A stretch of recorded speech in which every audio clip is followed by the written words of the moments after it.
Welcome to Istanbul Kent University for the international conference entitled The Ukraine-Russia Crisis, Regional and Global Repercussions.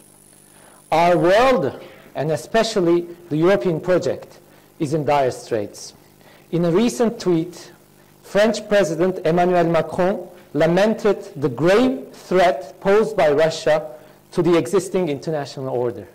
He noted, on the 8th of May 1945, Europe was liberated from fascism and indescribable human suffering. 77 years later, peace on our continent is jeopardized by Russia, which has made the choice to aggress and invade a sovereign state, Ukraine. In fact, Russia's military operations, which began on the 24th of February 2022, have triggered an unparalleled conflict not only on the European continent but also in its wider environs since the end of World War II. Russia's infringement of Ukraine's sovereignty and territorial integrity, which is in stark contradiction with the principles of international law enshrined under the umbrella of the United Nations, has understandably prompted Kiev to retaliate in self-defense, hence sparking a full-scale war between the two neighboring states. Today's scholarly event aims to address in detail the regional and global ramifications of the ongoing crisis between Ukraine and Russia from political, military, economic, social, and cultural perspectives. The present dispute between these two countries presents a particular interest for us as they are geographically close and of strategic geopolitical importance to Turkey, while also being major trading partners. Therefore, as Istanbul Kent University International Strategic Research and Application Center, Kent-USAM, we are truly honored to welcome renowned scholars, diplomats, and journalists for this instructive conference, whose contributions will certainly be of significant benefit to both the academic community and policymaking circles. As for the format of the event, today's conference will be divided into two sessions and conducted in English. Each speaker will be called upon to deliver a presentation of 15 to 20 minutes, and there will be a Q&A session at the end of both panels. As I conclude my remarks, I would now like to give the floor to our esteemed rector, Professor Necmettin Aksu, to deliver his opening statement. I wish each and every one of you an instructive conference in the spirit of the national hero and founder of the Republic of Turkey, Mustafa Kemal Atatürk, who advocated for the tenet of peace at home and peace in the world. May peace between Ukraine and Russia be restored in the nearest possible future. Thank you.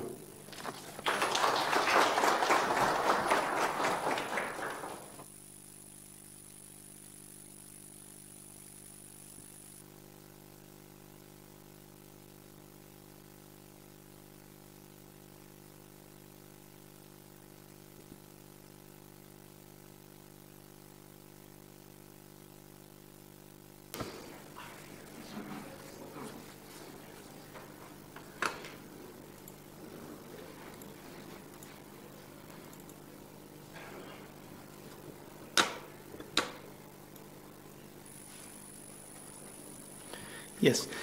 Good morning again, distinguished panelists, esteemed participants, honorable guests.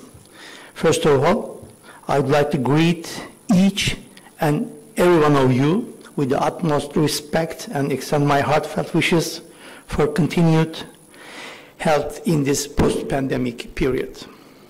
Welcome to Istanbul Kent University for the international conference entitled The Ukraine-Russia Crisis, Regional and Global Repercussions.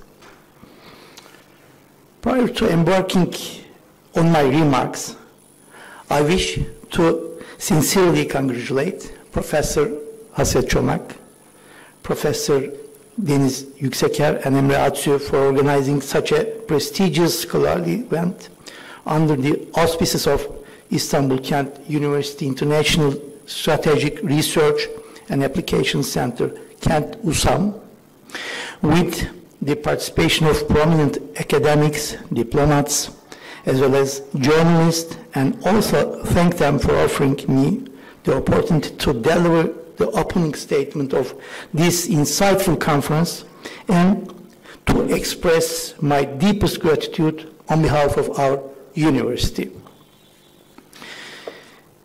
The European continent and its surroundings are confronted with the most turbulent crisis since the end of the Second World War. In the wake of Russia's breach of Ukraine's sovereignty and territorial integrity, which constitutes a conspicuous disregard for international law, our world has been thrown into a phase of profound uncertainty, peril, and suffering. Undoubtedly, this severe crisis has extensive ramifications for the world order, global economy, and regional dynamics, which are to be raised by the expert panelists. Furthermore, the current dispute between Ukraine and Russia has substantial implications for Turkey, which maintains its close relations with both countries and acts as a mediator in urging a peaceful resolution to animosity.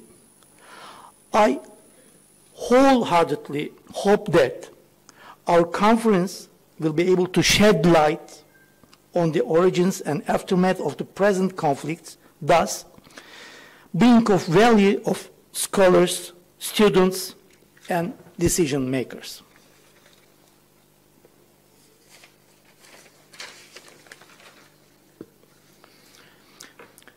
Through this short address, I will attempt to make a brief presentation of our university. Today, we are gathered at Istanbul Kent University Taksim campus, which we believe is the heart of Istanbul. Hopefully, we are set to officially inaugurate our second Kağıthane campus, which is merely 20 minutes away from here for the beginning of the 2022-2023 academic year. As you can clearly discern from the picture behind, our new Kağıthane campus is a modern, high-tech, and environment-friendly structure that embodies our powerful commitment to the United Nations Sustainable Development Goals. We are extremely proud to have managed to introduce such an enriching higher education and scientific research landscape to both our country and the international community. As you may already be aware, Istanbul Kent University has successfully completed its fourth year recently. It's one of the Turkey's youngest universities. Our founding foundation is the Unimpeded Education Foundation, ENEV, established by Mrs. Berna Yılmaz, the esteemed wife of late Prime Minister of the Republic of Turkey, Mr. Mesut Yılmaz. To date, our university consists of 4 faculties, 2 vocational schools, an institute of postgraduate studies, and a school of foreign language. As for degree programs, our university offers 20 bachelor's degree programs, 15 associate degree programs, 16 master's degree programs, and 2 PhD programs, several of which are delivered in English. While our university was founded with health as its core area of focus, today it has equally emerged as a potential candidate to be at the forefront of the social sciences, notably political sciences, international relations, business administrations, as well as psychology, and includes various valuable scholars who are renowned not only in Turkey, but also internationally. In this respect, the in-depth examination of the ongoing Ukraine-Russia crisis from a broad spectrum of perspective and forecasting of its far-reaching implications are crucially important field of education, research, and science for our university. One of the most important principles of our university is to be inclusive for all, especially for the individuals with disabilities. Affirmative actions and positive discriminations toward disabled students are of paramount significance for our university's founders and management board. In conjunction with this principle, we are steadfast in our recognition of the necessity, value, and impact of women in all sectors. For this reason, we are eager to encourage the admissions of female students to our university, the employment of women at all levels of our organizations, and the inspiring initiatives taken by them. Moreover, as a higher education and scientific research institution, we strive to become a leading university in the national and international arenas. Although we are a relatively young institution, we make up for this shortcoming with the enthusiasm and our endeavors. As I conclude my remarks, I hope that you will all greatly appreciate this wonderful conference, which has been carefully prepared. Lastly, I convey my immense gratitude and respect to all of you one more time. Thank you very much.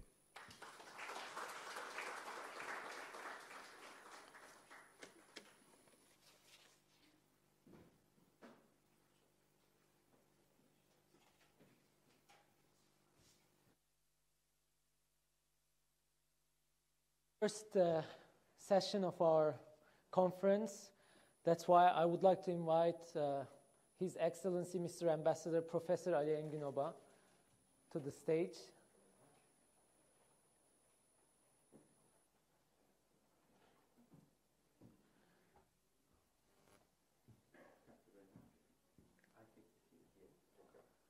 Professor Yaşar Onay.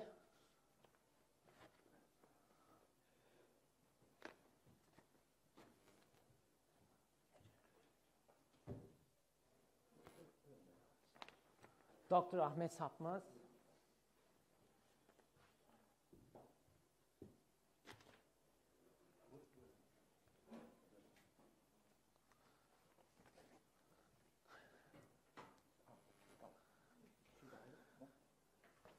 And we have Professor Hol Gardner and Okay Deprem joining us through Microsoft Teams. Wonderful. We will start with Professor Yaşar Onay. The floor is yours. Thank you.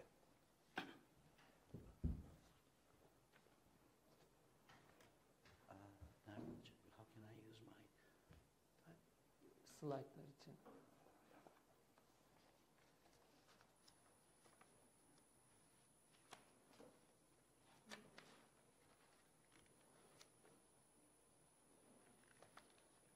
Yeah, that would be my PowerPoint presentation here, if possible. PowerPoint açın.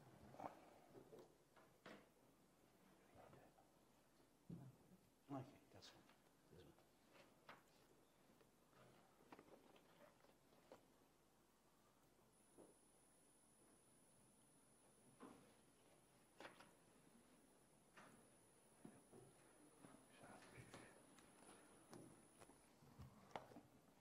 All right.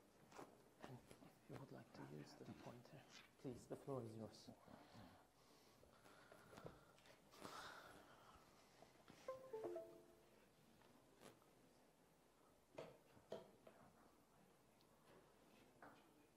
Dear Rector,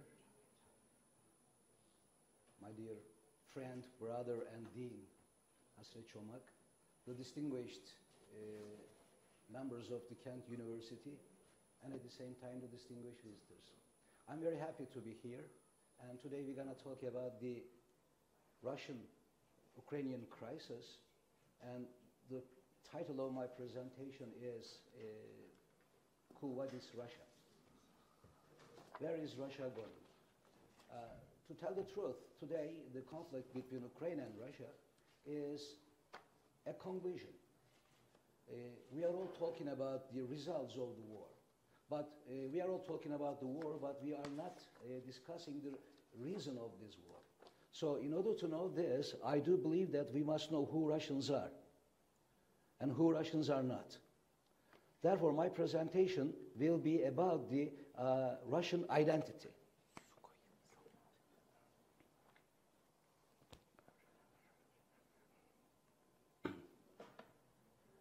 You know, the sudden collapse of the Soviet Union was one of the turning points in human history in the recent years. Nobody was expecting that the Soviet Union, a country like this, one of the power centers of the international system, collapsed all of a sudden. Many explanations have been put forward to explain the reasons, but to be honest, none of them are satisfactory enough to understand Russia. Then, Russia lost many of her borders. Russia lost her prestige in the international system, and the nature of the international system has changed from bipolar system to one dominant hegemonic power, United States of America. Of course, it is not very easy for Russia and for Russians to accept this truth. So, Russia, when we look at the history, took its place in the history of humanity step by step from the principality of the Moscow to a great empire, first as a Tsarism, then as the Soviet Union, and then as the Russian Federation. But there is one thing we can say, that nothing is changed for the Russian people. The subject form of the Russia is not important. Russia can either be the Tsarist Russia, Russia can either be the Soviet Russia, or Russia can be the Russian Federation today. It doesn't make any difference because the policies are the same. Russia, which has land on two continents for many centuries, is one of the countries that has come to the fore in every period of history. We see the Russia in every pulse of human history. However, throughout the history, the economic models of the West have constantly been disrupted in Russia. For Russia, West, especially beginning with the Peter the Great's era, was mean only to have power. And Westernization was also having the same meaning. So Russia has never progressed in the way that the West expected and wanted. After the disintegration of the Soviet Union, the hopes that Russia would become a Western country have started to fade gradually, soon. And even according to some experts, it has been started to be said that the former Soviet Union will be re-established. In fact, it's not the Soviet Union that it is said to be re-established. The current situation is back to the Russia of the Tsars. The only thing that has changed is the disappearance of the title of Tsars. Or we can say that Putin is the new Tsar. Looking at Russian history, it can be seen that the state in Russia has never built on democratic foundations in any period of its history. The existence of individual rights against the state did not exist yesterday, and even today it is the same. There are laws, but these laws can easily be broken when the interests of the state are at stake. And most importantly, Russia still has not given up its own desire for world domination. This is one of the most important Russia's ambition, to be one of the most important power centers, or to be a center of excellence again. All these are Russians' realities that the West may be understood, but still West does not understand Russia, I can say that. In order to grasp these facts, it is necessary to know that the peculiars of Russian thought system and those that take place in the collective conscious of the Russian people. We must know the nature of the Russian people. These concepts originate from the traditional dualistic structure of the Russian culture. In short, Russian identity consists of a dualist and constructing synthesis such as Europe, Asia, East and West, old and new. The roots of this contrast are hidden in the deepness in Russian history and take us back to the 1989. Christianity was taken over from the Byzantine by Prince Vladimir. Before Vladimir, Olga, of course, but Orthodox Christianity became the official religion of the Russians, beginning with the Prince Vladimir. But that's really very interesting. Why did they choose to be the Orthodox Christian? Because the belief system is different. God and Jesus are the same, and their shadow on the earth is the Tsar. So if you do something against Tsar, you are at the same time behaving against to the orders of God. This is, I mean, can you imagine the power of the chains of the man walking on the street in Moscow? Ordinary Russians. The historical fact has had a place in the development of history, of culture, and the destiny of Russia, which has seen as eternal war of oppositions. The 19th century Russian philosopher Dojiu explains the historical rules of the West and Russia in the Byzantine method, and yeah, that's true. Russia has become the model of Byzantine Empire. On the one hand, the spirit of the Byzantine and the spirit of Altın Orda, Kıpçak, are involved in the formation of the Russian identity. About 3 centuries of Turco-Mongol rule, as Karl Marx wrote, not the cruel splendor of the Norman era, but the bloody mud of the Mongolian captivity in the cradle of Moscow, and modern Russia is only a metamorphosis of this Mongolian Moscow. Marx was right in his interpretation, but Mongol captivity also taught the Russians another important concept, a centralized state based on power. Even today, Russian society and its rulers still consciously or unconsciously have the effect of their core, power. Having power, maintaining power. Also, in this period, there was another thought that left the permanent traces in the collective consciousness of the Russian people. All kinds of evil are the external origin. The threats and the devils are coming from the other world, external, I mean the out borders of Russia.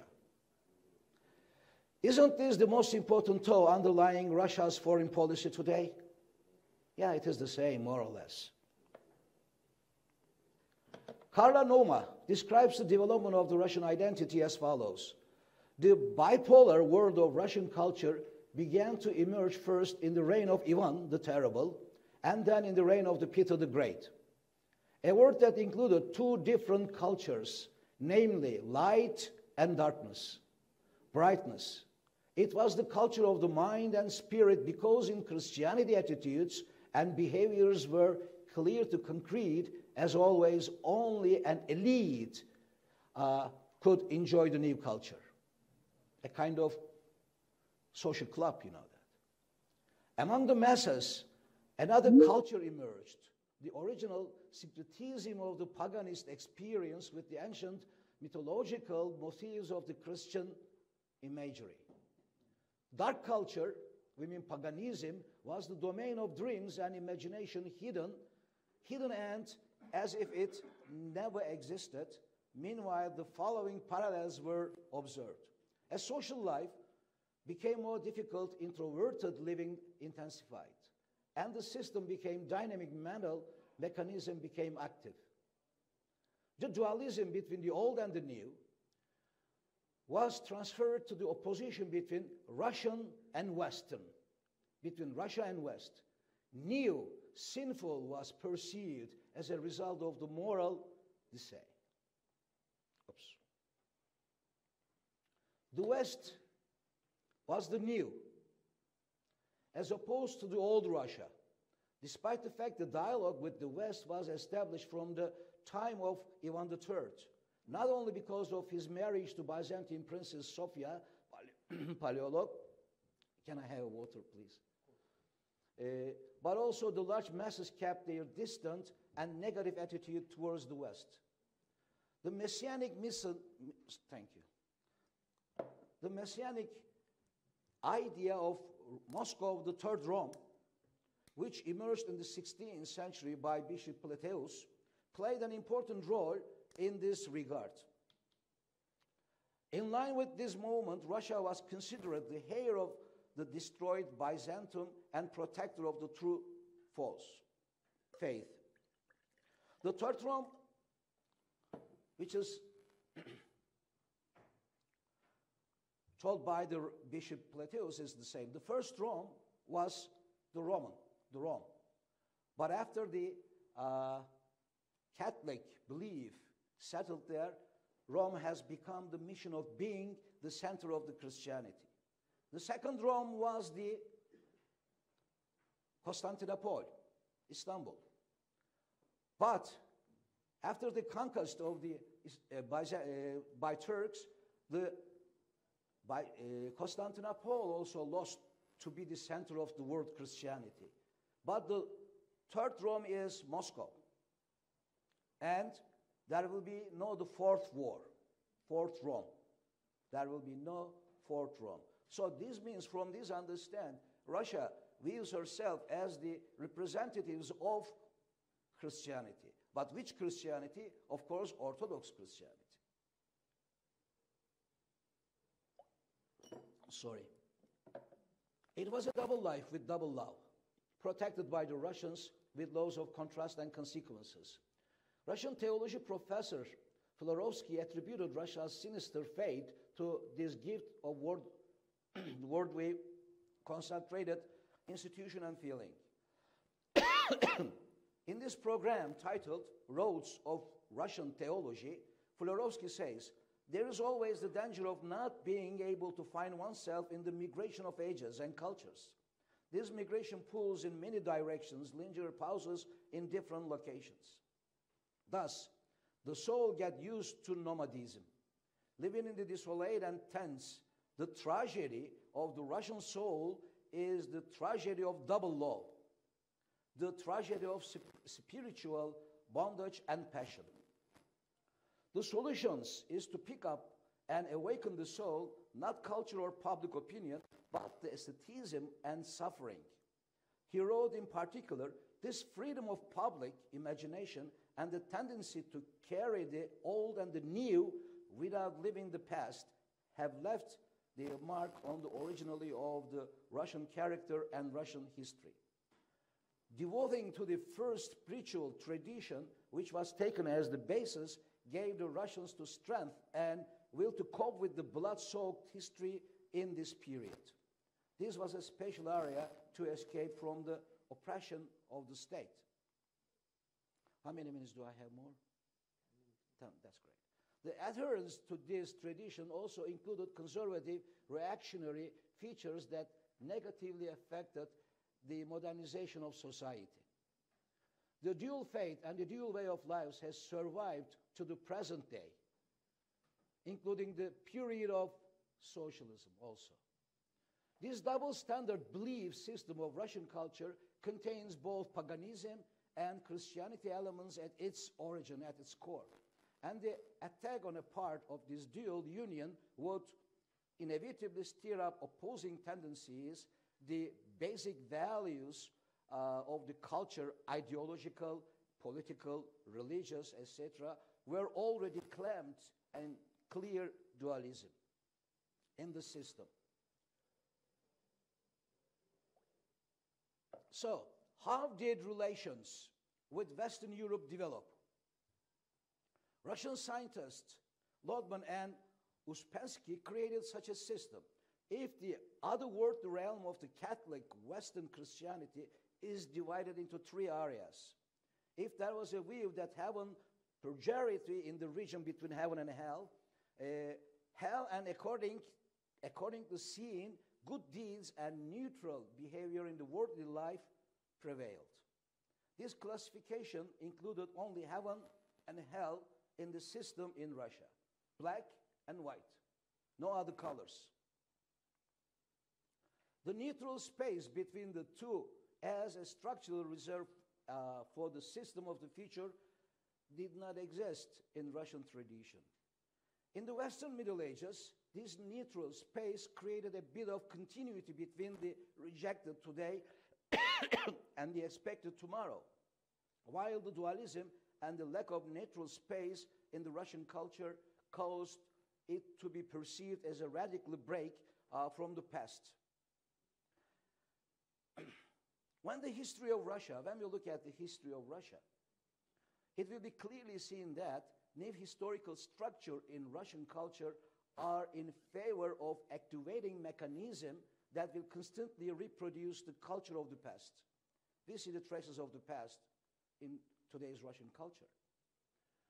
This is related to the eschatological belief in the last things and the religious end to the world, a character of Russian mentality. This is the Russian mentality, which is generally focused on the outcome of social movement rather than the beginning, namely. There are some statements here. Number one statements to understand the Russian character better. Prior to the Christianization of ancient Russia, there was an attempt to create an artificial polytheistic temple of the gods. Then getting rid of the Mongol yoke did not mean overcoming the barrier Mongol domination. On the contrary, it meant owing it together with the state structure of the Altyn Orda. Later Soviet rulers, such as Princes Vladimir III and Peter the Great, also turned the existing value system upside down without creating a new one. With the 1762 Manifesto of Catherine the Great, the first attempt to establish a civilized society for the freedom of aristocrats resulted in a strengthening of serfdom. And in the experiment of communism, collectivism was successfully used as the most important element of the Russian religious history. And in this sense, socialism became a powerful freezer of Russian traditionalism. And monopoly in the Soviet Russia continued the authoritative legacy of the Tsarist era, which, unlike monarchy in the West, remained a divine power and never legalized. Tsarist Russia and the communist Russia were a command power where orders were constantly transmitted from top to the bottom. So the current president of Russia owes his stellar rise especially to the power of the people who at all costs restored order and digested traditionalism. Last 5 minutes.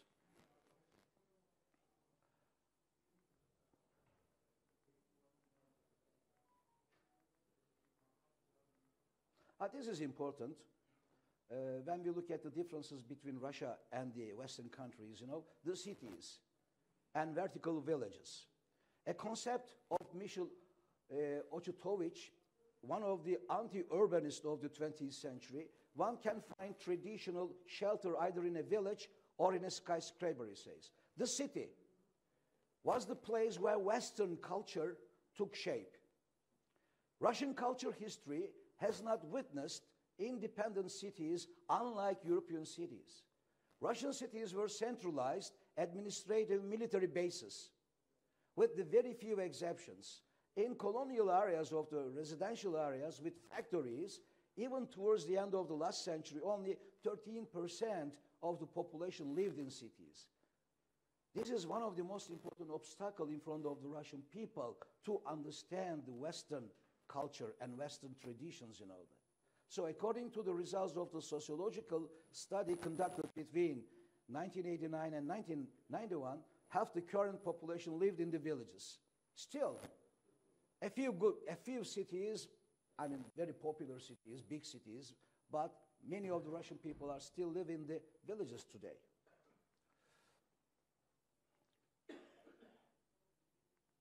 Today, Russia, like the whole world, has to make a choice. Either it will preserve its culture values, which is associated with the conservative stagnation the classical Russian method, and during the westward expansion, these values will necessarily disappear, perhaps trying to achieve the impossible stems entirely from the Russian tradition and culture. Connecting two seemingly incompatible poles, culture and technological culture identity and modernization would perhaps enable the creation of the modern Russian identity, but also the building of the political and economic bridge to the world community on a global scale. Unfortunately, there are no valid general solutions to these regards. This question can only be answered on the basis of the originality and foundations of the culture in questions in Russia's history and religion.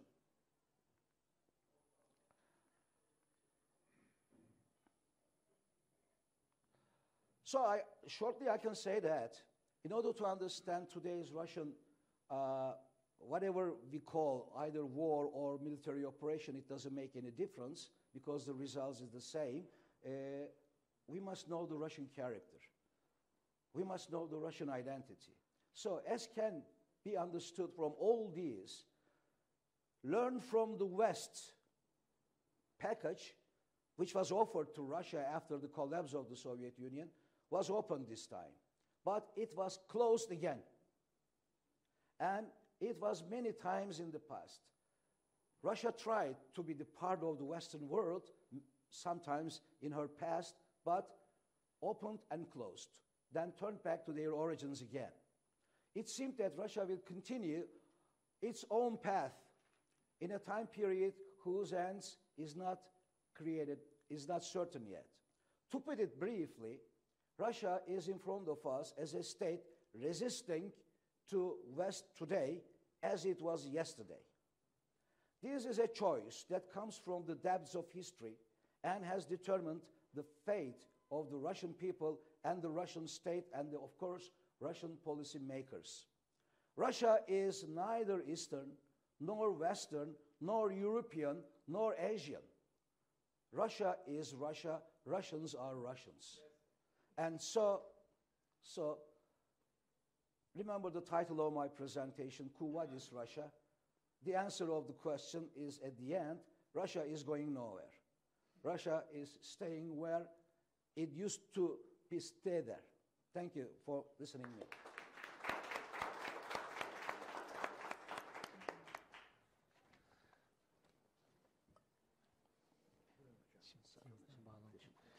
Thank you, Professor Onay, for your insightful historical examination. It was very interesting, and I hope everyone will have questions at the Q&A session.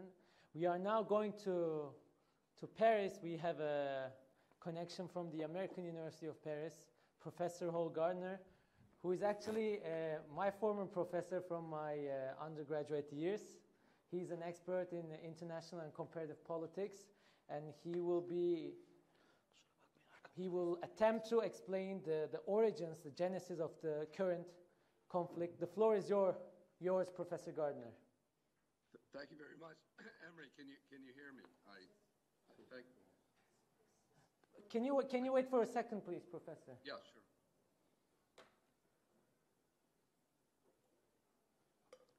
Yes, please.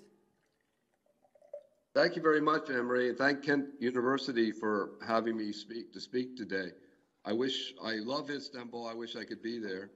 I've taken my students many times to Istanbul, and love Turkey.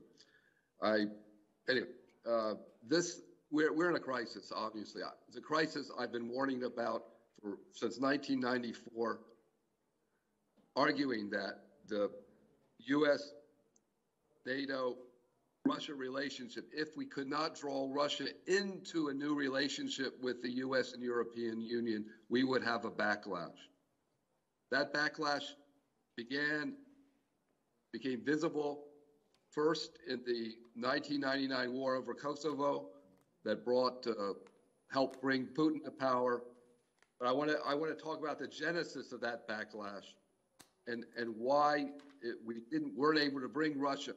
The previous speech was very relevant to this because Russia has to You have to flatter the ego of the Russians. You have to make them see themselves as equals to the U.S. and European Union.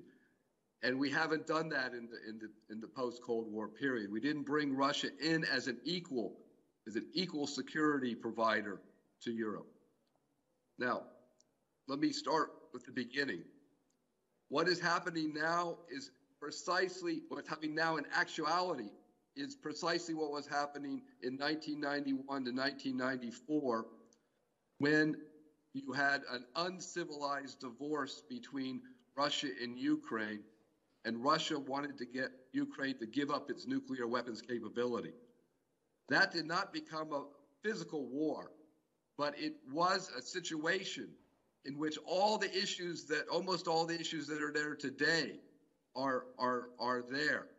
Russia pressured and threatened Ukraine to make it give up its nuclear weapons in that period, 1994. The U.S. and Russia actually worked together to get rid of those nuclear weapons. The United States promised aid and assistance to Ukraine, promise of development assistance. Russia threatened preemptive strikes against Ukrainian nuclear weapons facilities. And they debated over how they were going to divide their assets left over from the Soviet Union. There were even economic assets, military assets were all debated who would get what after the breakup of the Soviet Union and the failure of the Ukrainians to join the new Union Treaty that Gorbachev had offered. Ukraine took the path of independence, creating this friction with the new Russian state. Now, there were also friction over Kiev's plans back in 1991 to develop an independent army, navy, and air force, in addition to its possession of nuclear weapons. By 1994, however, with both the United States, as I said, promising aid and assistance to Ukraine to get it the positive step to make it give up its nuclear weapons, with Russia threatening force to get Ukraine to give up its nuclear weapons, the Budapest Memorandum came about. This Budapest Memorandum was formulated to provide non-binding, I've emphasized that, non-binding U.S., Russian, and English, UK security assurances, not security guarantees, in exchange for Kiev to give up its substantial former Soviet weapons capability. That Budapest Memorandum plays in today's framework, as I'll talk about in a minute. Now, this was seen as a major accomplishment for the Clinton administration to get Ukraine to give up its substantial nuclear weapons capability. However, in December 1994, just after the Budapest Memorandum was signed, Boris Yeltsin blew up in a rage because the Clinton administration had been promising to slow the pace of NATO enlargement, and Yeltsin learned that Clinton was going to accelerate or begin the process of NATO enlargement into Eastern Europe, former Soviet bloc states. This is similar, as I'll say, to what Putin's Munich security address in 2007. So here I'm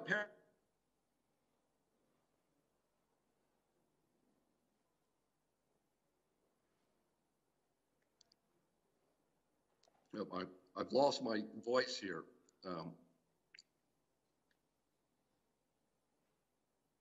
Hello, I don't know if I'm here. So we can hear you.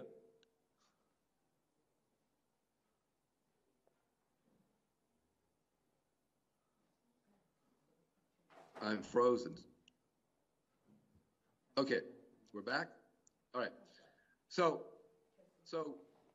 what's happening here in the U.S. is a debate between I was part of this debate back in the 90s. A debate whether to expand NATO as far as Ukraine or to gradually expand NATO into just Central Europe, or to develop the Partnership for Peace, which was another option. The Clinton administration opted for a staged expansion of NATO, first into Central Europe, with the ultimate aim of possibly bringing Ukraine into NATO at that time in the 1994, late 1994-95 period. But it would be a staged process, slow process that would hopefully not alienate Moscow.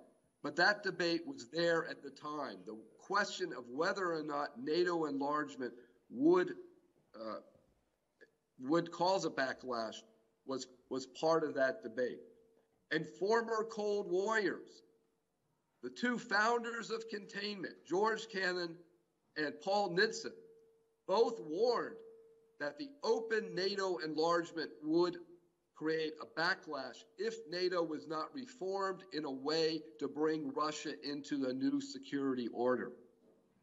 Now, at that time, there were many major American figures arguing for a reformed NATO, and these included General Jack Galvin, for example, the former Supreme Commander of NATO. They included other major figures. I mentioned George Kennan and Paul Nitze, but others included General Andrew Goodpaster. And these individuals all were arguing that if we expanded NATO without Russian participation in the new security order,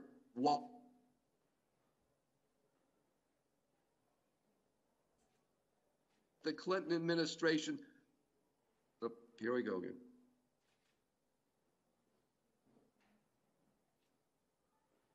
Can you hear us?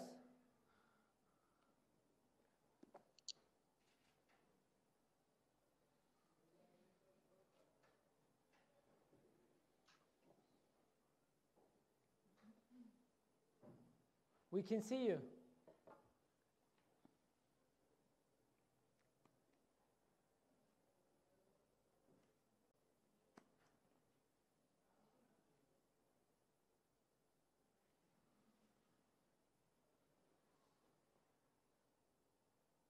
Burada görüyoruz ama. Ama burada görüyoruz. Burada oynuyor. Can you hear us?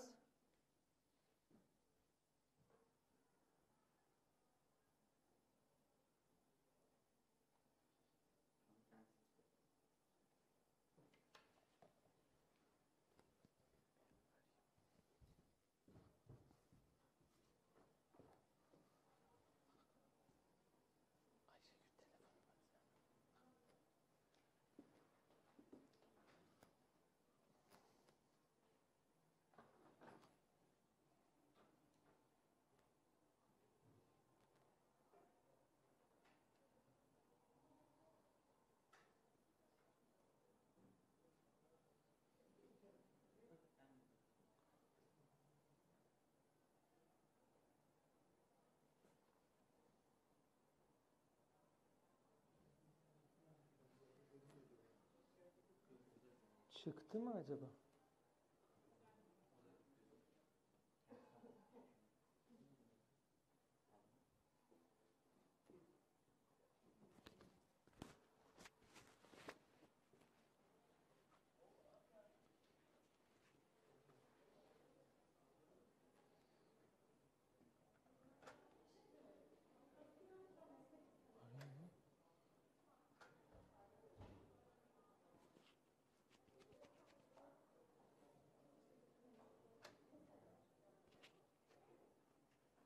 Okay, may I start again? Oui, il s'est reconnecté là, je crois. Ok, super, merci. Okay. So, instead of choosing the Partnership for Peace, I guess I can be heard. President Clinton opted for the NATO enlargement approach that potentially could exclude Russia, though he had hoped to balance relations between NATO and Russia. Now, in my view, Russia would not have reacted to certain NATO members, that Poland, Czech Republic, Hungary. These were not part of the formal Russian sphere of influence necessarily. But when the war of Kosovo took place in 1999, this completely alienated Moscow and helped bring Putin into power. The war over Kosovo, in fact, the Russian foreign minister turned his plane around in midair because the United States had started bombing Belgrade before he could present his plan for a joint NATO-Russian interpositionary force that would try to put the Serbs on one side and the Albanian Kosovars on the other. That plan was rejected by Clinton administration in the Congress, in part because the United States did not want to put troops on the ground in Kosovo. But Washington was perfectly happy to engage in an air war. So this issue, we did not work out the war with Kosovo very carefully. The Bosnian War, the United States had worked with Russia more closely, but not with the Kosovo War. In fact, the U.S. Secretary of Defense, William Perry, said, "I don't think NATO tried very hard to reach a common approach with Russia over Kosovo." So this war was the first sign of the Russian alienation. This war provoked Putin into power. It wasn't the only factor bringing Putin into power, but it certainly was a primary one that began this foreseeable backlash. Now, as time gone, the United States did try to bring Russia into the NATO-Russia Council in 1902. In fact, that announcement was made at the conference that I gave at the French Senate many years ago by Ambassador Nicholas Burns. However, just being members of the NATO-Russia Council did not prevent NATO from expanding to the Baltic states, which was one of Yeltsin's and Putin's red lines in 1994. The two major red lines for NATO enlargement were the Baltic states and Ukraine. That was said very clearly by Yeltsin's conversations with Bill Clinton, which are very interesting. They're on the National Security Archives website. Now, as in this period, 2003, 2008, we see that Ukraine is beginning to move away from its neutral position that it held from 1990 until roughly 2003, but then by 2005 to 2010 under Viktor Yushchenko, Ukraine began to make a more positive tilt towards the EU and NATO. By 2010, however, Ukraine switched back under Viktor Yanukovych to a position of neutrality. And then later, President Poroshenko also pushed EU and NATO membership, and Vladimir Zelensky, of course, supporting Poroshenko's viewpoint that it was even a constitutional amendment that NATO should be enshrined in the Ukrainian, NATO membership should be enshrined in the Ukrainian parliament. Now, I jumped ahead there. What was key was the 2008 Bucharest NATO summit for Putin. Before that summit, Putin warned that U.S. and NATO policies since the air war in Kosovo were provoking Russia. This was said clearly in 2007. Then, February 2008, in a secret memorandum published by WikiLeaks, the then ambassador to Russia, William Burns, now the director of the CIA, said this: "Not only does Russia perceive encirclement and efforts to undermine Russia's influence in the region, but it also fears unpredictable and uncontrolled consequences which would seriously affect Russian security interests. Russia is particularly worried that the strong divisions in Ukraine over NATO membership, with much of the ethnic Russian community against membership, could lead to a major split involving violence or, at worst, civil war. In that eventuality, Russia would have to decide whether to intervene, a decision that Russia does not want to face." So the United States was well aware as early, before 2008, but was very specific that NATO enlargement to Ukraine could provoke a Russian backlash as early as 2008. It did help to provoke the backlash in Georgia in 2008, certainly, and Ukraine later in 2014. But Burns's analysis did not state that the intervention was inevitable. He said it depended on the political circumstance as to whether or not Russia would engage. And at that point, the Russians did, in 2008, propose a new European security treaty, which the United States largely ignored or just dismissed as propaganda. So my point here is that the violations, of course, that the Russians, this intervention, it's not, we're not saying that this was caused by NATO. I'm simply saying that we knew that NATO was provoking the possibility of the Russian intervention and knew it at least as late as 2008. The other point about NATO enlargement in 2008 is that NATO itself was not unified about the enlargement. France and Germany both opposed the possibility of Ukraine joining NATO in 2008. So my point is we missed a diplomatic opportunity to re-engage with Russia to find out what kind of European security order the Russians could work with that would treat, would respect their security concerns. All right, as we jump forward, Russia intervened in 2014 with the Euromaidan movement causing chaos and provoking Russia fears that NATO will take the place. It's a harbor, it's a NATO base in Sevastopol, it's a military base in Sevastopol would be taken by NATO. This is part of the reason for the Russian annexation of Crimea, and it also supports the movements in the Donbass and their efforts to gain autonomy at that time, an autonomy which was at least promised by Ukraine in subsequent Normandy discussions, but was never granted. So once again, we had diplomatic agreements we might have been able to manage to prevent this conflict from taking place. Now, as the issues, and the European Union itself is partly responsible for for expanding the EU without bringing Russia into a new political economic relationship with the European Union. The Eastern Partnership that the EU was proposing for former Soviet bloc states did not include Russia as part of its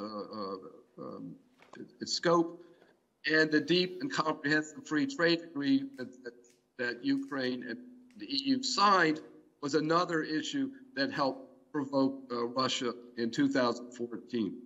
So this joint NATO-EU enlargement was never coordinated, and it excluded Russia both militarily and economically.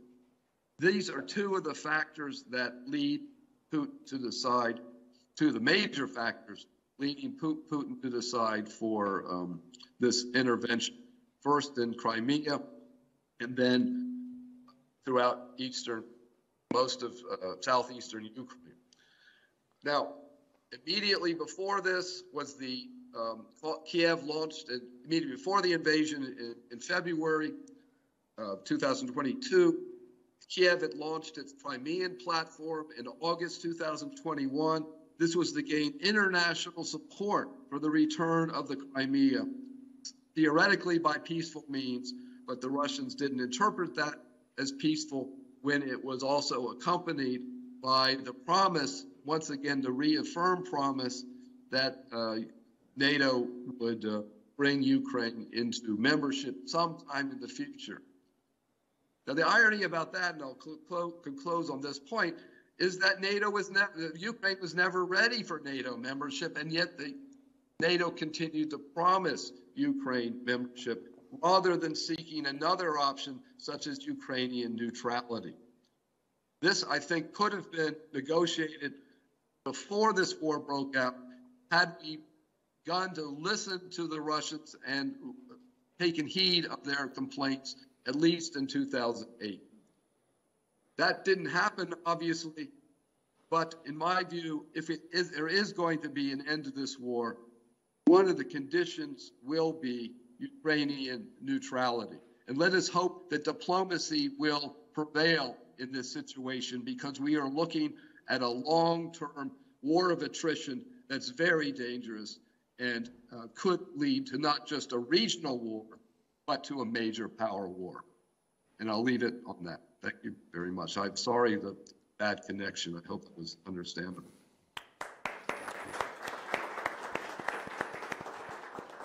Thank you, Professor Gardner, for your valuable analysis, which drew our attention to the historical isolation of Russia since the fall of the Berlin Wall.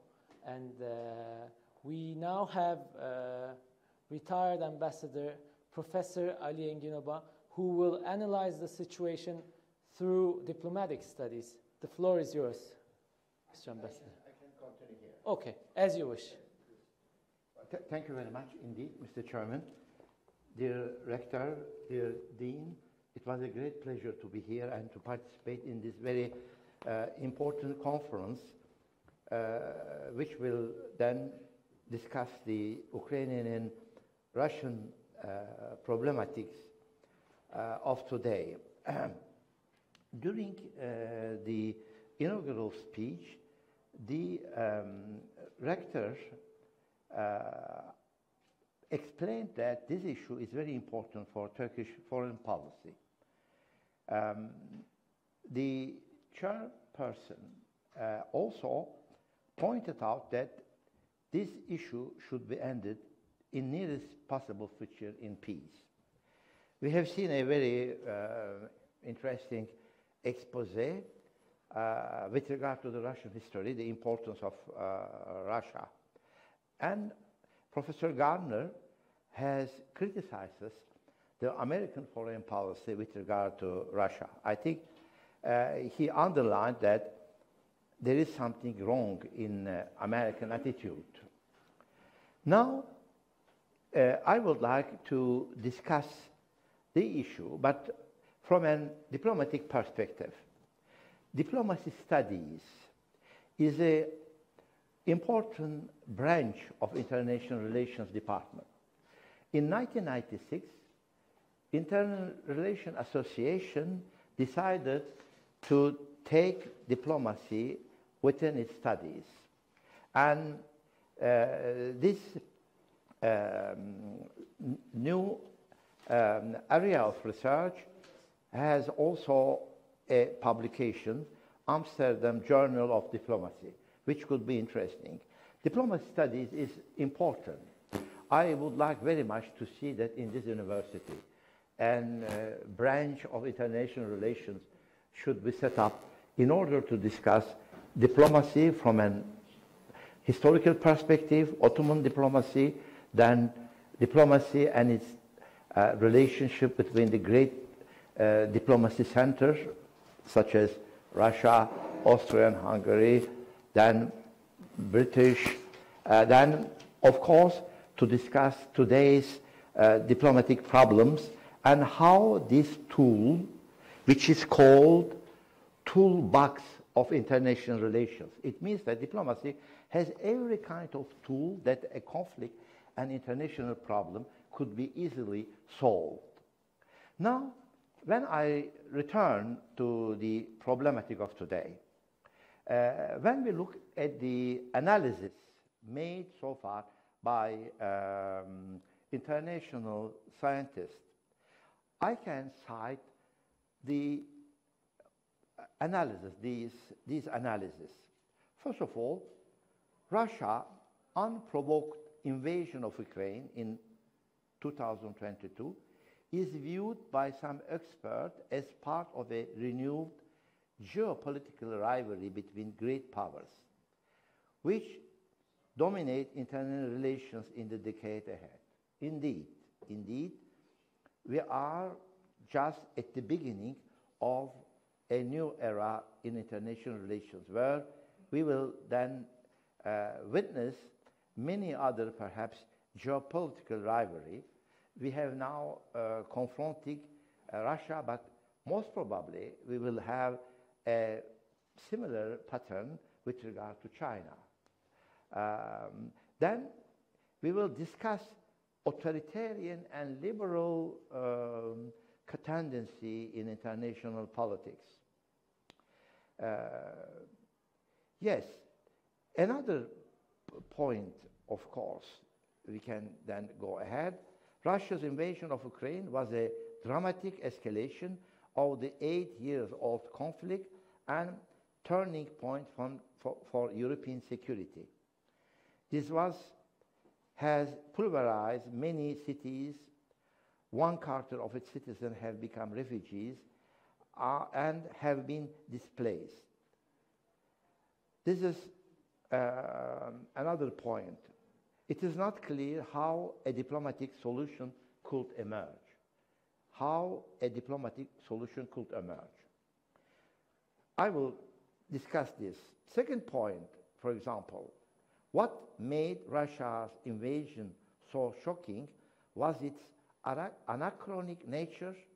For decades, this kind of territorial conquest had seemed to be a thing of the past. But now we are confronting a new case. Another point that we are witnessing in international analysis, Russian forces moved into Ukraine. Vladimir Putin declared this offensive was aimed not just at bringing Russia's neighbor to heel, but also at repudiating the US-led liberal international order. As troops neared Kiev, observers kept an eye on China, the other authoritarian power busy rejecting the US-led order.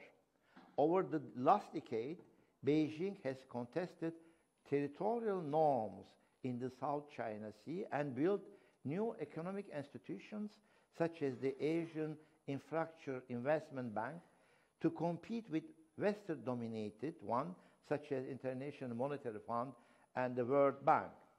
This is another point that has been underlined. Another point that will be interesting. Putin turn to force to Ukraine reflects the wholesale transformation of his inner circle and with it his view of the world. Deeply disillusioned with the United States and Europe and faced with an increasingly restive Russia public convinced that the Western leader aimed to overthrow him. Another point, he rejected the eastward expansion of NATO, alleged Ukrainian aggression, and the pressure of Western countries, Western missiles on Russia border. Putin claimed that Ukraine did not have an identity separate from that of Russia and that the country would collapse immediately once his invasion began.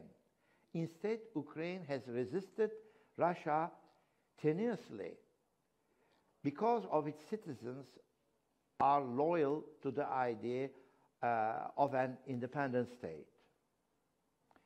This is also very much underlined. And another important idea that we have seen in this analysis, U.S. Secretary of Defense Austin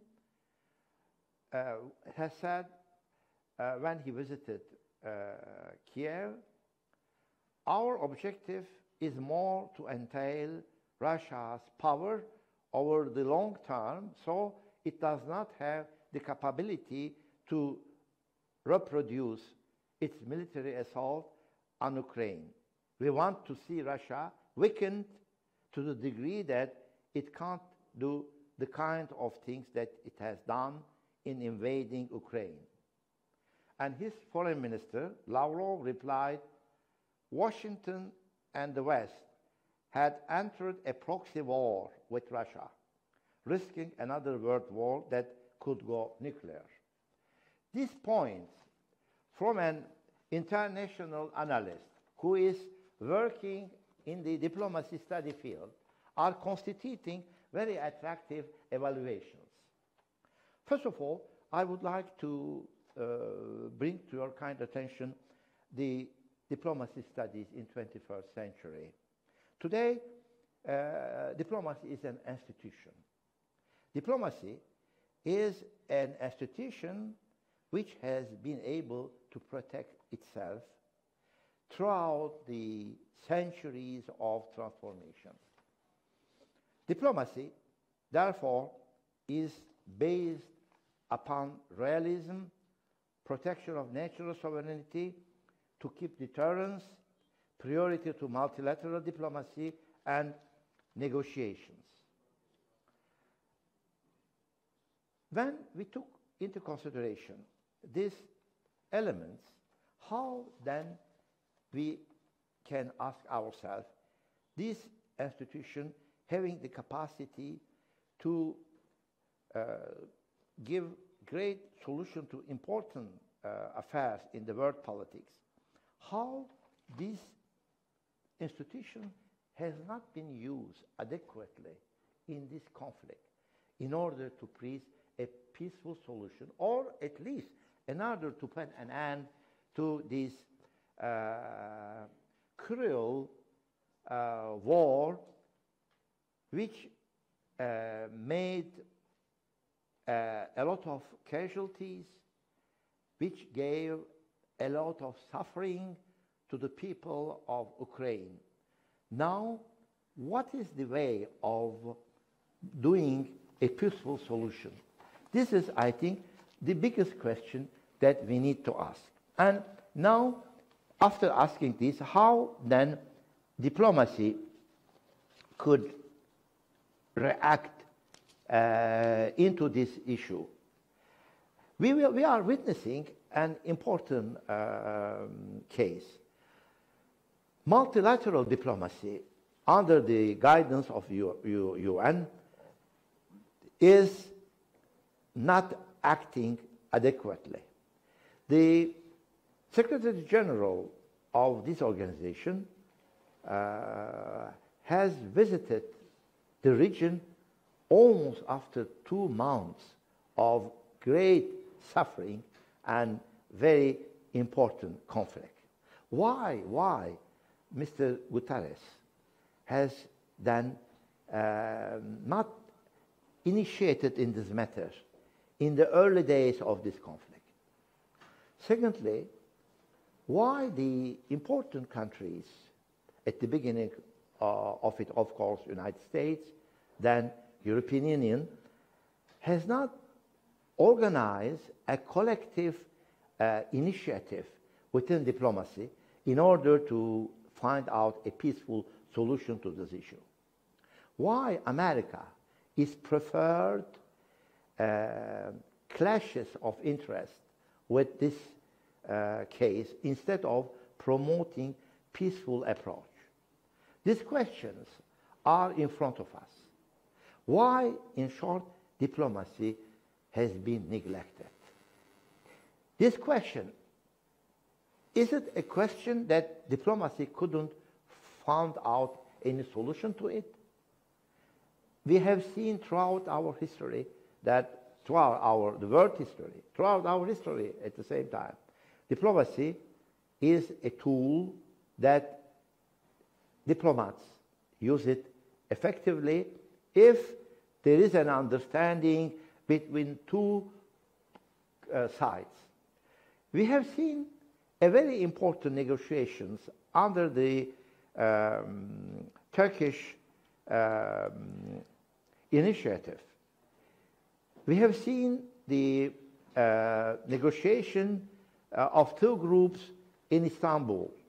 But these negotiations has not given any answer. Negotiation is the key element of diplomacy. Negotiation, representation, then then of course the communication are constituting the main idea of diplomatic process. When we are talking a negotiation, This is not an easy matter. Negotiation has its principles. In order to have a negotiating case in diplomacy, you need to have two sides having the desire to bring a solution. In the case of Ukraine, the parties which have been then tried to negotiate in Istanbul, in my opinion, one side, Russia, has used this opportunity in order to make a show in international politics. Their aim was not indeed to find out a solution. Their aim was to punish Ukraine and to show in international politics that Russia is able to fulfill its mission, and for this purpose, negotiations in this case is not so far a tool that should be used. But they use it in order to present to the world public opinion that Russia also is desiring peace. Negotiation has not given an answer. According to Henry Kissinger, the famous book on diplomacy, you will see that he is asking two parties which negotiate to have 90% of desire to reach the peace. If the parties haven't this ambition, then the peace will not be realizable. 90% of desire. Therefore, negotiation as a tool of diplomacy has not given any solution so far.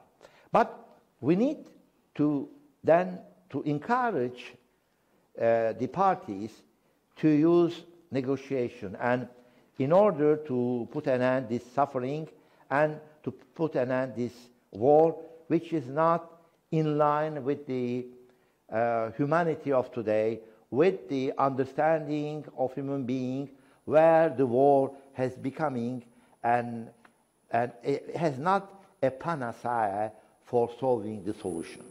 Solution could be solved under a peaceful resolutions. 21st century will be the promoter of peace under the negotiations way. I would like to continue my analysis without then creating problem for the timing. Americans, in this case, in my opinion, has not used all their capacity to prevent this war, and especially the suffering of the people. We have in front of us the devastation of very important Central European, Southern European city like Kiev. We have the great misery of the migration process. Then the European Union and US are adopting positions which are not in line of this big issue. The question of nuclear weapons is, of course, coming into forefront in this case. We know that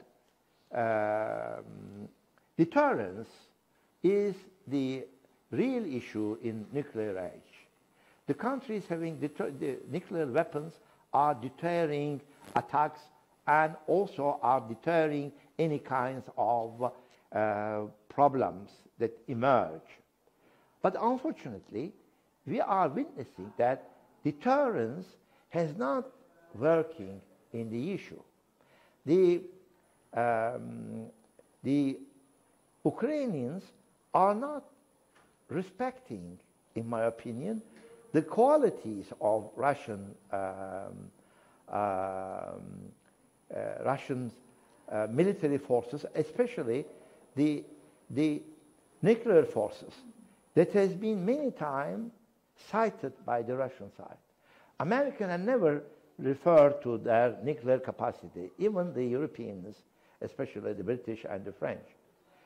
Russia is then promoting the nuclear capacity of their military force, But seeing that this issue, the sides are continuing to fight, and deterrence here is not playing the role that we are expecting.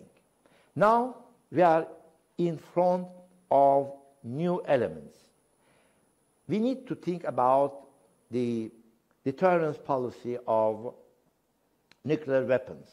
We need to think about the classic war and classic weapons.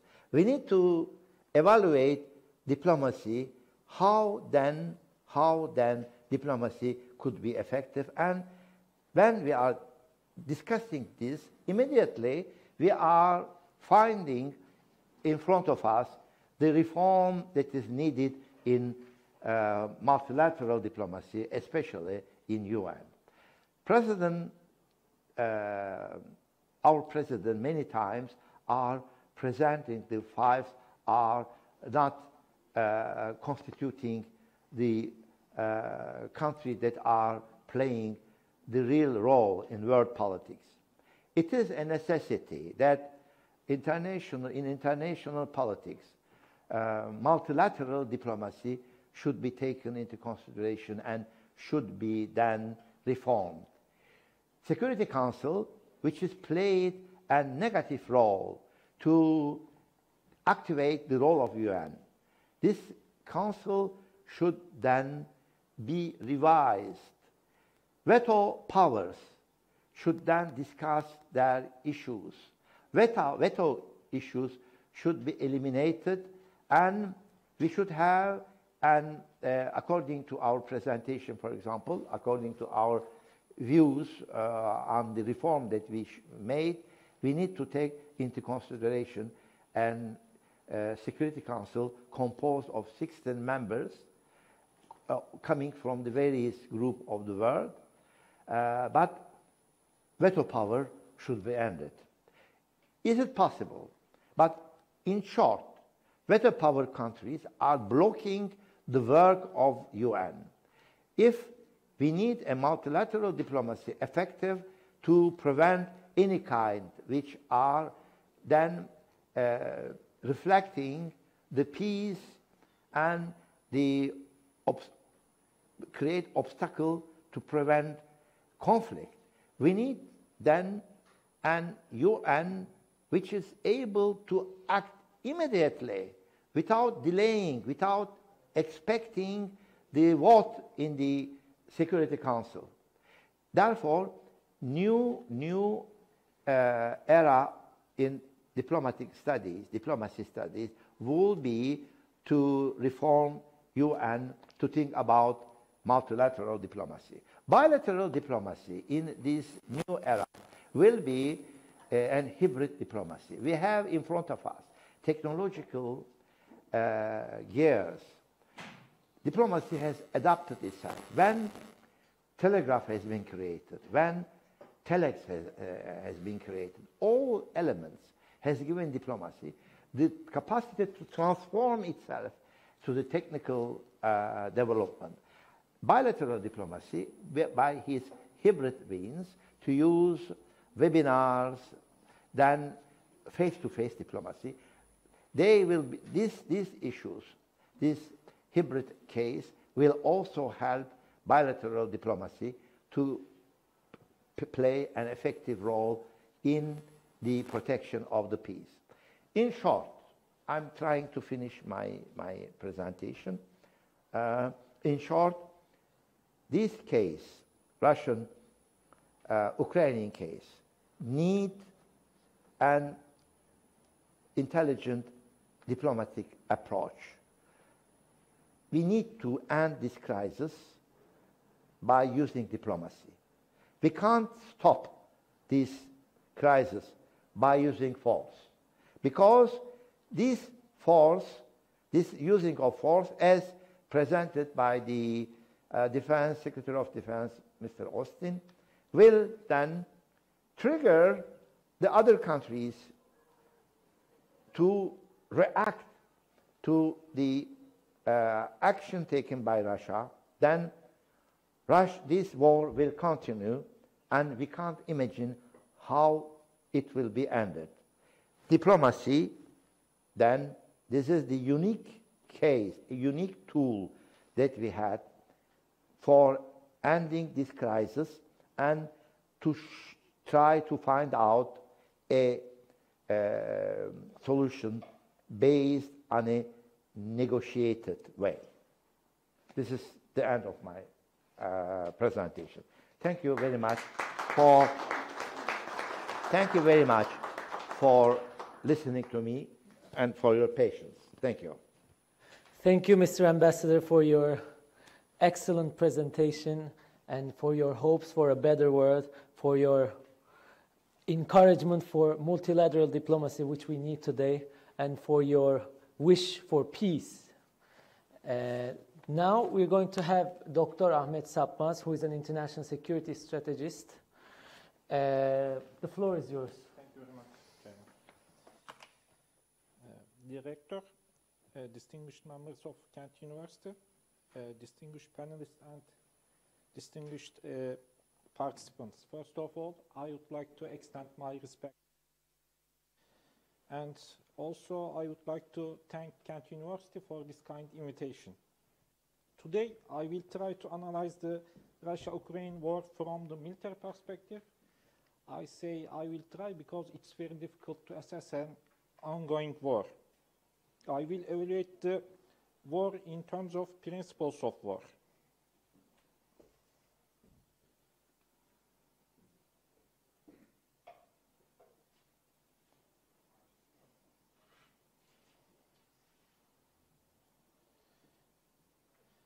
And this is an outline of my presentation. Firstly, I will look at the short history of Russia-Ukraine war.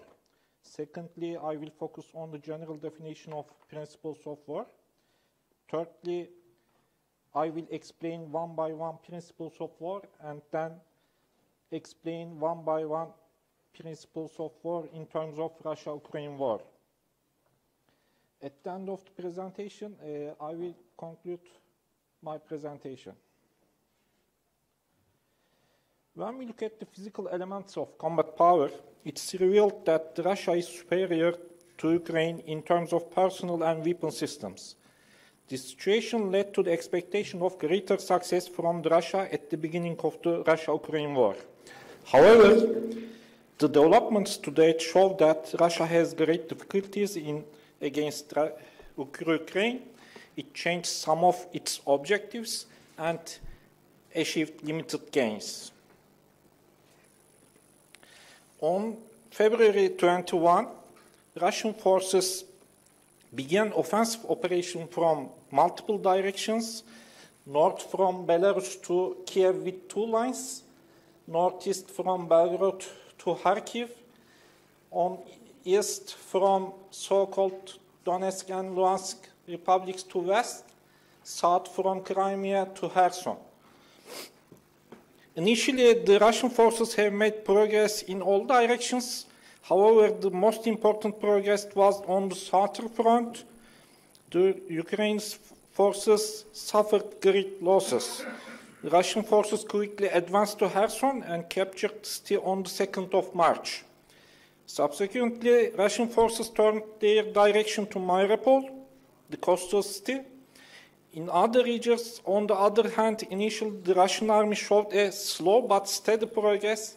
Major urban cities such as Sumy, Kharkiv, and Chernihiv were encircled instead of captured. But soon the advance of the Russian forces stalled due to the logistic problems and other factors. At the end of March, the Russian offensive around Kiev totally stalled. Russia revised its objective after failing to achieve a decisive victory. The Russian Defense Ministry announced on March 25th that the initial objectives of the operation had been met and that the operation would focus on the second phase, eastern Ukraine, including Donbass. Shortly after that, the Russian forces were withdrawn from the Kiev and Chernihiv and redeployed to eastern Ukraine. The Russian objective in this operation is to surpass Ukrainian forces in eastern Ukraine and to encircle and destroy the Ukrainian forces in Donbass.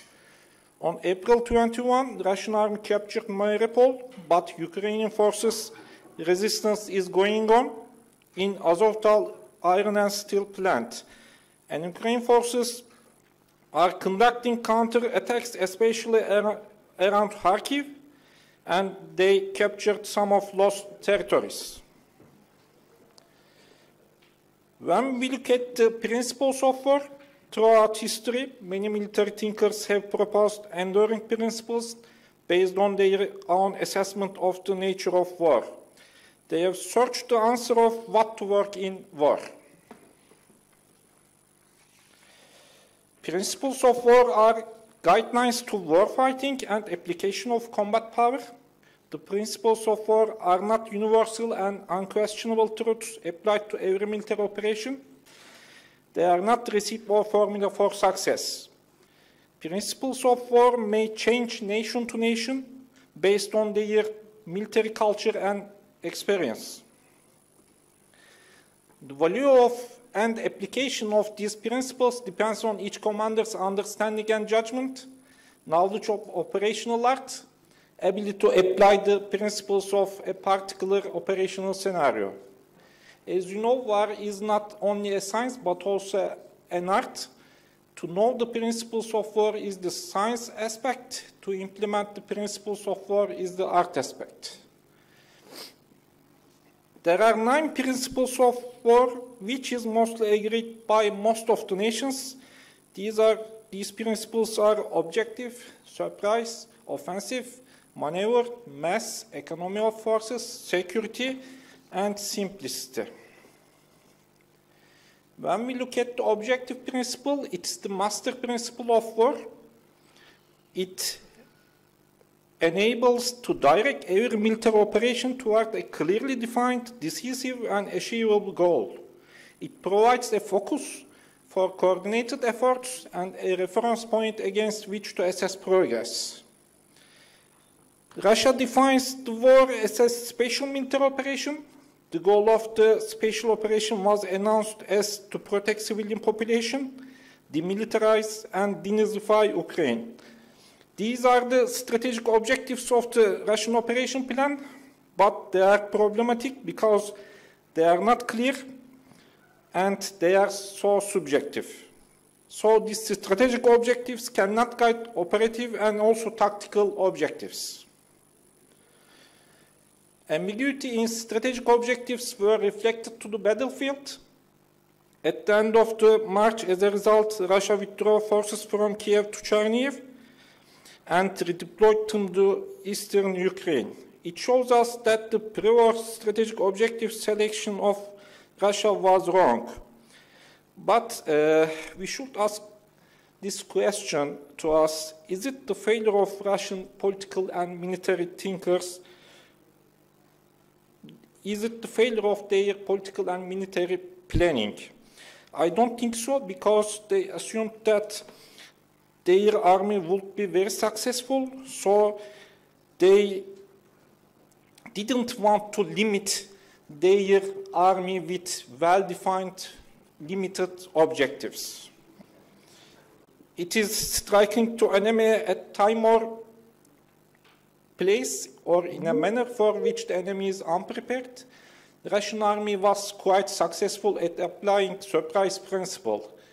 Despite the warnings of US and United Kingdom for a large-scale operation, few predicted a large-scale operation. If exploited, surprise would enable the Russian army to achieve success well out of proportion the effort expended, but it was not exploited. I will explain why it's not exploited later. Offensive is another important principle. It is the only offensive action provides a commander to gain advantage, sustain momentum, and seize, retain, and exploit the initiative.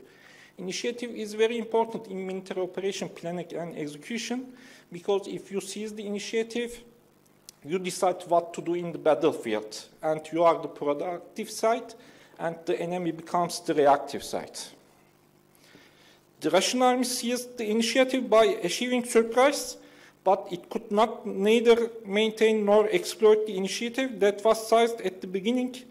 The best evidence to the loss of initiative is the operational pause conducted by the Russian army in the beginning of March with 60 kilometers convoy at 15 kilometers away from Kiev. Maneuver is another principle.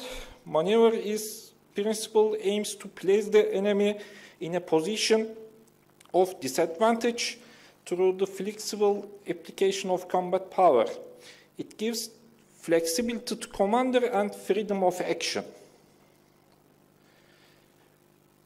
I found the Russian maneuver plan very successful because most of the Ukraine defense forces were deployed at the eastern part of the country. A spontaneous attack from the four directions were very creative, enough to make the Ukraine army hopeless. This would allow the Russian forces to fix the main Ukrainian forces at the eastern part, and quickly capture the capital from the north, and with the enveloping forces from the south, encircle the Ukrainian forces, and at the end totally destroy the Ukrainian army. But I want to emphasize then doctrinal differences between NATO and Russia now. It's very important regarding to maneuver principles. Maneuver achieved with the combination of maneuver units and fire support units. In NATO doctrine, fires, I mean by fires, artillery fire, missile, rockets, and air forces. These fires support the maneuver units. It means that it is the responsibility of maneuver units, I mean by maneuver units, tanks and infantries. They destroy the targets, military targets, and fire support this. But in Russian doctrine,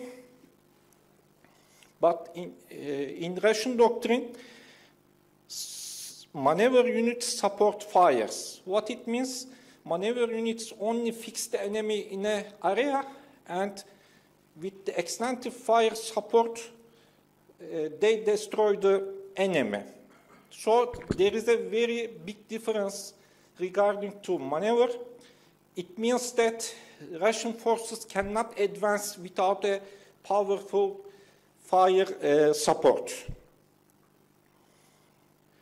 But what we see in the initial phase of the war, the Russians used very limited air and missile strikes and artillery fires, so this allowed the Ukrainian forces to resist the Russian invasion.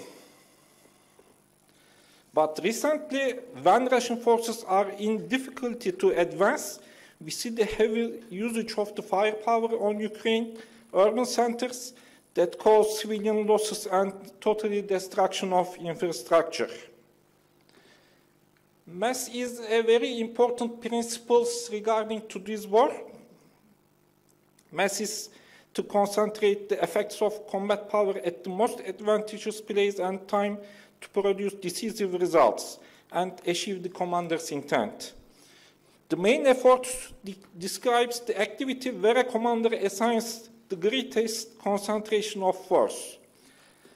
I assess that this principle is the most problematic one in Russian operation planning and execution.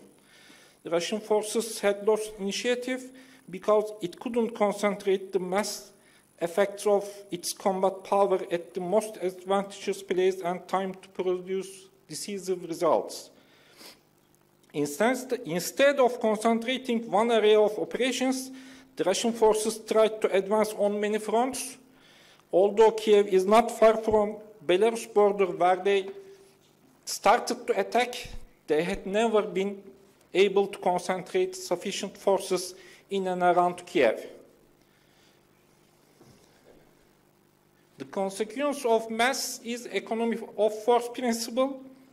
Economy of force expends minimum essential combat power on secondary efforts to allocate the maximum possible combat power on primary efforts. As I mentioned, Russian forces could not match the effects of its combat power. This shows us that they failed to apply the principles of economy of force. Security principle is another important one. This principle prevents the enemy from acquiring an unexpected advantage. Security includes all measures to deny the enemy the means of gaining intelligence or of inflicting damage on our forces. One of the most important principles disregarded by the Russian army is security. The most important one is that air superiority has not been achieved by Russia. The Russian forces advanced in unprotected small pieces, armored and motorized units sunk into muddy terrain, long stalled convoys, and many critical weapon systems were destroyed by small arms. Russian units were operating without encrypted communications. All this affected the security principle. As a result, Russia has suffered heavy losses in both personnel and equipment. And as you know, the flagship of Russia Black Sea Fleet, Moscow, was struck by the two Ukraine Neptune anti-ship missiles, and finally she sank. And also, Ukraine Ministry of Defense has claimed that 12 Russian generals have been killed in action since the invasion began in late February. It is assessed that the intelligence about location of Moscow and Russian generals were shared with the Ukrainian forces by USA. You see on the left side a document in Russian. This document, which shows the timeline of one-day Ukraine occupation plan. It was broadcast on a Russian television, Россия-1, Russia 1, before the operation began. Actually, it was not an official one, but it reflects the perception of Russian state to Ukraine operation. The plan begins morning and ends at night. At 9 o'clock get up, 7 toilet, 8 o'clock breakfast, 9 attack on Ukraine, 12 dinner, 13 capture of Kiev, 18 Gazmanov's concert, 21 salute. This shows that the Russian operation and logistic plan were based on the assumption that Ukraine army would be ineffective and Ukraine government would fall immediately. It was a wrong assessment. But I don't blame Russia for this, because also the Western world thought like this. They thought that there would be no resistance to Russian invasion, so they constructed their policy on economic sanctions. But when they saw that against the Russian invasion happened a Ukraine resistance, they changed their policy, and they began to support militarily the Ukraine resistance. Maybe I need more 2 or 3. And another principle is unity of command. Unity of command means that a single commander directs and coordinates the action of all the forces toward a common objective.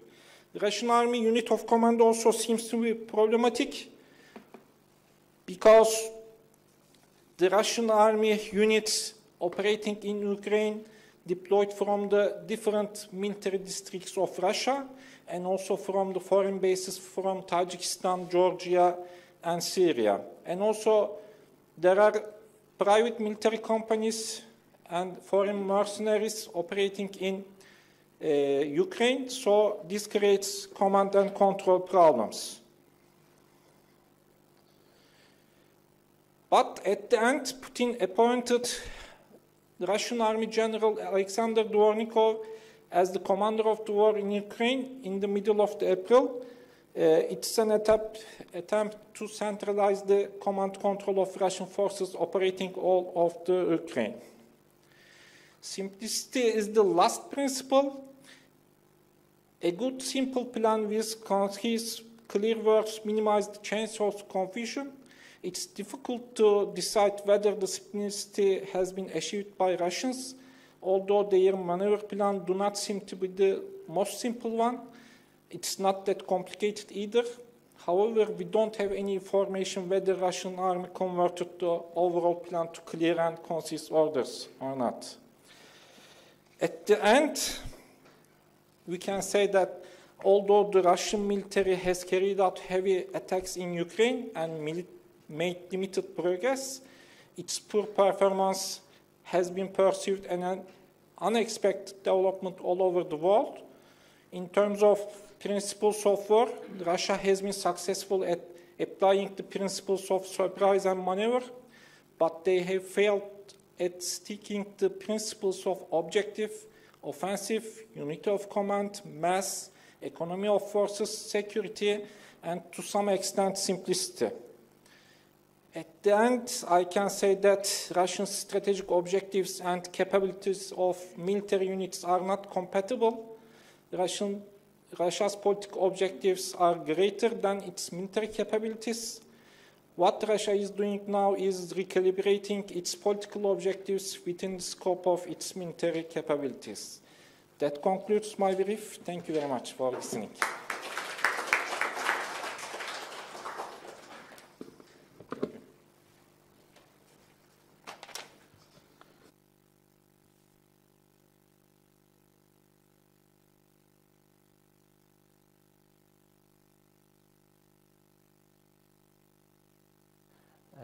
Beneficial presentation for all of us, I guess. And now we are going to have Okay Deprem, Mr. Okay Deprem, who is a journalist and a business person based at the heart of the conflict in Donbass. And he's also pursuing a PhD degree in Russia. He's going to give us a presentation about political, ethno-social, ethno-cultural dynamics of the current military operations of Russia. The floor is yours, Mr. Deprem. Thank you very much. Can everybody hear me good right now? Yes. We're just going to see you in a minute. Mm-hmm. Okay. My camera is also sound is opened. First of all, thank you very much for your invitation and for the organization itself. And greetings to all the participants, and especially organization committee, specifically to Hasret Çomak, that personally invited me to today's facility. Yes, the name of my presentation today named Historical, Political, and Ethnocultural, and also Ethno-Social Dynamics and Reasons Behind the Current Military Operation of Russian Federation. My presentation will last around 20 minutes. And from now on, thanks to all for your attention. Yes, I am beginning. After the civilian coup that was organized by the neo-Nazi and ultra-right groups in the center of Kiev, the capital city of Ukraine, in February 2014, firstly, the Ukraine administration, the political power, and then, slow by slow, the state establishment began to change totally, radically, that it had never been transformed in such a way throughout its independent history after 1991. The new radical right government of Ukraine mostly was formed by anti-Russian, Russophobe political powers, fractions and groups like right sector.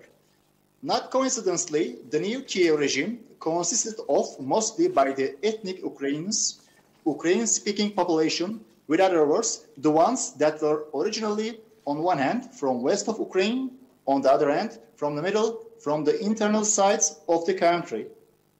The legitimate and elected ex-president of Ukraine, Viktor Yanukovych, together with his team, was erased from the political power and government.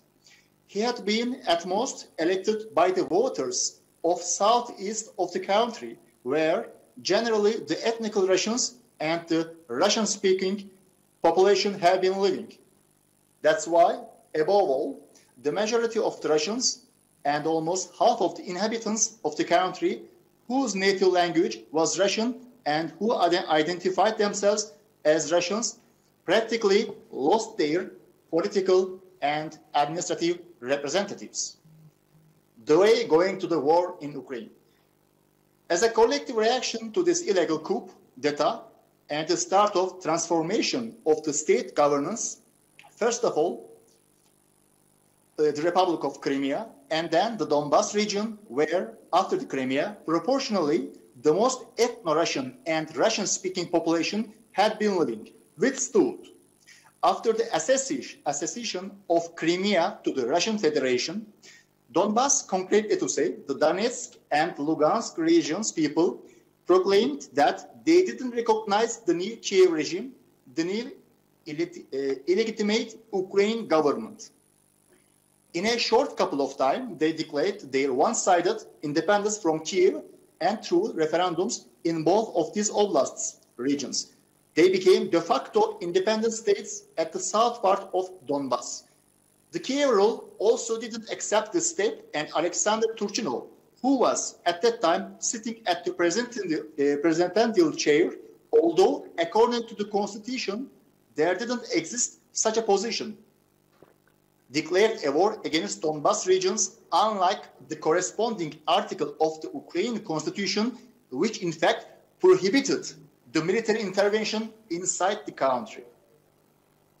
The breaking point for Russia about the Russian population outside of its borders. In April 2014, the Ukrainian army entered Donbas, and beginning from the southern parts of the regions, the war started, and till the end of the summer, the first phase of the war continued, and consequently, 10,000s of people died. Just because of the Ukrainian troops and paramilitary fascist and neo-Nazi military formations like Dnieper, Azov, and Aidar target the civilians, thousands of Russian and Russian-speaking population at Donbas lost their lives. After the collapse of Soviet Union, this kind of turning point first time happened. For the first time outside the borders of Russia, directly inside the second biggest Slavic country, where the most crowded Russian and Russian-speaking population had been living, was facing such a mass decimation. Likewise, against the other parts of southeast Ukraine, the new regime began to organize several civil massacres and political pressures. The civilian massacres, crimes, and pressures against compatriots of Russia. The majority of the people of almost all the regions and main cities of southeast of Ukraine, like Crimea and Donbas, proclaimed that they wouldn't recognize the new ultra-nationalist and far-right political power.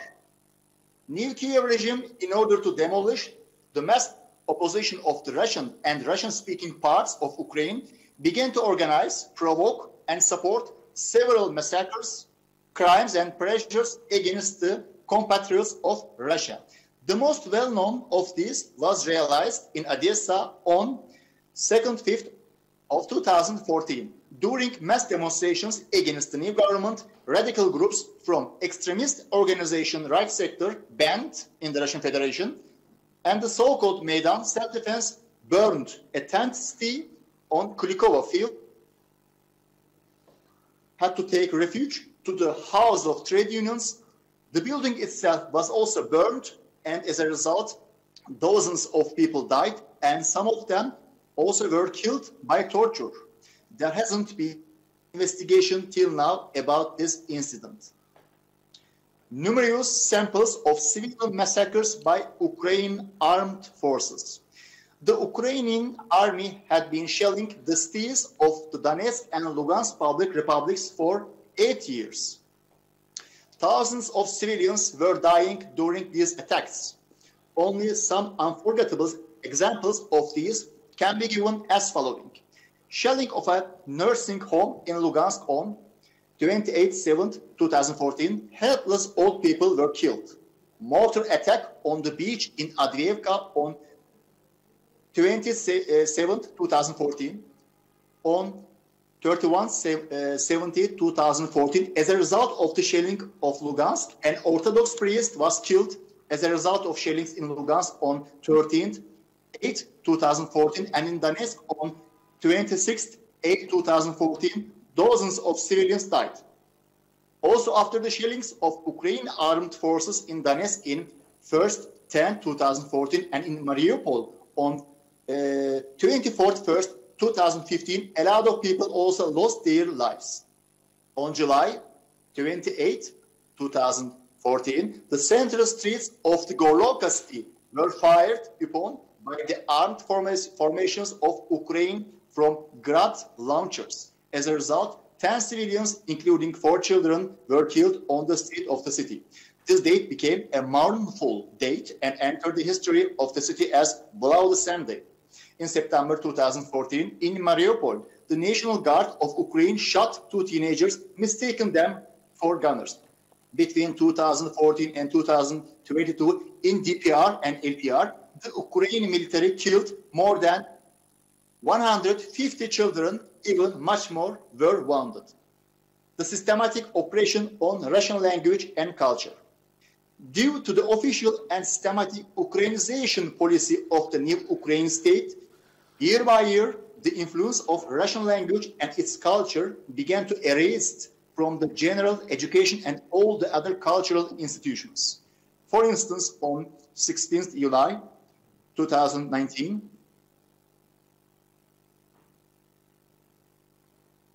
which came into force in Ukraine.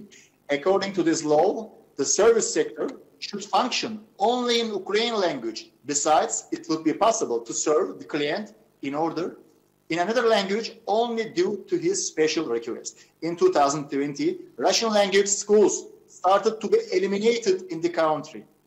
Concretely, in March 2020, President Vladimir Zelensky signed the law on full general secondary education, which eliminated Russian language schools in the country from September 2020. On 24th of May 2017, deputy of the Verkhovna Rada of Ukraine from the Radical Party, Igor Moseichuk, during a discussion about language policy on the Zik TV channel, suggested focusing on the actions of Nazi Germany. On 1st of July 2021, Verkhovna Rada adopted the law on the indigenous peoples of Ukraine. Russians weren't included in the indigenous peoples. The president and governments legitimated and legalized Ukrainian Nazi leaders. The new Ukrainian governments, both under Pyotr Poroshenko and Vladimir Zelensky, re-honored, legitimated, and legalized the Ukrainian Nazi collaborators and fascist leaders like Stepan Bandera and Roman Shukhevich, who cooperated with the occupant Wehrmacht army and directly worked under SS organization during the Second World War. The official authorities of Ukraine and Zelensky personally glorified the Nazi Bandera. Lots of monuments were erected for him in West Ukraine. Processions were allowed in his honor. The participants of these facilities were calling for the killing of Russians. In 2019, the president of Ukraine named Stepan Bandera an indisputable hero for a certain percentage of Ukraine residents. At the same time, under the protectorate of the political regime, the Soviet statues and symbols were attacked by ultra-nationalist groups. Some samples of these kinds of actions: 21 February 2022, a monument to the victims of Second World War was destroyed in Kiev. 1st January 2022, a torchlight march was held in Kiev on Bandera's birthday. 1st January 2022, nationalists hung a banner, "Happy Birthday," congratulating Stepan Bandera in Kharkov. 28th of December 2021, a giant banner with Bandera was hung on the administration building in Ternopil city. 28th of April 2021, Ukrainian radicals marched through Kiev in honor of the day of the formation of SS Division Galicia. 1st of January 2021, the Bandera March 2021 was held, where Ukrainian nationalists called for killing for the Russian language and culture. 1st of January 2020, some Odessans celebrated the birthday of Stepan Bandera with a rally. 15th of November 2017, a torchlight procession of Banderonasids took place in honor of the 75th anniversary of collaborators from the UPA, the Salvation Army of Ukraine, of Stepan Bandera. The new Ukrainian administration and state fed and developed neo-Nazi military groups. The fascist and neo-Nazi political and military organizations were the central and most efficient dynamics of the Maidan process in Kiev.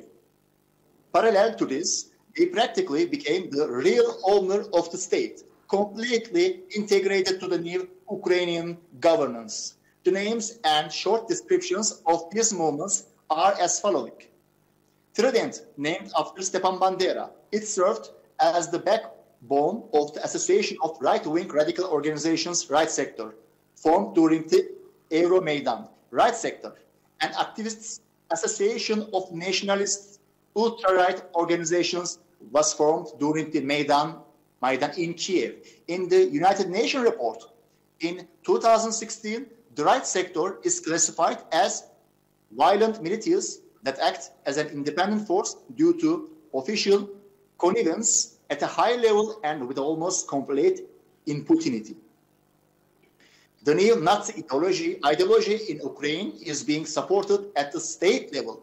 As a typical indicator of this, on June 13, 2021, a farewell ceremony with the former soldier of the SS Division Galicia, Orest Vaskul, was held in Kiev.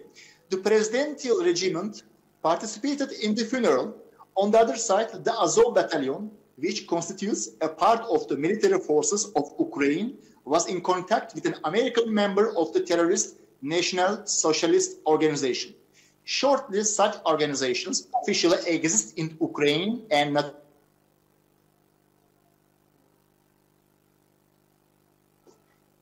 On September 1st, 2021, the publishing house of the Verkhovna Rada, the Parliament of Ukraine, published the book Taras Bulba, Borovets, We Cannot Stop Our Battle.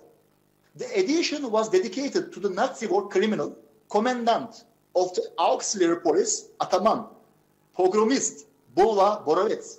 The book was purchased by the Ministry of Culture and Information Policy of Ukraine for distribution in Ukraine libraries. At the same time, the book does not contain any mention of Bulba Borovets' participation in crimes against humanity and the extermination of Jews. Western countries and politicians supported the neo-Nazi movements in Ukraine. Western politicians from 2014 till 2022 directly or indirectly gave political, financial, technical, and educational support to the neo-Nazi political military groups. Their militaries openly were contacting the Ukrainian Nazis, supporting them mainly with weapons and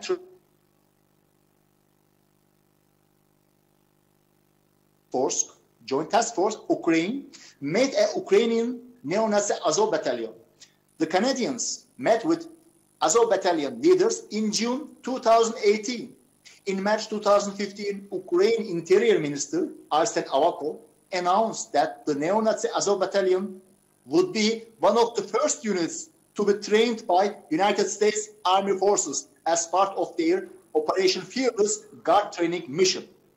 However, United States training was discontinued on June 12, 2015, just because the United States House of Representatives passed an amendment forbidding any assistance, including weaponry and training, to the battalion due to its neo-Nazi background. However, in November 2015, the amendment was removed because, according to the nation, The House Defense Budget Committee was under pressure from the Pentagon in order to cancel this decision. Information and Psychological Operations Center against Russian Federation. Ukraine, together with direct support and funding from the United States, started to execute an active information war against Donbas and Russia. By September 2019, a network of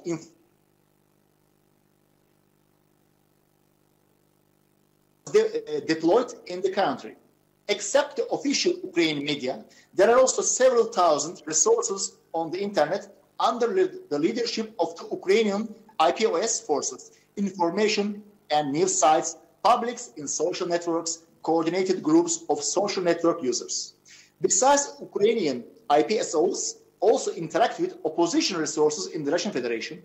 The Ukrainian IPSO forces use Western media in general with the support of foreign intelligence agencies. CIPSO is a Kiev special unit. The center is also called Information Troops, and its activities are aimed at encouraging hate for everything that is Russian. Telegram channel provided extensive data about the project of the Ukrainian Special Services, which is disguised with the name of Russian Steel. Since 2022, the 72nd SCIPSO has launched another psychological action, Trouble. It's called destabilization of the socio-political situation in the area, Donbas, of the operation. Its critical aggravation during the preparation and conduct of the elections of the President of the Russian Federation in 2024 and the post-election period also. Foreign states have been supplying Ukraine lethal weapons for offensive operations. For 7 years, Washington has provided more than $2.5 billion to military assistance in Ukraine, including lethal weapons, from various rifles to 3 deliveries of Javelin anti-tank systems. PSRL-1 grenade launchers and Barrett sniper rifles were also supplied. According to the sources of Donbas Rally, about 100 of Barrett sniper rifles were purchased.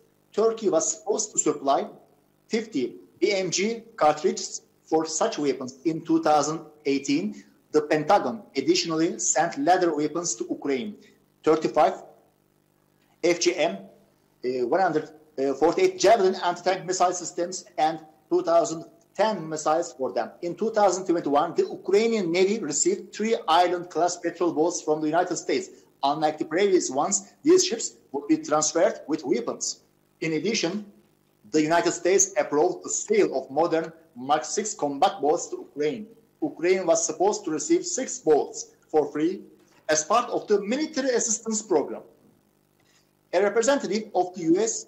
State Department announced that in 2022, a shipment of weapons with a total value of about $200 million arrived to Ukraine.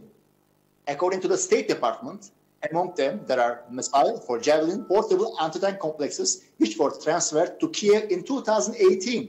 Also, SMAW grenade launchers to combat fortified pillboxes and bunkers. In January 2022, the United States officially allowed Estonia, Lithuania, and Latvia to supply American-made weapons to Ukraine. Estonia planned to transfer a certain number of Javelin anti-tank systems, and Lithuania and Latvia plans to deliver portable Stinger anti-aircraft missile systems to Ukraine. In the Czech Republic, in addition to the infantry fighting vehicles, 40 self-propelled artillery units and 177 heavy machine guns were bought. In Poland, 100 Risolites were bought, probably SPG-9, and 2 ship guns mounts. A few years ago, Ukraine received 150 machine guns from Lithuania. According to Russian media, in 2014, Kiev received from the Allies about 2,000 body armor, 2,000 AN, TPQ, 48 counter-battery stations, 45 HMM, WV armored vehicles, and a field hospital. In addition, in 2018, Kiev imported 40 self-propelled guns, 200 S-1 from the Czech Republic. In Eastern Europe in 2019, Ukraine was able to buy BMP-1 AK and self-propelled artillery rounds ACS to S-1 Grondika, Czech Republic. In the autumn of 2020, it was reported about the beginning of Ukrainian-Turkish cooperation in the field of unmanned aviation. Ukraine purchased dozens of UAVs from Turkey. Several Bayraktar TB2 products were among them. In addition, in 2021, the construction of missile boats for the Ukrainian Navy was planned by the help of the loan from the United Kingdom. The Minister of Defense planned to purchase Czech self-propelled howitzers Dana M2 152mm caliber. The production of equipment had already begun, and the first self-propelled guns should enter the army in 2022. Ukraine had the opportunity and desire to create its atomic weapons. Ukraine was being prepared from the Western powers for a possible military attack on Russia, including the possibility of an atomic strike on Russia. On February 19, 2022, at a conference in Munich, Vladimir Zelensky announced his intention to ignore and cancel the Budapest Memorandum. This is the only document that prohibits the development, proliferation, and use of nuclear weapons by Ukraine. In 2015, Secretary of the National Security and Defense Council of Ukraine, Alexander Turchinov, answering the question about the possibility of creating a dirty atomic bomb, said, "We will use all the resources we have, including to create effective weapons." The former representative of the Ukrainian mission to NATO, Major General Pyotr Garashchuk, mentioned that Kiev has intellectual, organizational, and financial capabilities for creating its own nuclear weapons. In 2021, the ambassador of Ukraine in Berlin, Andrei Melnyuk, expressed on Deutschlandfunk radio that Ukraine needed to regain its nuclear status if the country could not join NATO. According to the Russian nuclear physicist Alexander Borovoy, Ukraine is capable of creating a dirty atomic bomb using the existing capacities, the material for which can serve as a spent nuclear fuel of nuclear power plants that exist in Ukraine. The collaboration between Ukraine and the United States on the issues regarding nuclear fuel waste turnover indicates a purposeful increase in the infrastructure in Ukraine. It also allows the product to produce nuclear weapons and its materials, taking into account a large amount of design bureaus, production of military equipment, and missile weapons in Ukraine. It is clear that Ukraine has sufficient funds to implement plans to create missile weapons and systems with nuclear warheads. My presentation here has finished, completed. Thank you to all, for everyone, for the attention that you have listened.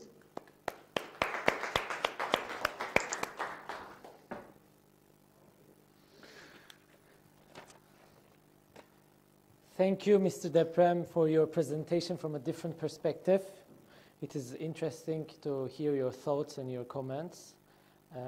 Before we proceed to the question and answer session, I would like to sincerely thank you all, Mr. Ambassador, Professor Onay, Professor Gardner from Paris, Dr. Sapmaz, and Mr. Deprem from Donbass for your presence and your valuable interventions today. It's been a pleasure, a privilege, and honor to receive you. Now, we will proceed to the question and answer session. Please feel free to ask questions to each other, and also we can take questions from the audience, as well as questions from Microsoft Teams, from our online participants.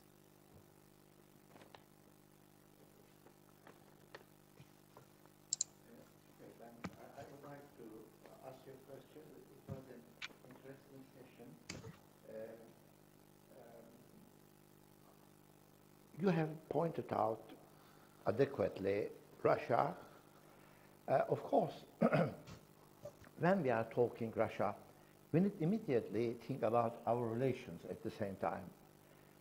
I think one of the greatest strategic errors made by Ottoman Empire is to not adequately evaluate the importance of Russia at the beginning of these small principalities when it has become independent.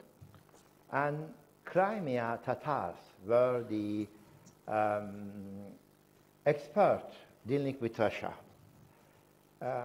And throughout our history with Russia, we expected the support of Britain in order to keep the integrity of the empire. But Republic has been very experienced in this field, and I think Turkish diplomacy during the Republican era were very conformed to the Turkish interests. So far, although during the Cold War, we were able to have, I think, proper relations, professional relations with Russia. And this professional relations has given us the opportunity to develop this relation with this framework of law. I think this is a good point that the presentation of our colleague has reminded us the importance of this country for us. But for Europe, Russia is a European power. This is a European power, and they never, for example, many times I discussed this issue with the French academicians. They see Russia as a country of the West, which has then, of course, given a lot of writers, musicians for the European culture. That connection after the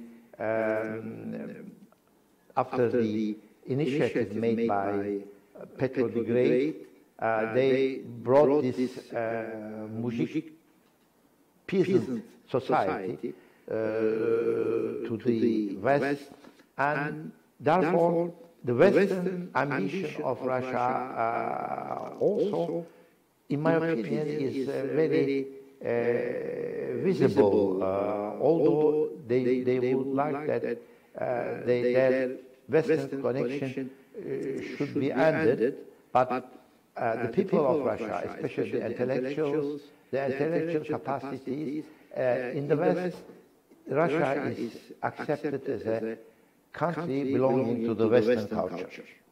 This is what I said. Thank you. Thank you for your comment. If I may, I would like to ask questions to each and every one of you. I will start with Professor Gardner. So it is clear that there's a full-scale war going on between Russia and Ukraine today. Do you think that this war could be transformed into a nuclear conflict, or the doctrine of mutual assured destruction, the famous MAD, is still alive to prevent such a full-scale nuclear conflict between these two neighboring countries? You asked me the million-dollar question there. But let me first say I would agree with what my initial argument was. You know, Russia and the Ottoman Empire were part of the concert of Europe, and respecting Russia as a member of that concert throughout the 19th and at least parts of the 20th century was key to maintaining Russian self-respect. I'll put it that way. And the failure to bring Russia into a position of mutual respect after the Cold War is a failure of American diplomacy. That's where I agree. And now, with the nuclear question, Russia threatens the use of nuclear weapons in two basic conditions. One, it could be a loss on the battlefield where it will escalate to de-escalate. That is very possible. They do not see tactical nuclear weapons in the same way the West does. The West sees tactical nuclear weapons as a means to deter conflict. Our nuclear weapons haven't deterred any conflicts, whether from Vietnam or Afghanistan or what have you. So here, to get to your question about mutual assured destruction, among conflicts where the sides don't have nuclear weapons, we haven't stopped anything when both sides don't have nuclear weapons. So my point is that if Russia's back is to the corner, they may use tactical nuclear weapons in Ukraine. On the question of whether those weapons would expand if it becomes an existential threat, and that existential threat is not defined we don't know what that existential threat is. But we do know the Russian Empire collapsed after World War I. There was a civil war, and I know Putin doesn't want that to happen again. So too much economic pressure on Russia could create a fear of the collapse of the Russian Federation and therefore become an existential threat. So I'm very worried about the extent of not just the military involvement in Ukraine, but the question of this existential threat and how Russia will interpret that. Now, in my view, diplomacy is crucial. We have to start now. We didn't do diplomacy. The U.S. did not engage in diplomacy throughout the whole post-Cold War period in engaging Russia in the new European security order. There was talk about it, but there was never action. Now the action is now. The action must begin now.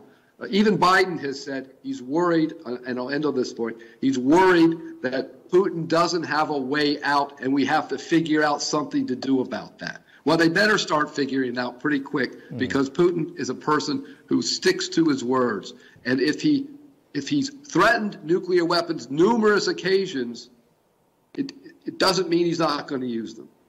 And I'll just end it there. Thank you, Professor Gardner, for your interesting response. I now would like to address a question to Professor Onay.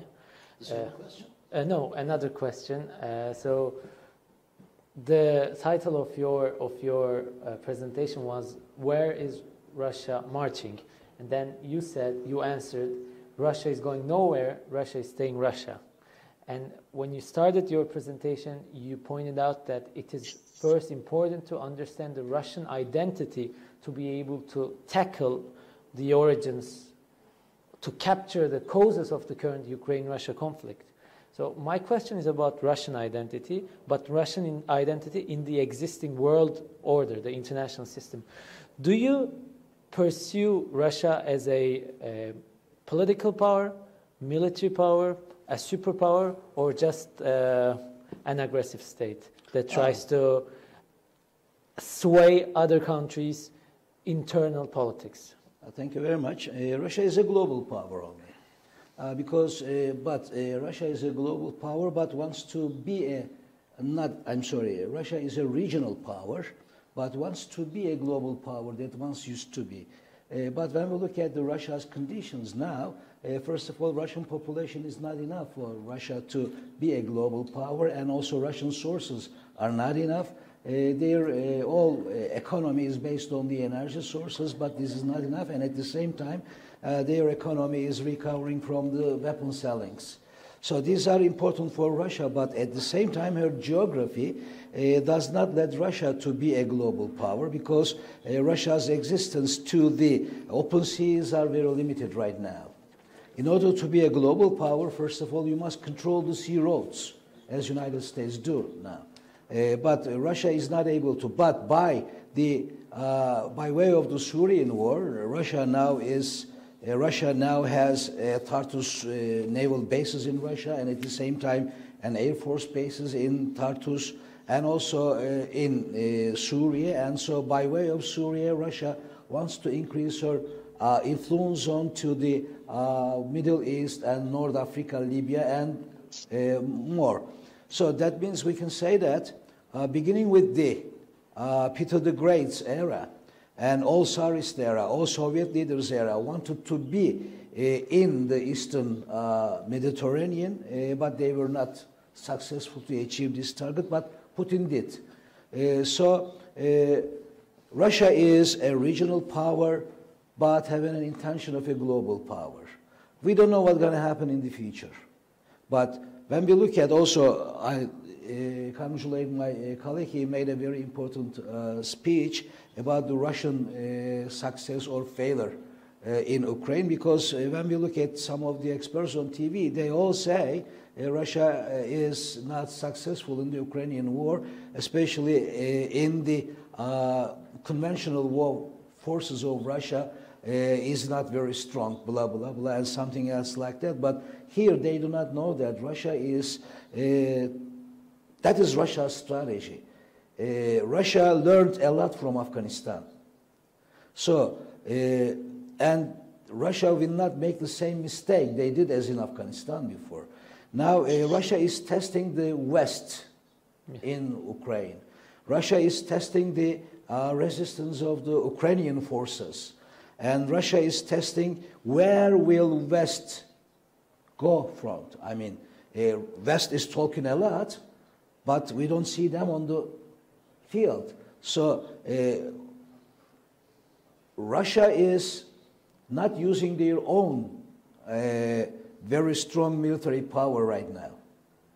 When we look at the tanks, they are not the new ones.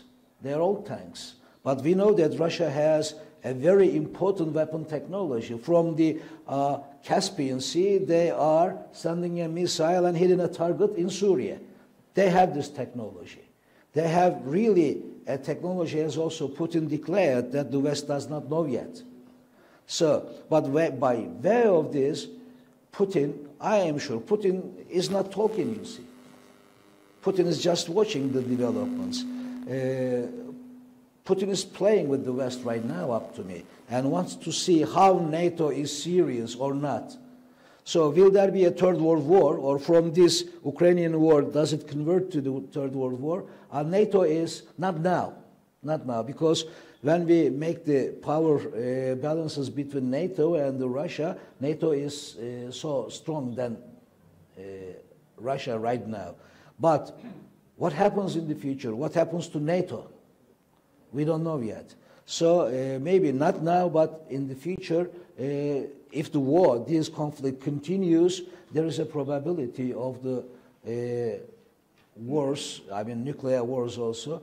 Yeah, it is not very easy to have a nuclear war, but Russia may think, if I won't exist in this world, I don't want the others to exist at the same time. So, you know, if you push the button, that's very easy, yeah. Thank you. Thank you very much for your response. And actually, you drew attention to an important point. You said the West is talking so much but doing not much. And this is actually interlinked with my question that I'd like to ask to Mr. Ambassador. Mr. Ambassador emphasized the importance of multilateral diplomacy and the diplomatic initiative by the West. I personally believe that the European Union plays a key role in this conflict and needs to take decisive action. Yet, as you all know, the foreign policy decision-making process in the European Council is based on unanimity. And when there is Hungary, which is a country that openly supports Russia, how can the EU take decisive action against these sufferings? But now, if you take into consideration the recent speech of President Macron, you will see that there is a move to change this voting system. Yes, this is true, but I think Europe is happy that there is an Hungarian who is blocking this system. I don't think that the Europeans, perhaps except France, Germany, have any desire to be incorporated in this business, because everyone has some connection with Russia. Secondly, their evaluation of the case is based upon their national interest. Therefore, their national interests are varying from one state to another one. For example, this gas issue is an important topic. Germany is even under this influence. This is another fact. Nobody desired that this war continue. The implication of the other state in the war would mean the bifurcation of the war. Then this war should be ended in brief delay. We don't know how, but it should be ended. And I mentioned that for this purpose, peace and the negotiated settlement, the use of diplomacy is the best way. But if there will be participation from other countries, like United States, if this conflict will try to be a conflict that completely alienate Russia from the international politics, or this conflict should become a proxy war, like said by the Lavrov, a proxy war of the West, using many issues, many other countries, in order to create great difficulties for Russia. If this conflict would then give way to another problematic issue. Russia today is a country that losing the population, you know. And this is a country that is composed many nationalities. Perhaps we can say it is a prison of nations, like this terminology used once for the Austrian-Hungarian Empire. Now, a lot of nationalities and population questions, and if this population in taking into consideration the weakness of Russia will demand a kind of autonomy or a kind of steps that could reach to autonomy and independence, then I think the attitude of Russian decision makers also, they are taking into consideration their internal questions. This is my reply. Thank you very much for your reply. I agree with your thoughts. And a question to Dr. Ahmet Sapmaz. So to conclude your presentation, you said, quote, Russia's political ambitions are greater than its military capabilities. Do you think that, then, according to what you said, do you think that the world should no longer fear Russia's military power, or, as Professor Onay suggests, Russia is just playing to be a low-key military power to test the West? That's a good question. From my perspective, Russia is not a so weak military, because when we look at the conflict, there is only Russia on one side, and the other most powerful countries in terms of military on the other side. So we cannot say that Russia military capability is so weak. When we look at the security situation now, the nuclear deterrence works, but the Russian conventional deterrence looks like not working, because Russia, as I mentioned in this presentation, in my presentation, doesn't declare limited objectives, and Russian military performance doesn't look like good, so Russia looks like loser. But I cannot say it's not loser, it's also not winner for now. I cannot say loser because it captured substantial territories in Ukraine, because before the operation it was controlling approximately 5% of Ukraine, including Donbas region and Crimea. but now it controls maybe approximately more than 15% of Ukraine. I cannot say winner because what Russia lost in this war, from my perspective, is its prestige. Mainly its military prestige, and the other one is moral prestige, I think. But in a war, there are lots of battles. Some of the battles are won by the Ukrainians now, and the others won by the Russians. So the time we will see in longer terms. But I can say that Russia is in difficulty now because you cannot win a war with fighting only the enemy against you. You have to affect the rear area, the supporting area. And there are thousands of military targets around Ukraine.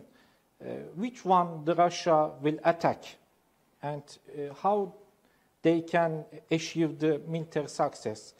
We call it in military as center of gravity. Center of gravity is a capability that where the enemy gets powers.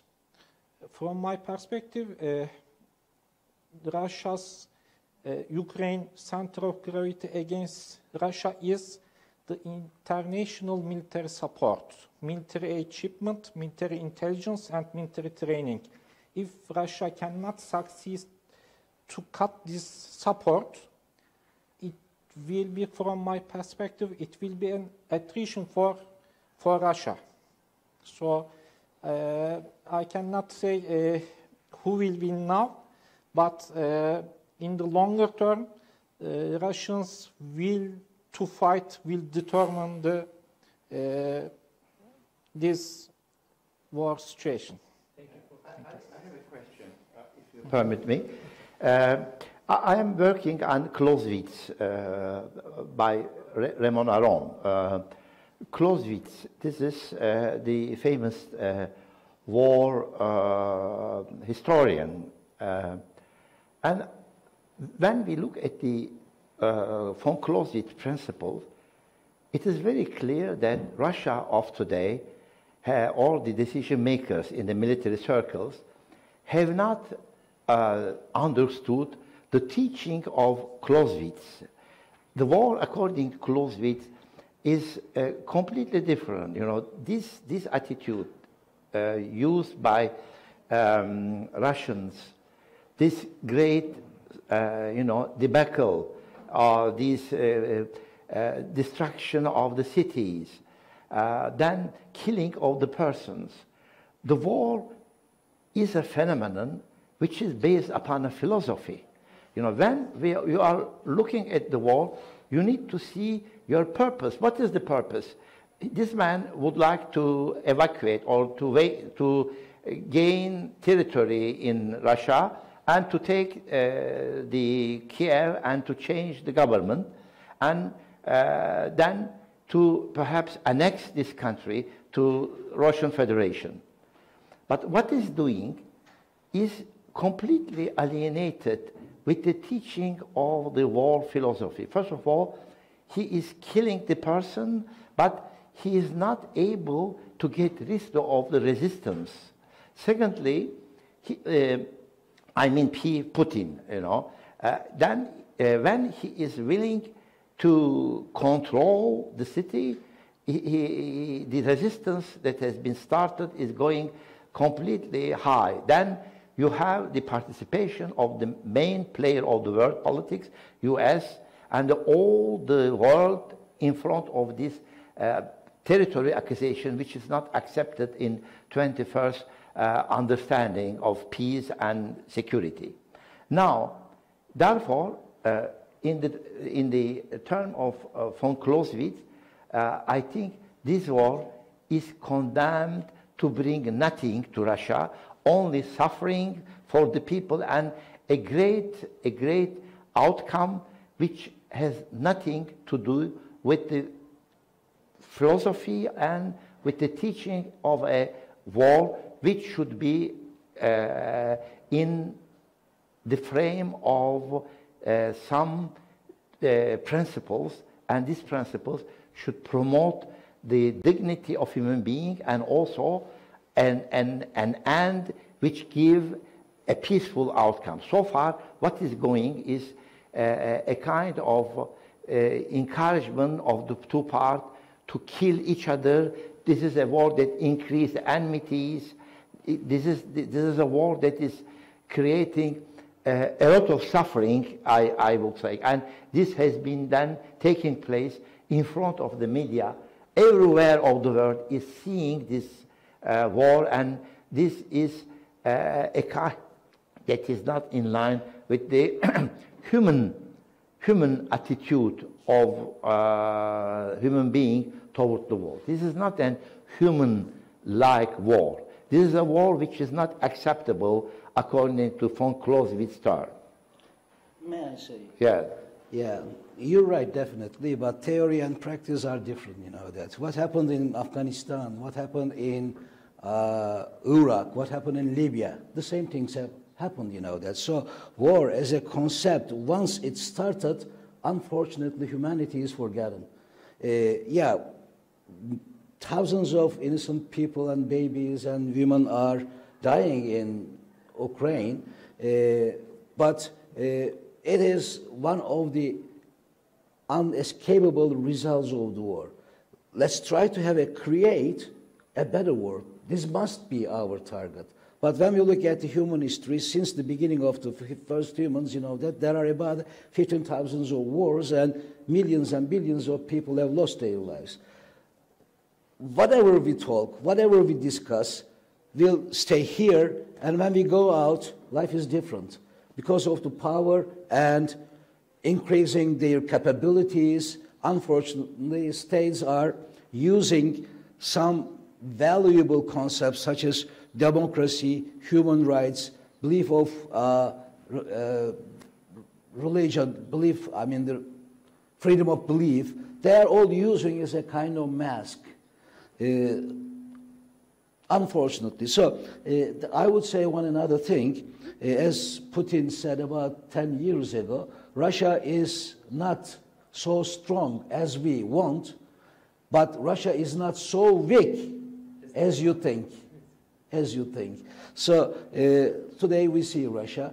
Unfortunately, when the first strike started in war or in battle, humanity is flying. I can say 2 or 3 sentences. I think the main problem is here is the threat assessment of Russia, because in Western literature, threat assessment depends on 2 elements. One is capability, the other one is intention. But Russian military adds another 3rd element, it's the proximity. Its near abroad policy is based on this. If a power located near to my border, it may be stronger, its intention may change in a quick way, and it will be a threat for me. So this threat assessment is maybe very problematic for Russian and also for the European security, because it includes all the time a conflict, and Russian military, Russian government contributed to this insecure situation, because all the time it warned the NATO, don't expand to me, you are threatening my security, and perception becomes reality. And so maybe if a cooperation between these 2 powers has been established, we would not see today's situation. And that's my. Please, Mr. Ambassador. Professor Gardner. Are you hearing me? Professor Gardner. Gardner, I'm sorry. Professor Gardner, are you hearing me? I'm sorry. Are you hearing me? Can you hear Mr. Ambassador, Professor Gardner? Yeah, I can hear, but I didn't hear the question. Okay, I would like a question. I would like to ask you a question. Why the Americans, having many great research centers, many intelligent people dealing with Russia, dealing with international politics. Why they are not deciding right way? Is it a good advice for the American to deal with the British in order to evaluate the world affairs? Do you think that the American government is cooperating with the British in order to have actions before deciding? The British experience in the field of diplomacy is very important. Is there any kind of cooperation between British and the Americans in deciding in very hot topics? And why this very important person, monies, research, and the decision-making process is not very correct? America is making mistakes. In the case of Russia, you have also evaluated this policy. How do you see this, I think, very unexplainable situation with this great people, with this great center, experience and intelligence everywhere? The decision-making process is never correct in general. Well, thank you. That question is so important for me in my research, because America is taking on the hegemonic role that Great Britain had before both World War I and World War II. And I think we're making the same mistakes that Britain made before both World War I and World War II by not engaging in diplomacy with the primary rival. That is, Britain failed its diplomacy to bring Germany into a new security order with France before World War I. The situation with Weimar and then Nazi Germany was a total disaster. And the Americans were part of that, but really weren't a major player. Now we are the major player, and the situation is as dangerous as the situations before both World War I and World War II. Russia is a mix of Imperial Germany and Nazi Germany in a way, or Weimar. It was Weimar Germany and becoming a kind of mix of Nazi and Stalinist Russia, we'll put it that way. So my point is that we're in a period of time that's between somewhere with the interwar period, but this is complicated. The Americans are acting more like their Great Britain of the World War I period, where Britain dominated the world, and not Britain of the interwar period. But that's the complicated part. Anyway, the issue is we still are not engaging in this diplomacy, as you're suggesting, even though we have all these think tanks. Those think tanks are all contradicting each other. First of all, you've got the Heritage Foundation on one side. You've got the Left-Wing Institute for Policy Studies on the left side. You've got Brookings and somewhere in the middle. And you've got new ones called Quincy Institute, which is very interesting and which is trying to find a diplomacy that can resolve this tensions between the United States and Russia. That's one of the few think tanks that are doing that. But the government, the Biden administration is heavily, in my view, dominated by old school democratic thinkers from the Cold War. And here's the problem. They see the Cold War as winning, and therefore the more pressure you put on Russia, Russia will give in and Gorbachev will come out. I can almost guarantee that's not what's going to happen. And when I said earlier that Biden is suddenly thinking, oh, maybe Putin doesn't have a way out, think about it. We're undermining his entire economy, and we're spending $40 billion or so on arms and assistance to Ukraine. Russia's going to have a hard time countering that. This is going to put Putin in a corner, where, as I said before, he can actually consider the use of nuclear weapons.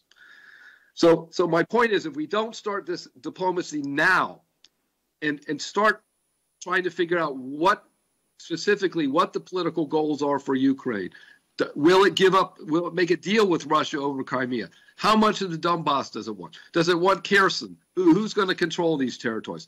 These kind of specific issues have to be talked about as soon as possible. Otherwise, this it's not going to be a war of attrition. It's going to be much worse. So I'm totally with you. I think the American government hasn't been thinking these. The other problem is Americans don't think historically. They don't understand. They think the world began in 1945, basically, and when World War II was over. So they can't compare themselves with other previous epochs in history, and they can't. And they're too interested in quantifiable data to think about strategy and think about diplomacy. I'll leave it like that. Thank you very much. Time constraints. I will only ask the last question to Mr. Okay Deprem, and then we'll finish the first session. So, Mr. Deprem, you spoke about a Western support towards radicals, neo-Nazis and far-right movements in Ukraine during your speech, which is an interesting point of view. My question would be, does the public opinion in Russia believe that Russia was provoked on purpose?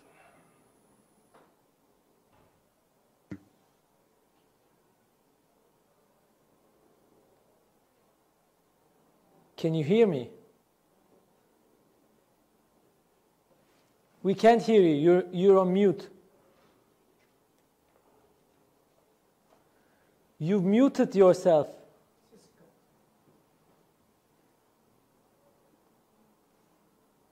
Could you repeat your question, especially the last part of your question, please? So you spoke about a Western support towards radicals, neo-Nazis, and far-right movements in Ukraine. I was wondering whether the public opinion in Russia believes that Russia was provoked on purpose.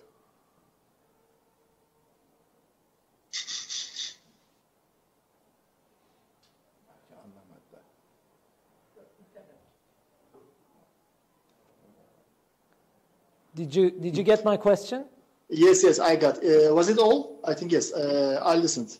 I heard. If you hear me, then I answer to your question. Yes, we can hear you.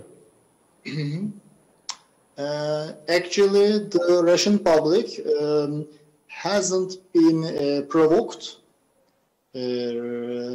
because of the existence of these organizations, groups, movements, etc.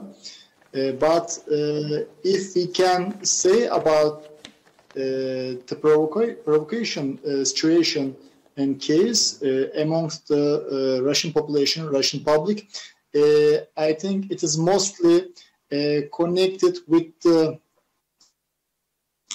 the suffering of Donbas people, the Donbas Russian people, ethnical Russian, or with other words, ethnical Russian people and Russian-speaking people in Donbas in last 8 years, beginning from 2014 till the beginning of this war. Sincere to say and real to say, yes, most of the Russian people in Russian Federation, to serious extent, has been provoked just because of this issue, actually, of first hand. Just because historically and sociologically, the Donbas, most of the Donbas, majority of Donbas people have relatives in Russia, or on the contrary to say, several Russian people, millions of Russian people, millions of citizens of Russian Federation have relatives, have quite close people living in Donbas for long decades, even centuries. That's why their case, just because of the war, having it begun in 2014, it directly started to affect the Russian public quite deeply, seriously, and dramatically. I think, I mean, shortly, as a short, not just because of the last situation, but as I said, I'm repeating, beginning from even the spring and summer of 2014, the Russian public began to watch the incidents, the tragedy of war, of the military operation of Ukraine army in Donbass. That's why throughout these 8 years, this accumulation, social accumulation, socio-psychological accumulation, yes, really provoked Russia, but above all, the Russian population, the Russian people itself. Mr. Deprem, for your thoughts and your clarification on this topic. Thank you all once again for being here. It was a pleasure to receive you. It was an honor.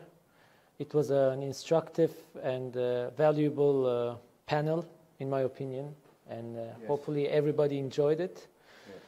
I think that we can close the first session right now, and we will have a lunch break, and we'll be back in around an hour for the second session. Thank you all once again. Thank you very much. I really enjoyed it. Excellent. Thank you.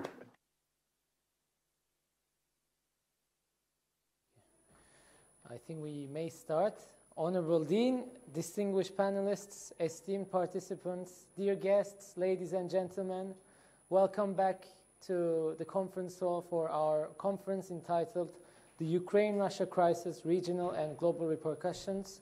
We will now proceed with the second session of our conference. Our first speaker is Professor Deniz Yükseker, who is a political sociologist. She is also the head of our political science and public administration department. The floor is yours.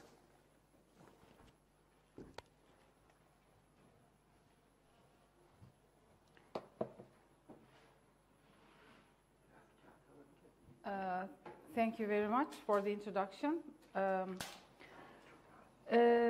First of all, I would like to apologize to my co-panelists. As you see on the program, I was supposed to make the last presentation.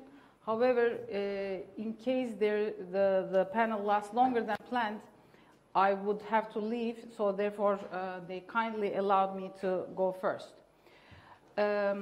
Okay, so I'm going to, my presentation is about refugees from Ukraine, and since I'm no expert on Ukraine, I decided that I would compare their situation with Syrian refugees in Turkey, which is a subject that I work on. I have been conducting studies on migration and refugees in Turkey. Before outlining, showing you an outline of my presentation, I would like to justify this comparison. Well, the numbers are comparable in the first place.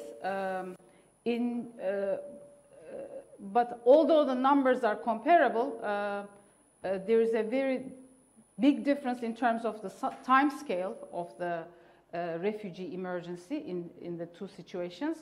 In the Syrian case, it lasted several years for the numbers to reach 6 million, whereas in the case of Ukraine, it just has lasted less than 3 months.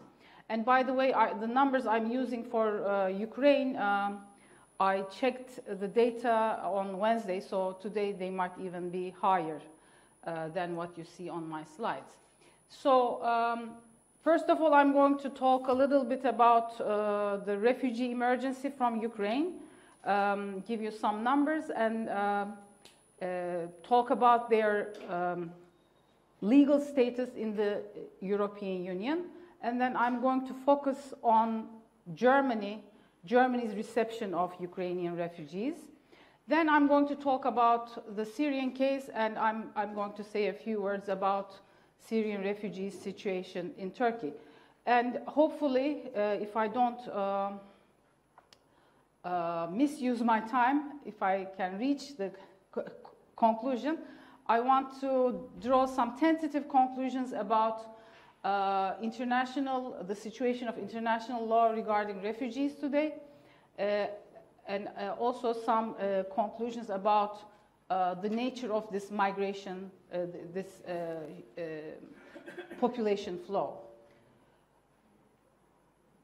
Okay.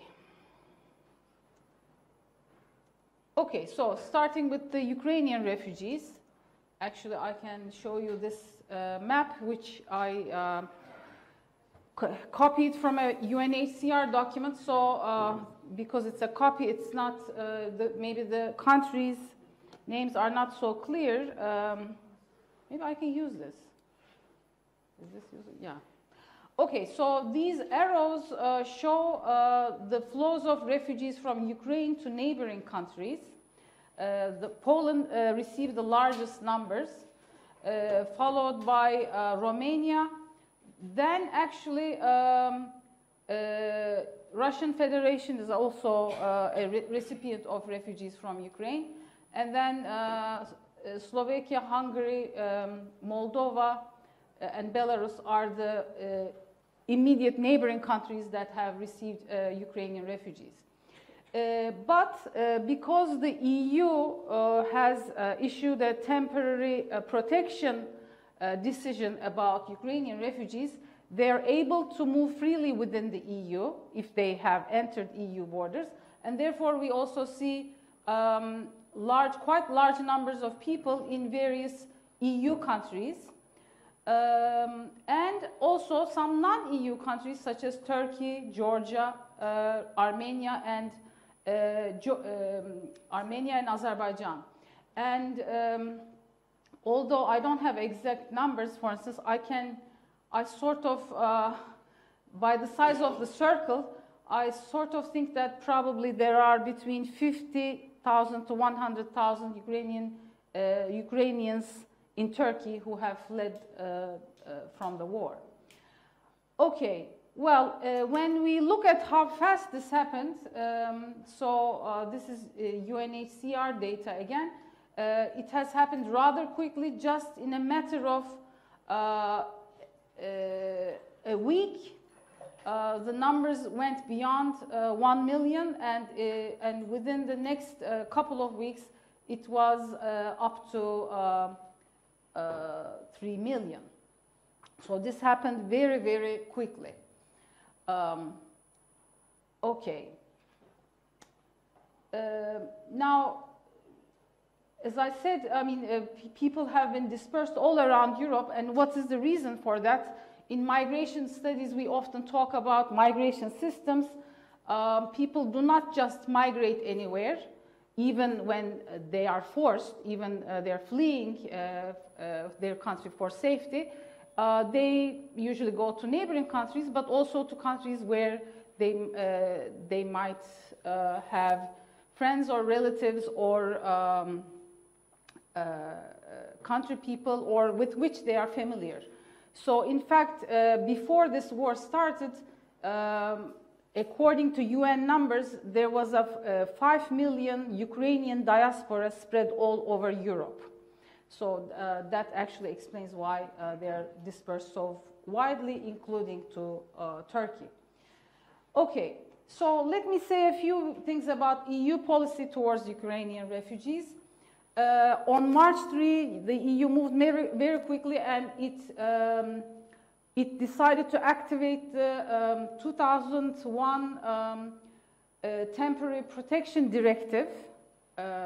Temporary Protection Directive applies to mass influxes of people from conflict zones, and by invoking that or by activating that directive, the EU said that it would give temporary protection to all Ukrainians fleeing from the country, and it would provide them with accommodation, access to education, healthcare, and access to jobs. And also, it has created a solidarity platform for sharing responsibility so that a single country doesn't have to shoulder the burden of the refugees, but it is so that it is shared equitably between EU countries. As I said earlier, they are free to move within the EU, even if they have entered through Poland or Romania. Now, this EU directive also, the temporary protection directive also applies to non-Ukrainians who were under international protection in Ukraine before 24 February. However, as they also have been fleeing out of the country, there have been reports of discrimination against them. Now, I want to just say a few more words about this temporary protection because as we know, that's also the status of Syrian refugees in Turkey. So, as I said, this was the first time that it was activated. And the reason why in 2001 the EU had drawn up a decision or a directive on temporary protection was based on the Yugoslavia crisis. And in fact, in 1995, there was another Council of European Union decision which granted temporary refuge to Bosnians and others who were fleeing from the former Yugoslavia. And back then it was really temporary because after a few years, after the Daytona peace agreement, most of those refugees were sent back to Bosnia on the grounds that Bosnia was now, or was then, a safe place to return. Of course, here we should recall what international law foresees about durable solutions to refugee situations. The 1951 Geneva Convention on the Status of Refugees, its 1968 protocol, 67 protocol, as well as the 2018 Global Compact on Refugees foresees three types of durable solutions. One is voluntary repatriation, one is resettlement to third countries, and the third is local integration.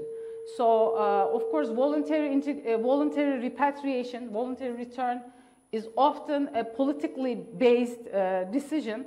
So back in the 1990s, the EU had decided that it was safe for Bosnians to return. Oh, çok kötü. Now, I just want to say a few more things. I'm not using my time wisely here, but I want to say a few things about Germany. Focusing on a country case might bring some issues to the fore for us. Now, I have not conducted any systematic scientific research on this. I happened to be in Germany last week, so I carried out informal conversations with people who worked in refugee shelters, as well as informal conversations with social scientists. And I also made a very, very casual review of some news items written on the situation with the help of German speakers. Of course, my German was not enough. So in Germany, among non-bordering countries, non-neighboring countries to Ukraine, Germany has the highest number of Ukrainian refugees right now. And among the adults, 60% are adults. Among the adults, 80% are women. I think this is a general trend. Now, Germany already was home to more than 300,000 people of Ukrainian origin before the war started. And of course, Germany is, within the EU, the country with probably the highest number of refugees. And more than half of them are Syrians who arrived there after 2015. Now, how does the reception of refugees in Germany work? It's actually municipalities which have they coordinate the operations, they have reception centers, and then refugees are sent to places where they can be accommodated. And municipalities have actually organized volunteers for this purpose too. So there's a public participation and public welcome that is formally organized for the Ukrainian refugees. Okay, well, however, the news reports talk about differential treatment of refugees now in Germany. So there are various reports. Again, I mean, my analysis is not scientific. However, it gives us an impression and it allows us to maybe draw up some preliminary hypotheses about the situation. So, for instance, one argument is that Ukrainian refugees, in terms of bureaucracy, it's easier for them to start school, or to find a job, or to find an accommodation. For instance, they are not asked for German language proficiency certificates, or their diplomas are just accepted bona fide, whereas Syrians 7 years ago had to prove themselves or had to start, I mean, all of their credit, school credit was not counted. And one consequence of this, perhaps, again, this is something that we see in news reports, that in refugee shelters, non-Ukrainians are feeling a little resentment because they had not got the same treatment 7 years ago. And we see headlines in newspapers, you know, I mean, being self-critical of the country's treatment of refugees. Are Ukrainians first class and we're Syrians second class? Are we applying double standards and so on? Or are there good refugees and bad refugees? You know, that was another title. And in fact,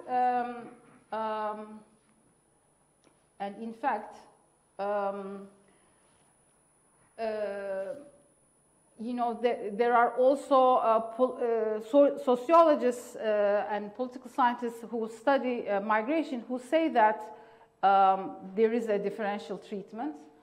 And, you know, part of this is based on the idea that Ukrainians are innocent victims, and especially because this is a predominantly women's and children's flow, they're especially perceived as innocent. As one prominent migration scholar, Albert Scher, says. However, they also say that, you know, 7 years ago, initially Syrians were also welcomed like that, but over time the welcome waned. So, for instance, there is a perception, political perception that Ukrainians are closer to German culture because of their religion, and also that they are more willing to work. As opposed to that, there's a perception that Syrians are less willing to work and more dependent on social assistance. However, these accounts also talk about how it was difficult for Syrians to find jobs in the first place because there were bureaucratic hurdles that they had to overcome. And in fact, their legal status also, I mean, there are many Syrians who are still waiting for receiving full protection. So whereas that has been faster for Ukrainians, although temporary. Okay. Now I wanted to also say something about Syrian refugees, but I don't want to just too much. But I already violated my time limit, but I don't want to violate it too much. So, well, in the Syrian case, let me just say that, you know, the trend of outflux or influx to neighboring countries was slower. So here in this graph, actually, we see numbers reaching 3 million after, more than 3 years of conflict. And in the case of Turkey, we also see that. Syrians started to arrive in Turkey right after the civil war started, but it became a serious flow in 2014, so after 3 years. Now, how were they received initially? Initially, the government called them guests, of course, which is not an international legal category. There's no such thing as guests in international law or national law. They were mostly placed in refugee camps initially, but after it became clear that the numbers were increasing, they were allowed free residence across the country. And in 2013, Turkey issued a temporary protection regulation based on one of the clauses of the Foreigners and International Protection Law, which gave them access to certain public services, and it did not have any time limit.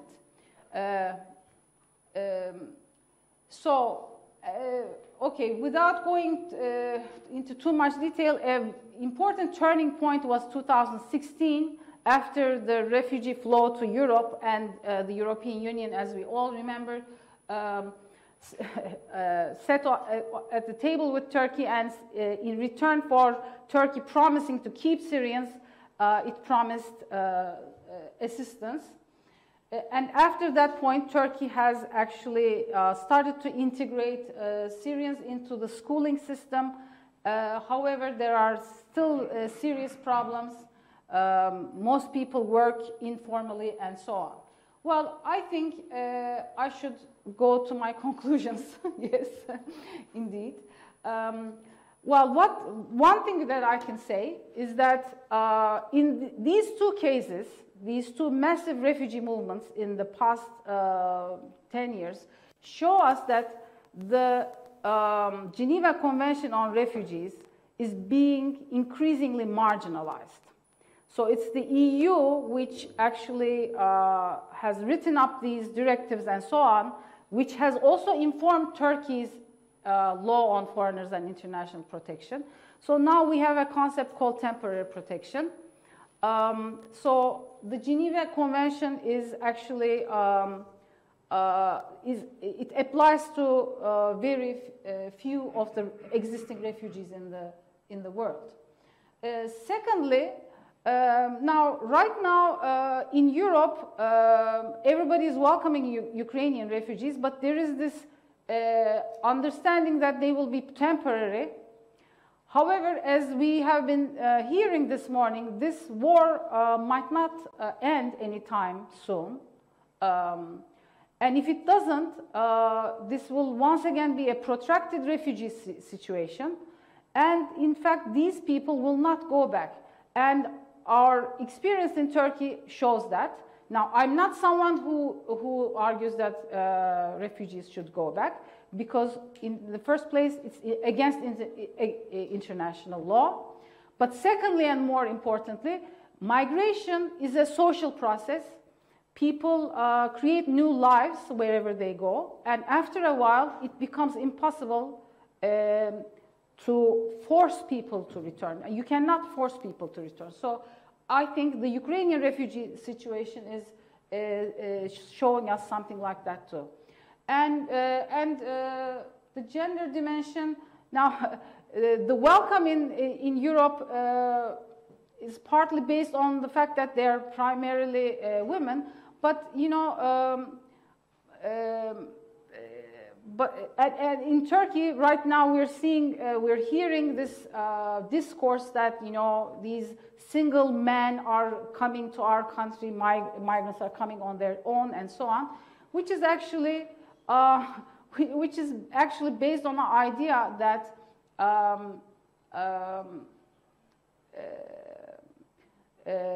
which is based on the notion that, you know, men should be fighting And women are always vulnerable, which is a problematic category, but I will stop there. I don't have time to talk about that. Okay, thank you very much for listening to me.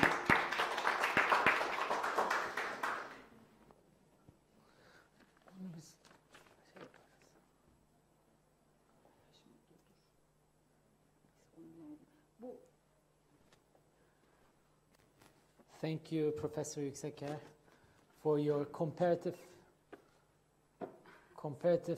analysis from this sociological perspective, which is very important because war means migration, also refugees, and I think that it's important to touch upon these significant points.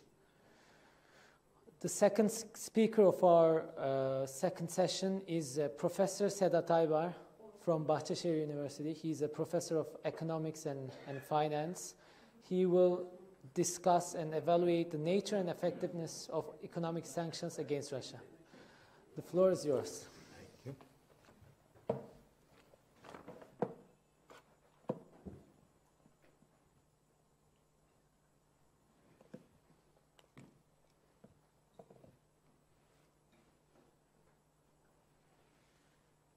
Okay, I can do my thank yous while you are organizing this. I'm delighted to be here attending this conference. This is refugees from Ukraine. That's not mine, but nevertheless, let me close this. Okay. And I thank organizers of this conference. This has been going on some time. Of course, people talking about what is happening in Ukraine and Russia, and there are a lot of information flowing around. Now, what I have done here, I looked at the effectiveness of economic sanctions against Russia. I think I can use this one. Right. Just before I go into detail on my presentation, let me say a few things. First of all, economic sanctions, they've been used as a foreign policy tool. And when you trace its history, it goes back into ancient times. People use economic sanctions in order to weaken their opponent, in order to gain an upper hand, and in order to impose whatever they want to impose upon their enemy. Now, of course, having lived through many, many sanctions throughout centuries, and more recently, particularly within the Western milieu, these economic sanctions are used increasingly more frequently. It doesn't necessarily lend support to build up a theory of sanctions. That doesn't necessarily mean that people are not trying to build up theories of sanctions, but those, an umbrella sanctions theory coming up with this is extremely difficult, because each sanction will have their own history, will have their own social background, will have their own targets. That is to say, for instance, sanctions against Iran would be different from sanctions against Venezuela, or sanctions that Turkey has received after the Cyprus intervention would be different from sanctions that was imposed upon Sudan or Libya. Well, having said this, whether sanctions are effective or not, one thing that we can say quite confidently, that sanctions are not necessarily effective foreign policy tools. Having said this, the people who are applying sanctions, they're making their skills developed in such a way that sanctions will serve some other means as well. And this is probably more prominently pronounced during Russian sanctions after the Russian-Ukraine conflict. So I'm going to look at these sanctions within that kind of perspective, and I'm going to use political economy framework. in order to give my message, what I want to tell you about sanctions. So first, I'm going to start with Russia's economic background against this background that sanctions are being implemented. I think in the last session, Ambassador Engin Oba, he's also a professor of international relations, he asked a very meaningful question. Why is it that American think tanks or American academic media wouldn't come up with certain policy prescriptions vis-a-vis this kind of crisis? Why is it that there's always failure on the part of the Americans? I don't think the think tanks in the United States or some other places are lacking that kind of sophistication. They do have a storyline in their policy prescriptions. Those may not be accepted by us or likened by us, but nevertheless, there is a storyline there, which is also pronounced very nicely in this conflict in Ukraine and Russia. Okay, Russia is a middle-income country. It is 47th richest in terms of per capita. And purchasing power parity-wise, it is a per capita income nearly $30,000 US. You know about Russia's economic merits. I'm not going to go into detail into those details, but I'm going to use one index, and this index is developed by Harvard's CIS.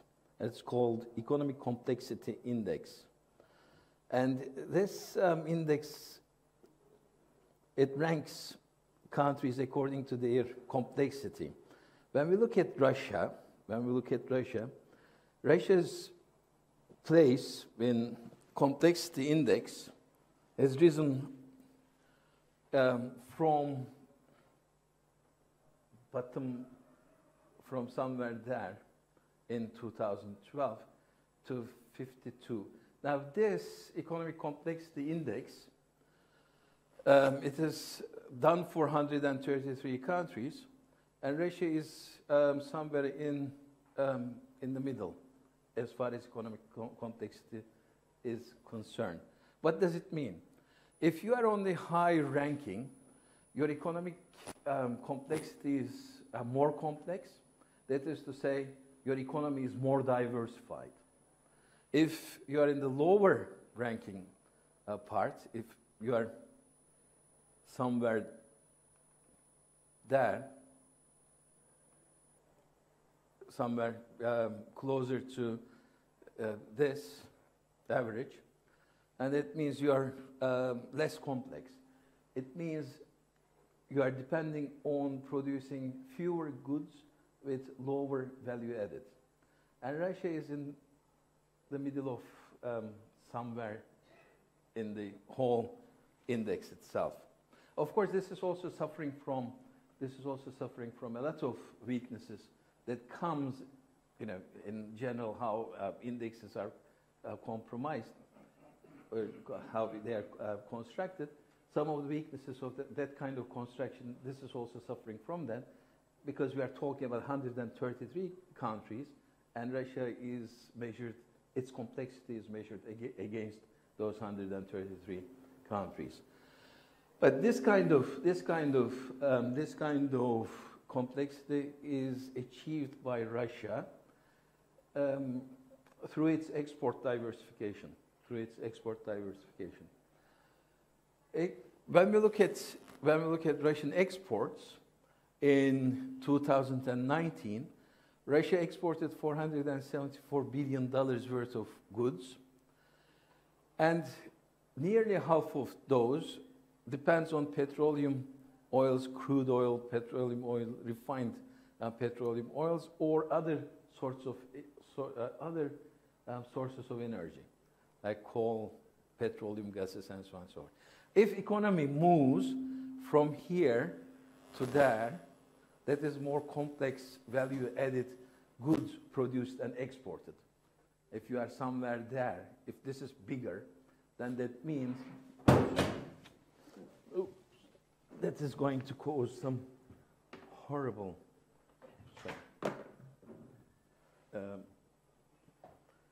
horrible outcomes. Anyways, sorry, you got the point. This is Russian economy is as complex as you might expect it to be complex, but heavily depending on petroleum, oil, energy exports. Now, if you want to check this complexity index, which is a fun, anyone who's studying economics would be extremely interesting for them to look at these complexity indexes. You can see it from this website, if you haven't seen it yet.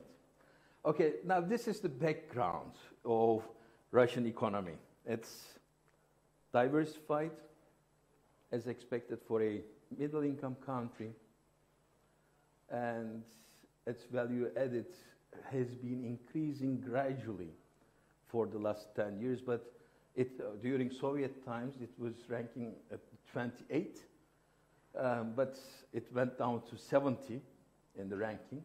Now it's climbing up to 52nd complex, economic complex country. Now, any economic sanction against Russia is expected to become successful against this background. But now we are talking about exports and the value added, or the kind of goods that Russia is producing, and it is going to hurt Russia. Now, when we talk about any country, and it is going to hurt, or rather sanctions like this, like the ones imposed upon Russia, is going to work, it must hurt some real people and some real people's real interests. If you are not targeting those real interests, then sanctions are reducing Russia's exports or export revenues. Is not going to become effective as expected, if expectation is to bring it down on its knees or kill it. Now, fast-forwarding Russian history, another background against which economic sanctions are going to work is what has happened with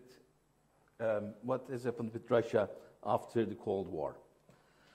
Russia's main parameters has been reduced in terms of regional losses, in terms of economic crisis, military crisis. This has been going on since the collapse of Soviet Union. You know, Russia is suffering from these losses, but also suffering from economic impoverishment. For instance, life expectancy at birth is declined as soon as Soviet Union was, we saw its backside. As soon as it left the international stage, then Russia started facing with these economic difficulties. Those are economic difficulties, but there is another one that is ideological neutralization. Russia used to be a important part of the global left for most of the 20th century, but once USSR collapsed, it embraced the ideas of global neoliberalism. Actually, one of the reasons why globalization has gained strength is because of Russia's ideological neutralization, its defeat in ideological competition. This opens up Russian society to the influence of global powers and reduces regulation of the state.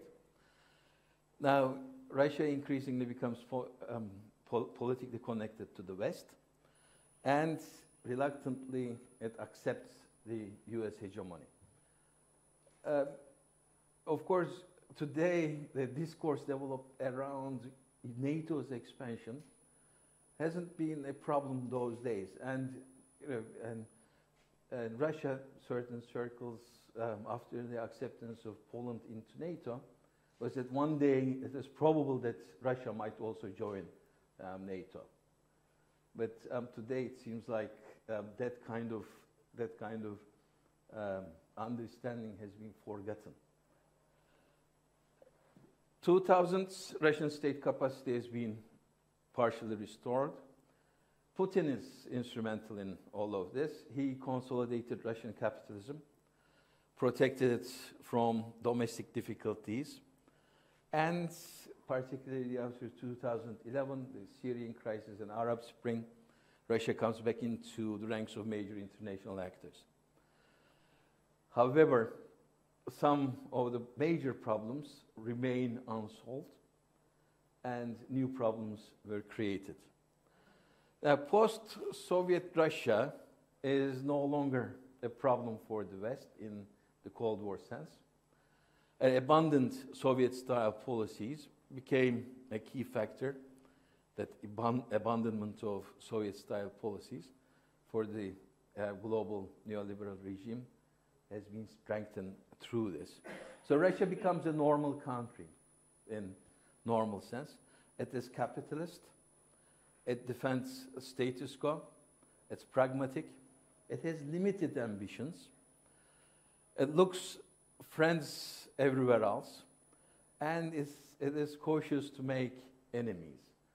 Basically, that is the normality of that country now called Russia, that is inheriting the tradition of the Soviet style tradition. Now, what are the dominant trends in Russian policy thought, the foreign policy thought? First of all, this new Russia wants to be in good terms with the West, and that is given priority. There is no desire for a face-off with the Western powers. It recognizes Western concerns, and the national interests are not abundant, but it emphasizes independence, and there is a good reason for this. There are claims of special interests over the former Soviet space. So this kind of dichotomy in the foreign policy construction is very much there. I mean, similar stuff you could find in similar countries like Russia, for instance, in Turkey as well, when you have that kind of, you border geographically into two different worlds, and that kind of special interests are spelled out. Hence, you have multi-vector foreign policy, active engagement with other international actors.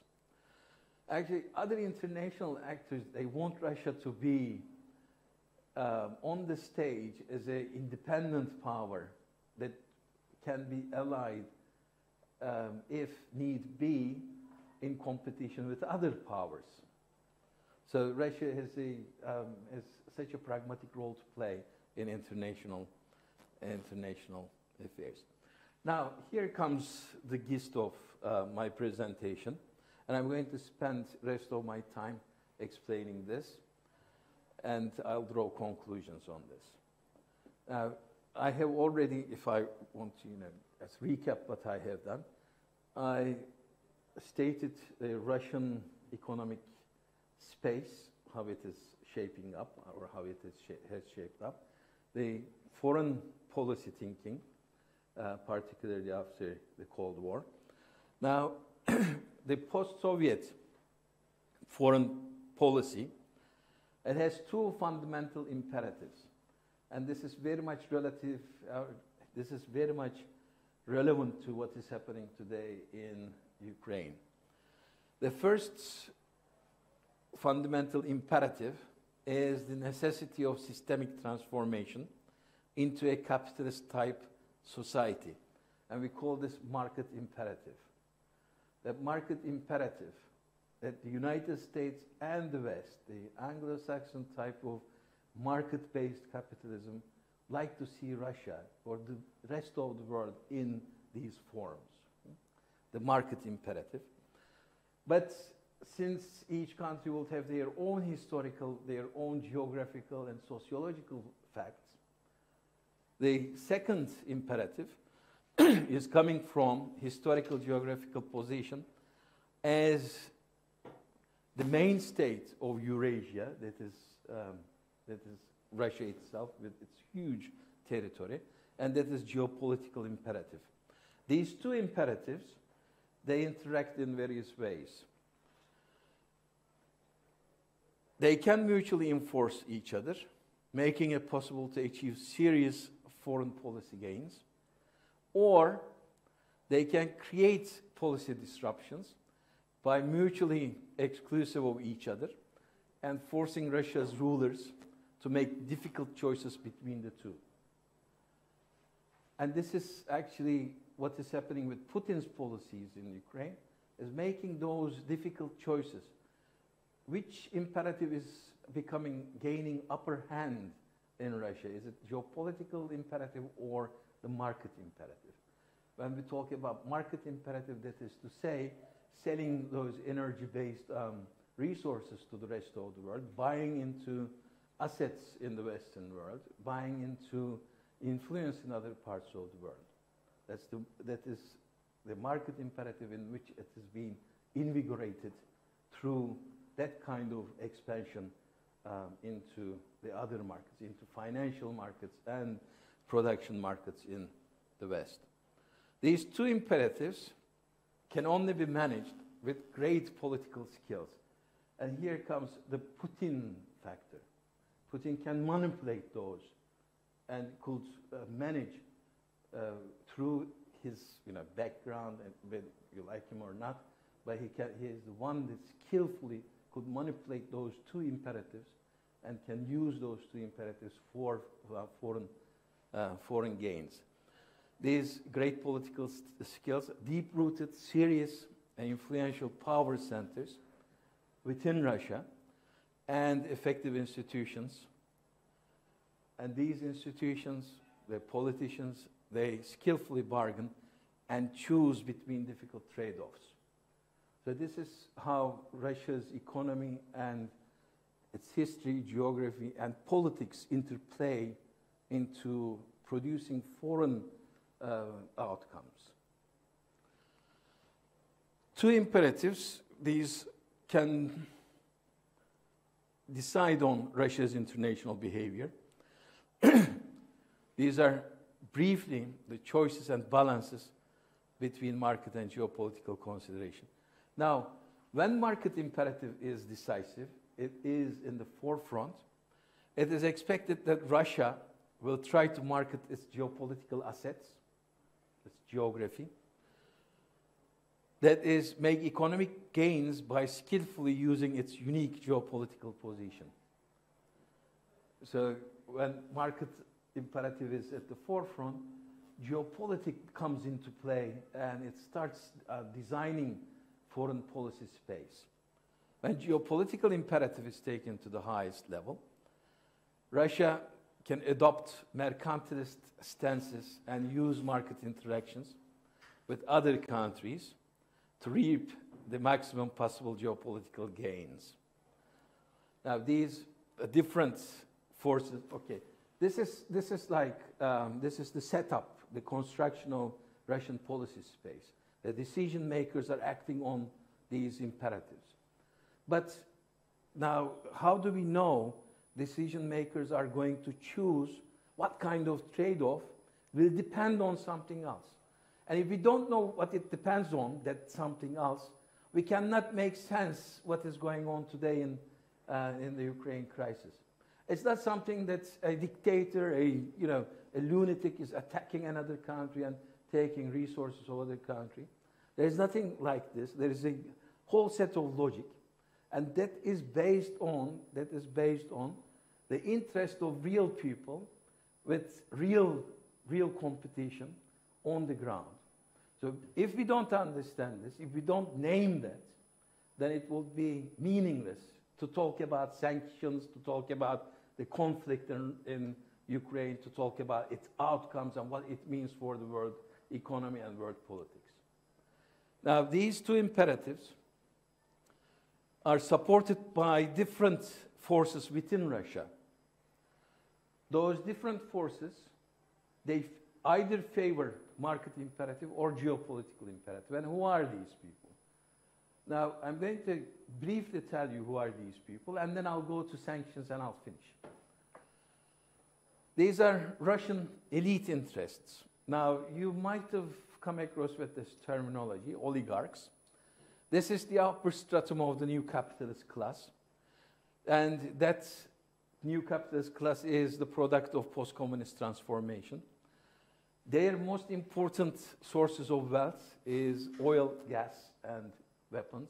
Remember Russian economy, what it exports and where it generates wealth, the oil, gas, and weapons. Oligarchs depend on the West, especially the United States. They want to integrate with the West.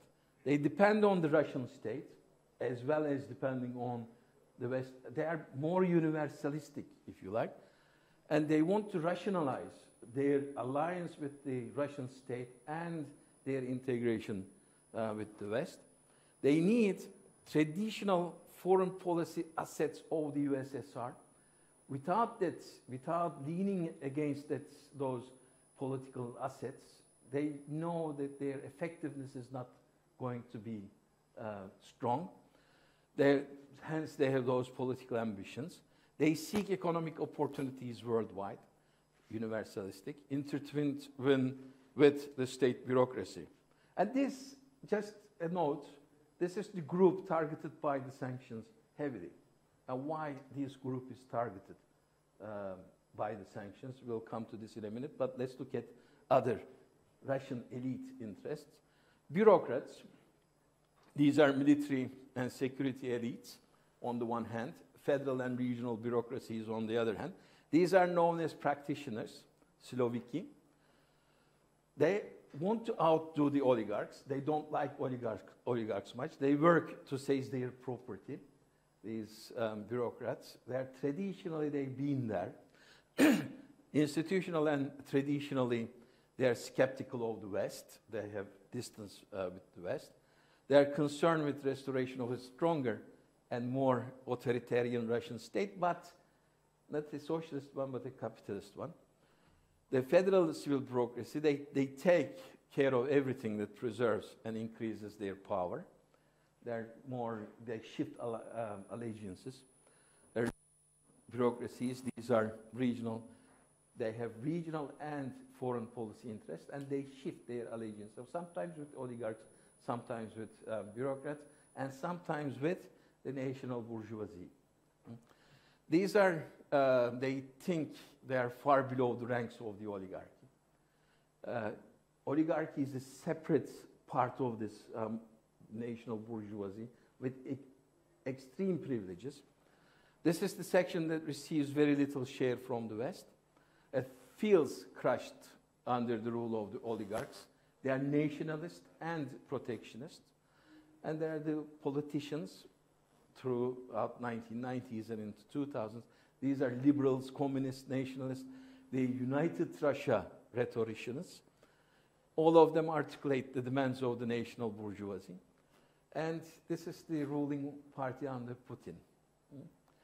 So this thrives on the pro-Western Eurasian divide, but Putinism seeks a constant synthesis in these reconciling the conflicting interests of the Russian elite. So now this is something that we have to keep in mind all the time when we think of conflict in Ukraine, in which geopolitical imperative is at the forefront, and the market imperative should be pushed by the opponents, by the West and the Americans, so that Russia can be checked. And some other gains ought to be gained from the conflict itself. Now, I looked at targets, sanctions targets, and number of sanctions between 22nd of February to 21st of March. I don't think that picture has changed so much. Russian oligarchs they are targeted 16 times. They're by far the most targeted, section of the society. Basically, Western sanctions target oligarchs, put oligarchs at the forefront. Now, seizing their assets in the West, taking their football clubs, seizing their yachts, making them, strangling them, basically, these oligarchs.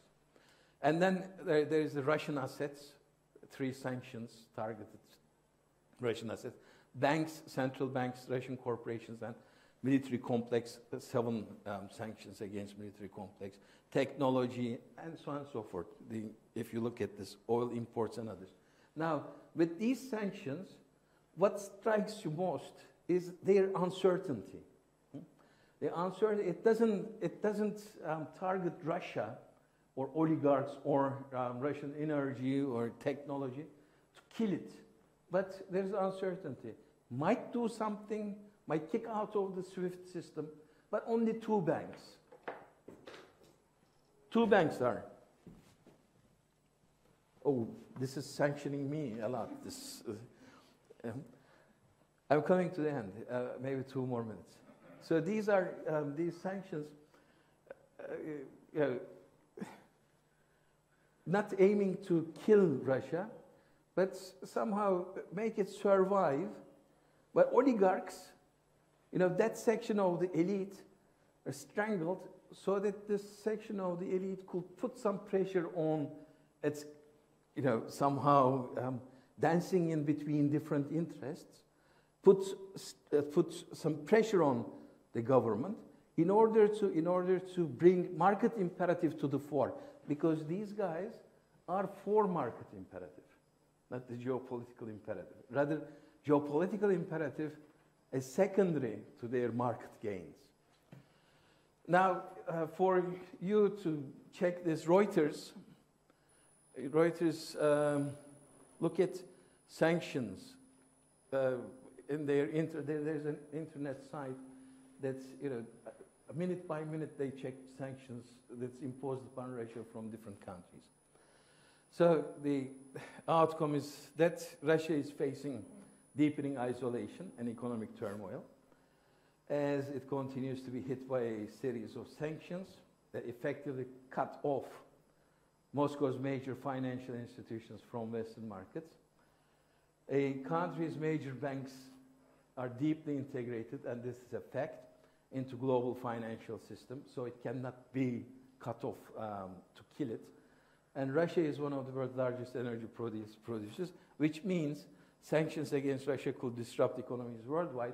Therefore, those sanctions must be held at certain level that the worldwide negative impact of the sanctions that's spilling from Russia onto other parts of the world can be contained.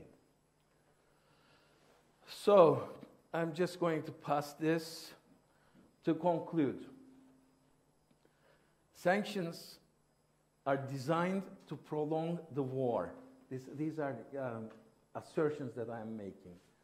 Sanctions are designed in such a way that those think tanks in the United States, they know that sanctions are not going to be effective foreign policy tools, but you can design them in such a way that they can prolong the war, let Russia live, don't kill Russia, make it survive and continue the fight.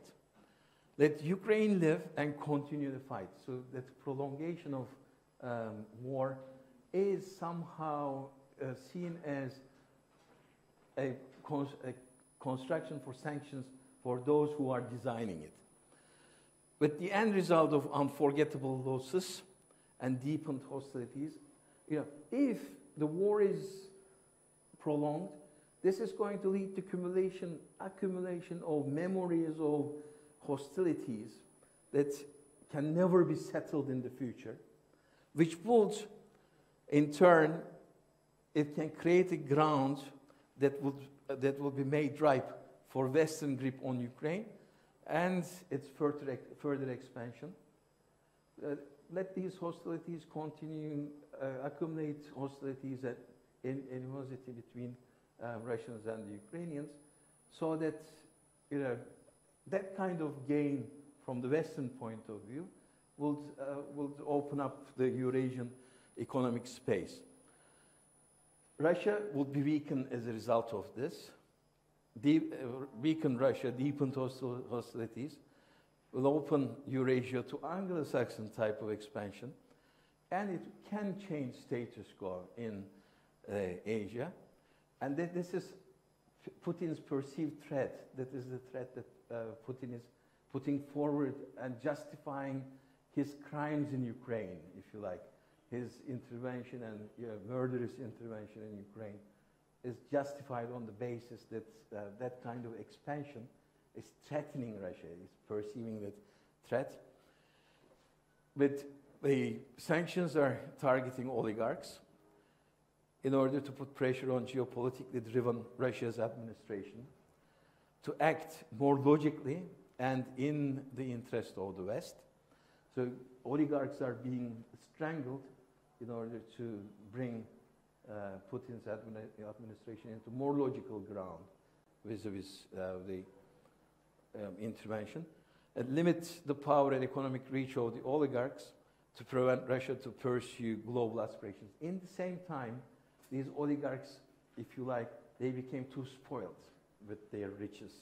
It has been exploited from the ex-Soviet Union. They became too spoiled. They should be disciplined in a way, so that Russia, in the same time, cannot start following those global aspirations, and kept checked. So this is my take on sanctions and its economic background, historical background, and whose interests it is serving, so that those sections of society is being targeted as a result of this. If we can read sanctions in this kind of perspective, then I think on this case, Ukrainian conflict, we can make sense of sanctions per se. Thank you very much for listening.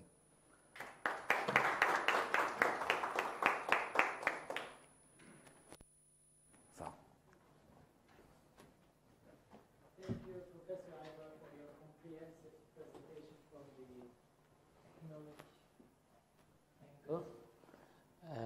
Our third presenter is Professor Herbert Regenbogen from the Catholic University of America. He's a professor of international relations and international law, and he's going to be discussing about the statecraft of neutrality, challenging the regional and global repercussions of the Ukrainian-Russian war. The floor is yours, Professor. Thank you.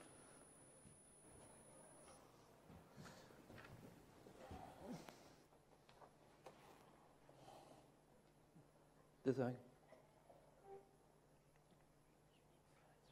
Which one? Yes. What? I don't know. I can send it to you.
Sure.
just goes forward.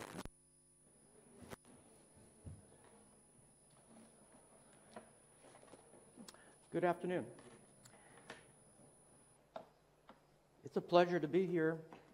I'd like to thank Professor Hazret Chomak for extending the invitation, also in the name of Professor and the Rector Atsu, and of course the tremendous amount of tireless effort in organizing the details by Emre Atsu. So thank you very much. It's a privilege to be here. I think one of the most difficult parts of my presentation is about the geopolitics and how it's been portrayed today. And the reasons are many, but the warriors, the liberal warriors, are not the protagonists in American foreign policy. U.S. foreign policy today is challenged by a global grand rivalry of models of governance that are autocratic and against every liberal democracy or democratic way of thinking and lifestyle. It's not a theory. This is a reality. Uyghurs, Muslims, are in concentration camps. There's rethinking. Countries are trading off justice for having better relationships. That's practical politics. That's realpolitik. If it's MSB, or MBS, and you transfer the court to their jurisdiction, or the Americans have to also rethink their relationship with Saudi, it's realpolitik. And that same idea is also one of the positive aspects of the Trump administration. It's called the Abraham Accords. It's the realpolitik of changing the long hostility of alliances between Arab countries and Israel. It's the changing of these alliances that is part of the geopolitics before the Ukraine war with Russia. What the Ukraine war and Russia demonstrates is a major shift, like 9/11. It's a shift in rethinking of why are we a king without any clothes? Why are we so unprepared to deal with this threat? It is the price of bankrolling military aggression against Ukraine, because we are paying the military to do this by purchasing their fossil fuels. So the justice for which all people would love and dream in the name of international humanitarian law or international law is thrown out the window. Unless, and this is the prerogative of American foreign policy, because of his hypocrisy, because of the contradictions. But that contradiction could be, well, why didn't we have a UN approval for bombing Serbia? Because the result was that we protected Muslims. But we didn't have it for Iraq. So there's a contradiction. And that is exactly what this whole period since the 24th of February is about. It is changing and rethinking how we unite as a country, as a global force, to uphold principles that we've signed up to in the UN, in the Declaration of Human Rights, How do we really bring together our interests so we are not giving up those principles for the sake of commercial advantages? How do we uphold our security? And one of the most important parts is we don't have really this grand strategy. And this strategy was developed about many years ago. Started about 350 years ago, at the time of Westphalia, when states were created. And over these decades, we've had different international conferences in The Hague in 1897, and we've always tried to talk about how do we deal with war. We have the just war theory, but we have total war today. And for that, there is no thinker of the 19th century. It plays no more role. The role is existential. And it's not just the nuclear, it's not just the climate, it's the very understanding of our existence and tolerance for others. Maybe the refugees that appear to be more European in their habits versus the Syrians that can't come to Europe. They're humans. That's a sensitivity, that's a change of thinking. And that's why we have culture shocks. That's why we have populism. That's why we have those extreme polarizations in Europe and in the United States. And these culture shocks are about how we deal with the changes in our millennium. But you know who's very smart? Putin. Why? Because he's a spoiler. He's spoiling the day. He uses asymmetric warfare, even before Ukraine. He uses hybrid. He uses every instrument to infiltrate the economies of the West so they can be damaged. Anything that will retard democracy as a part of his neighborhood is a part of his goal. So what do we need in this grand strategy?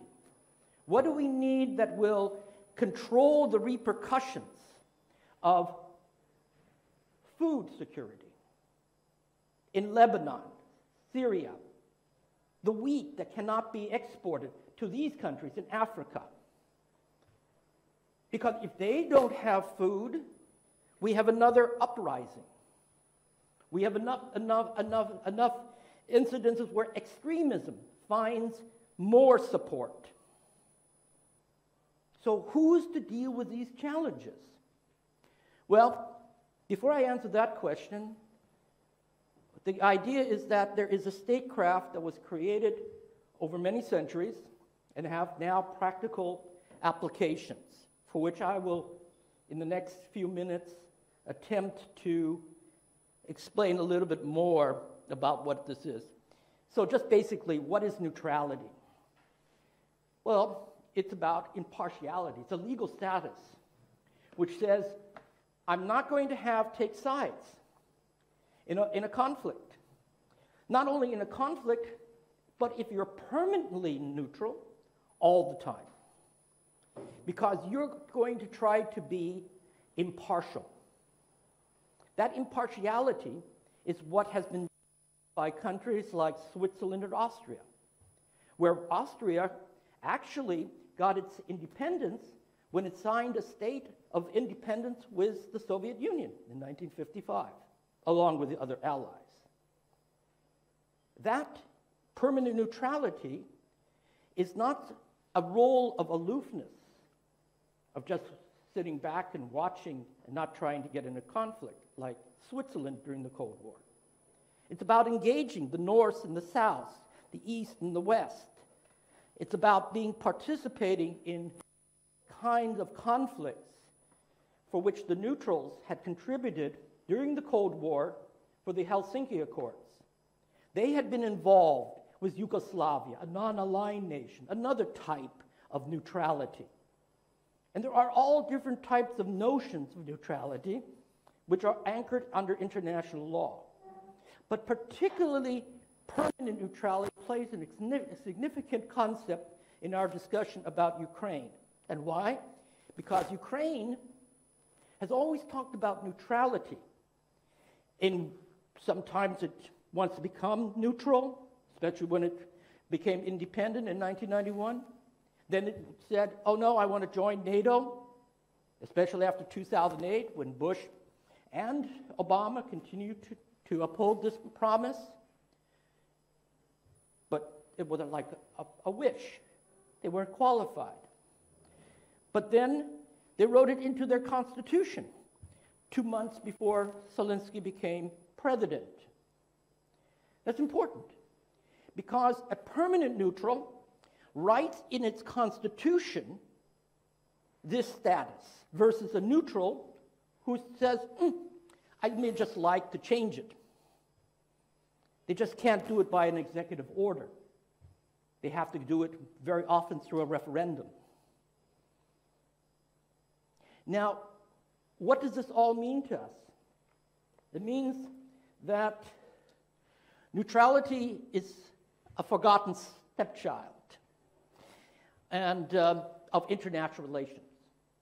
It's an old-fashioned and a very long history, which Catherine the Great, George Washington, Franklin D. Roosevelt, and all of these ideas from ancient Greece have found a solution in conflicts. There is a practical statecraft which has not been applied today. Surprisingly, Henry Kissinger, Mearsheimer, even Professor Gardner has talked about neutrality for Ukraine in 2014. And nobody picks up on it. Nobody uses it. And then people say, why? Because the Ukrainian constitution, the Ukrainian people, the government, and don't think of this government as being unified, very fragmented, but they had the desire not to be neutral. That's why they fought these proposals from American statesmen, from American think tanks. And what happens is you have today the Russia. The Russia that has what we call in-between states. That begins from Belarus down through Ukraine, Georgia, and then into the Southern Caucasus. And they even include Cyprus.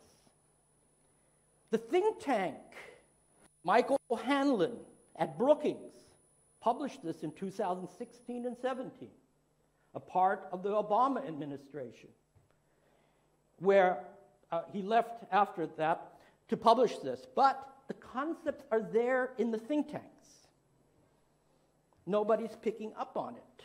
And why? Because the entire international or American foreign policy on security kept their eye off the ball when it came to Russia. Their focus was on China, the shift away from the Middle East. They were surprised when this happened. And they didn't have the constellation of resources that they are now attempting to put together next month on June 22nd in Madrid. This is going to be the NATO summit to redraw how they're moving in sanctions as well as in de-escalation. And that is where this comes in. Statecraft and neutrality is the off-ramp.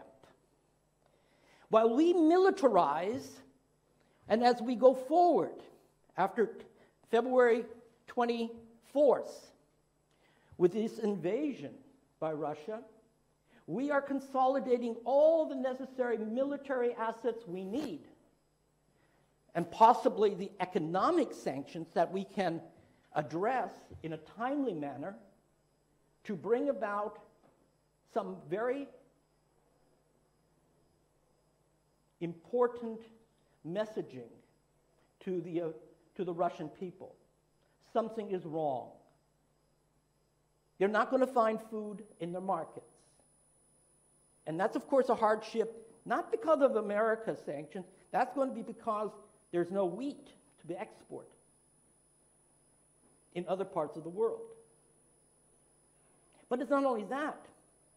Also, the situation of fossil fuel will become very expensive, more expensive, because of inflation. All of this is spiraling to a world crisis, a major recession, if not a depression. So the off-ramp, and that's why I don't see it as a prolongated war. The off-ramp is to use the concept of the statecraft of neutrality, but permanent neutrality. And that is the subject that Ukraine has never considered when it put neutrality into its constitution. Permanent neutrality means that there is a clear understanding of what role Ukraine plays in international relations. It has no military stationed bases. There are no bases of foreign countries based in Ukraine. However, that does not prevent a country to have mutual assistance guarantees. Yes, guarantees, not assurances like Professor Gardner was referring to critically about the Budapest Memorandum. The United States Congress is ready to spend so much money on defending Ukraine that if the president would put before the Senate of the United States a bill to guarantee the territorial integrity of Ukraine, it would pass. That was not the case in 2008 when Bush made his promises. Now, if we go and understand that there has been a lot of mistakes in American foreign policy, and we understand that the United States foreign policy is involved in a multilateral constellation of guarantees and with alliances in the Indochina, Pacific, as well in the transatlantic. And how are we here in this region going to strengthen our security? Well, it begins with NATO. Why NATO? Because NATO has also what they called a NATO model for 2030, which is again a part of next month's summit. That model is based on a new generation of millennials who don't have any experience about or knowledge personally of the Cold War. They're not the ones who remember World War II. Their ideas are important to draw up a NATO security which is conforming with their values, their shared values. For NATO is a family that should be united on those values. Sure, we're going to make realpolitik, we're going to have these challenges, but the statecraft, the off-ramp, can be quite convincingly drawn on permanent neutrality. How? Permanent neutrality, and we have here, deals with hotspots. What are the hotspots we have? We have, for example, the in-between states. All right? those in-between states like Georgia, Southern Caucasus. We have the Russians in Karabakh.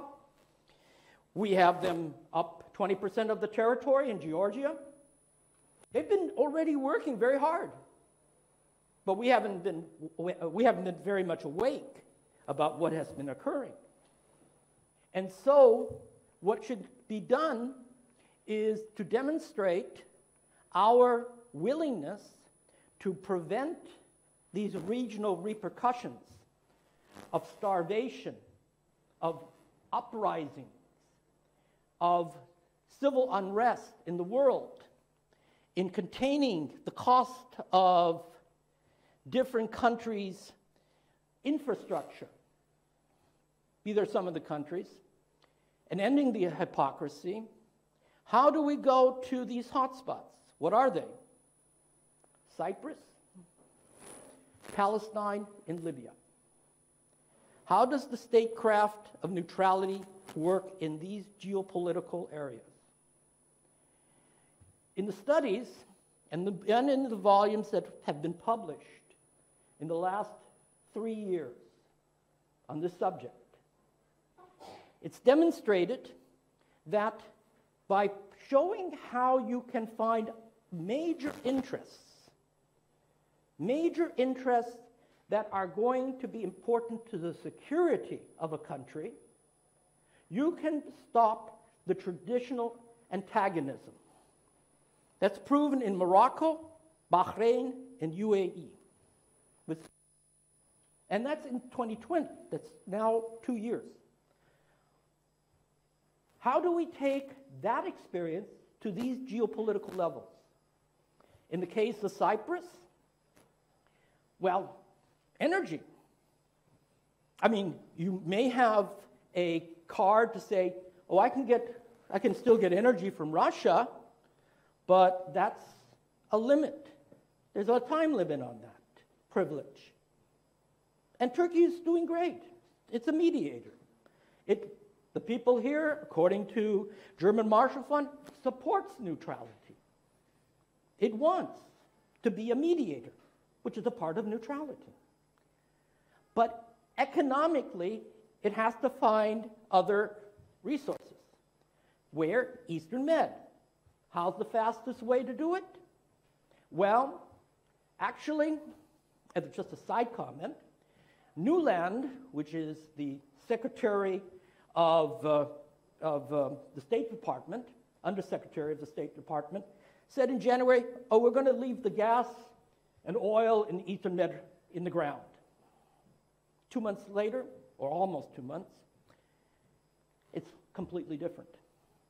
The pipeline goes from Israel, Egypt, that's where some of this oil, fossil fuel is also located, and it's piped through Cyprus,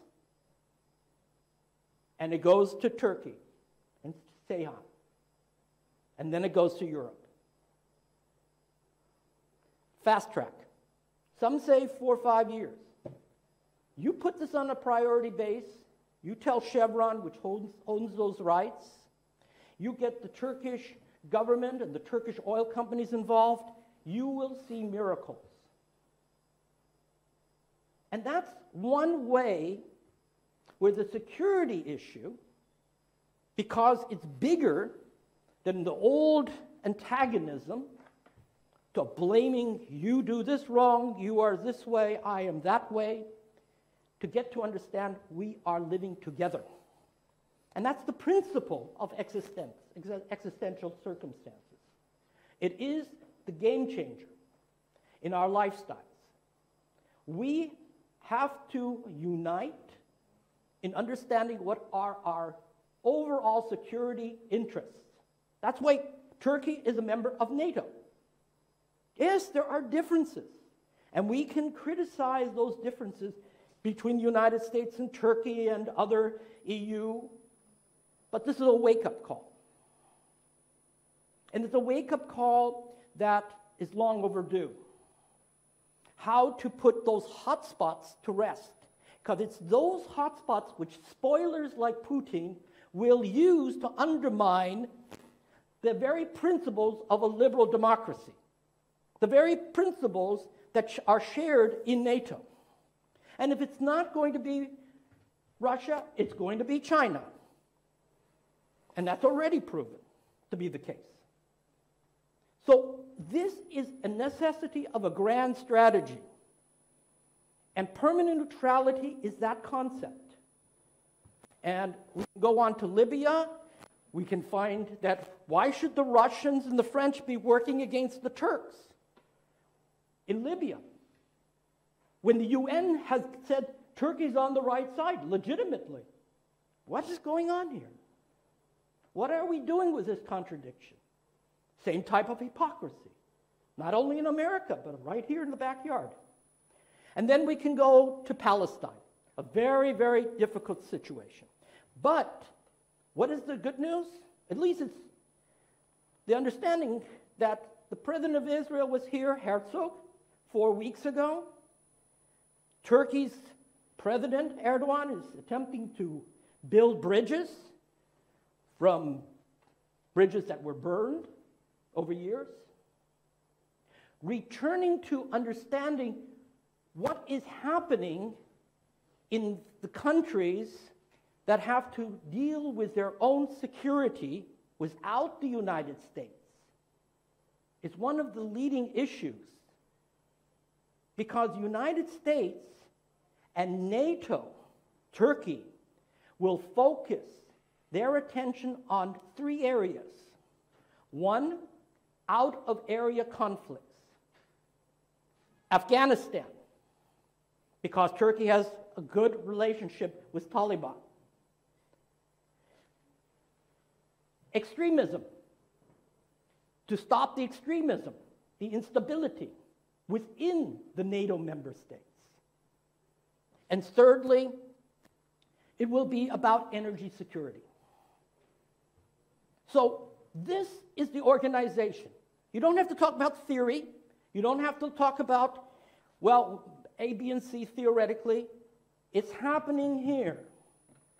The only issue that is now still questioned, what is the grand strategy for the off-ramp, for the diplomacy? What is the concept that you need to negotiate? And those are the geopolitics that we need to develop, which countries have experienced in their history. For Turkey was the Ottoman Empire, like other empires.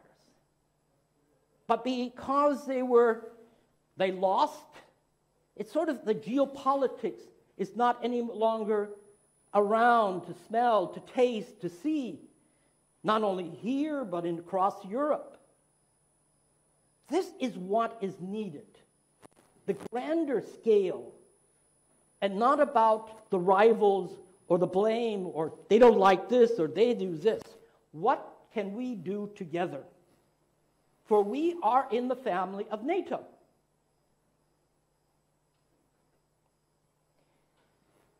So that is, in my experience and what I came here to discuss, part of what we see here could be what we're seeing already in Ukraine at the end of World War I. Desolation in an unproportioned amount. Desolation. Desolation. Which means that is total destruction. And this is just the historical images for, we listen to theory. Okay, yeah, you have an opinion, it's theory. But history, that's something you can really touch sometimes if you look at it. Ladies and gentlemen, thank you very much for your time. It's been...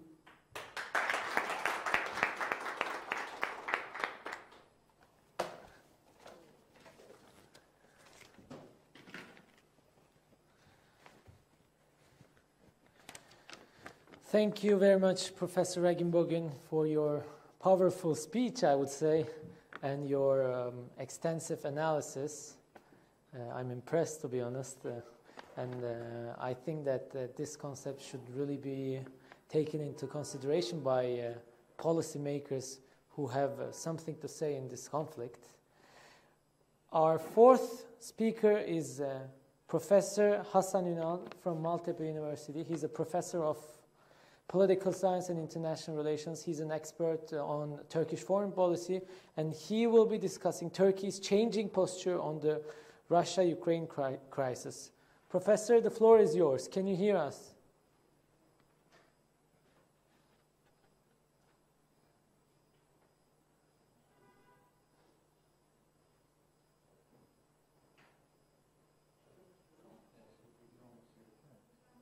Burada bir açabilir misiniz Teams'i? Teams açık ama. Tamam. Hocam. Mikrofonu hazır ama konuşuyor, bizi izleyebiliyor. Konuşacak. Mikrofonu kapalı şu an. Mikrofonu kapalı. Öyle mi? Evet. Yani mikrofonu kapalı hocam.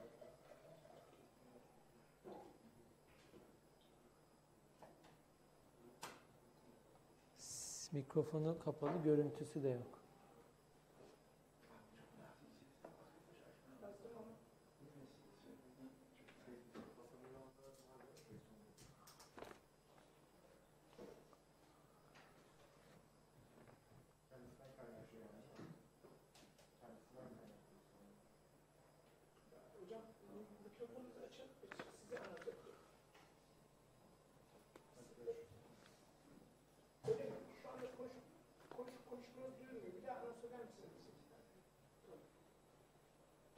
Sesiniz gelmiyor.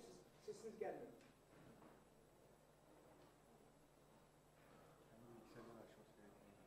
Mikrofonum açık diyor. Ben sizi duyuyorum diyor. Ondan sonra duyar. Biz hocamızı duyamıyoruz.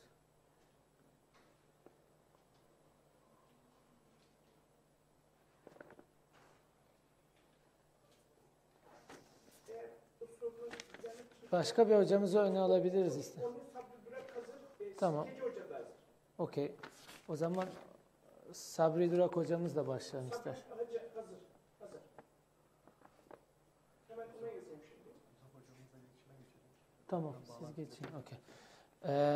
Due to a technical problem, we will proceed with Dr. Onur Sabri Durak, who is a lecturer at Shanghai Jiaotong University. He will be discussing revisiting the Montreux Convention during the Russia-Ukrainian crisis, and we'll be back to Professor Hasan Ünal shortly later. Dr. Durak, can you hear me? You are muted.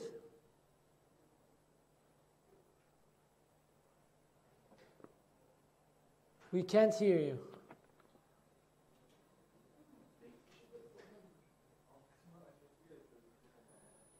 You are muted. Sesiniz kesik. Acaba bizde bir problem olabilir mi?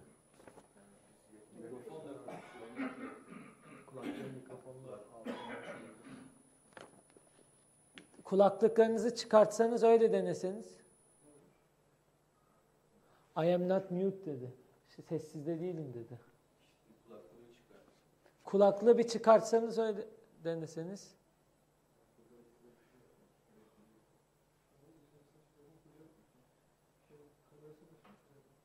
Yok, bakın. Onur Sabri Durak.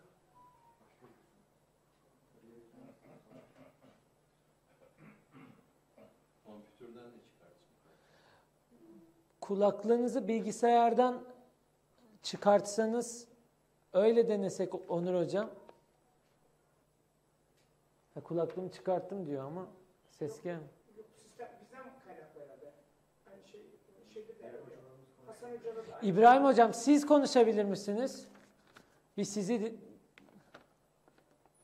Hoca ekranda. İbrahim hocam sizi de duymuyoruz.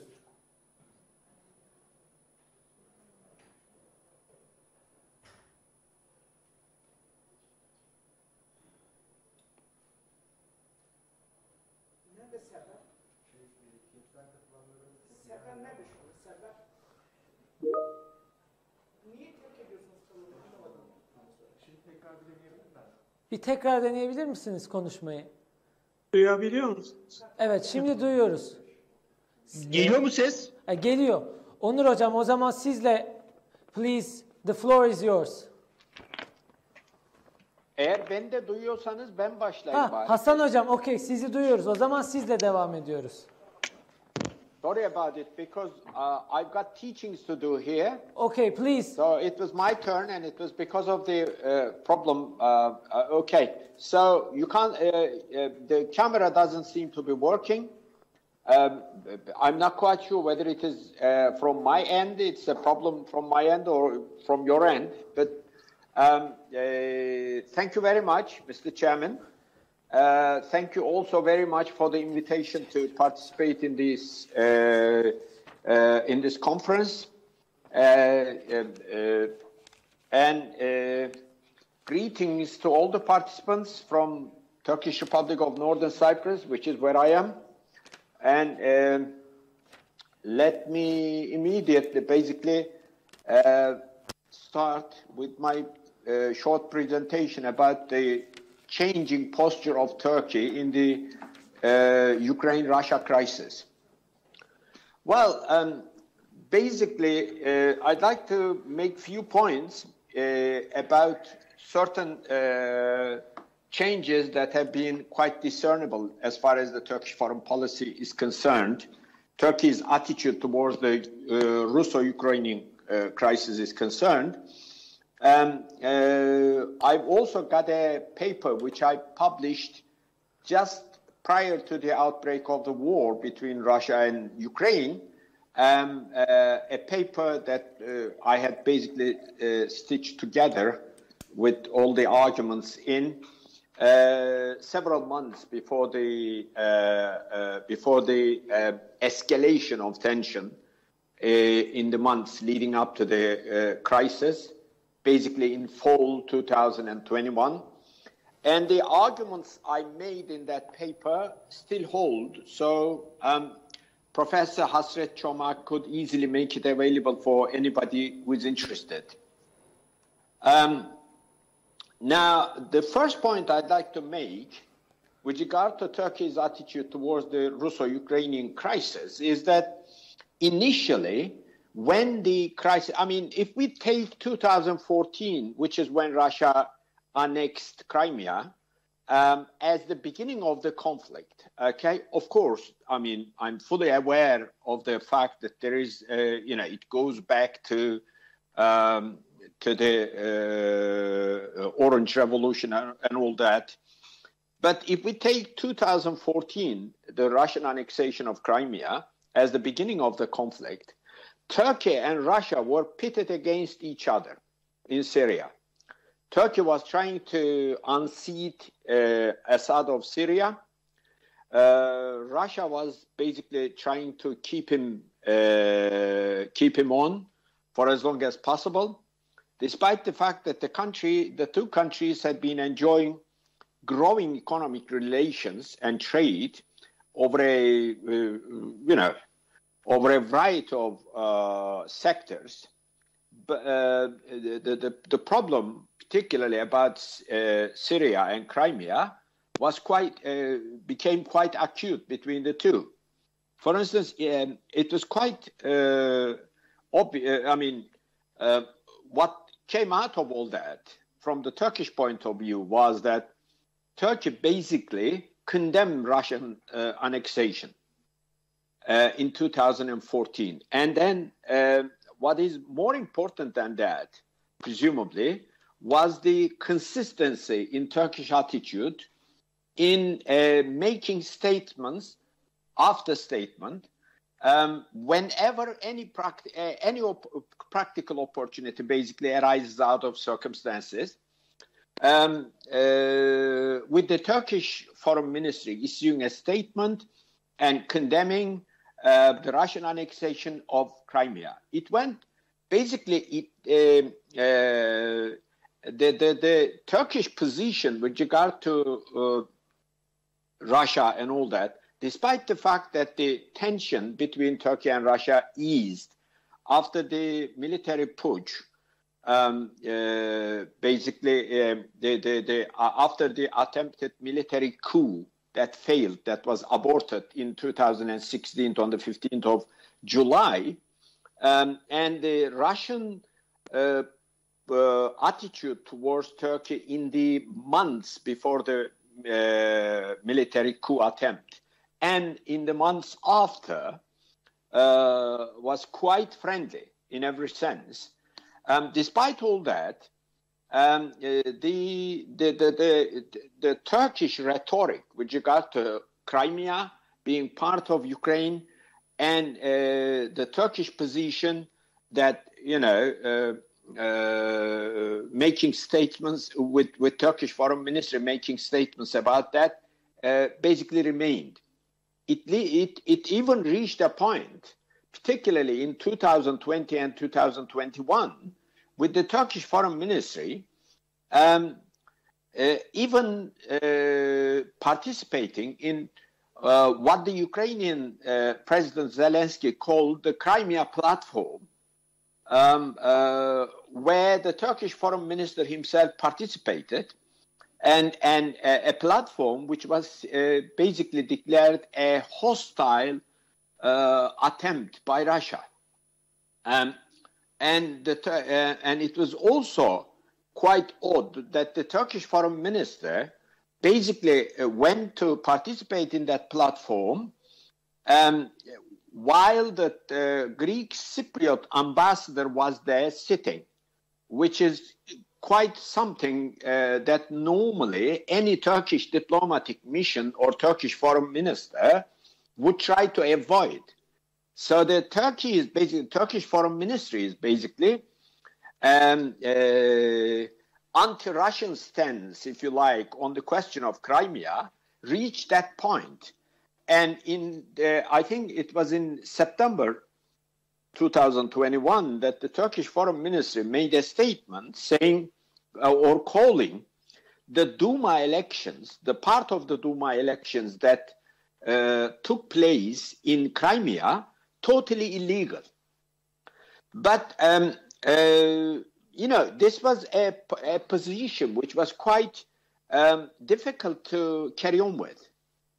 And perhaps it was on that basis, and perhaps it was on that, how shall I say, premise that the two leaders, Erdogan and Putin, met at the end of September 2021,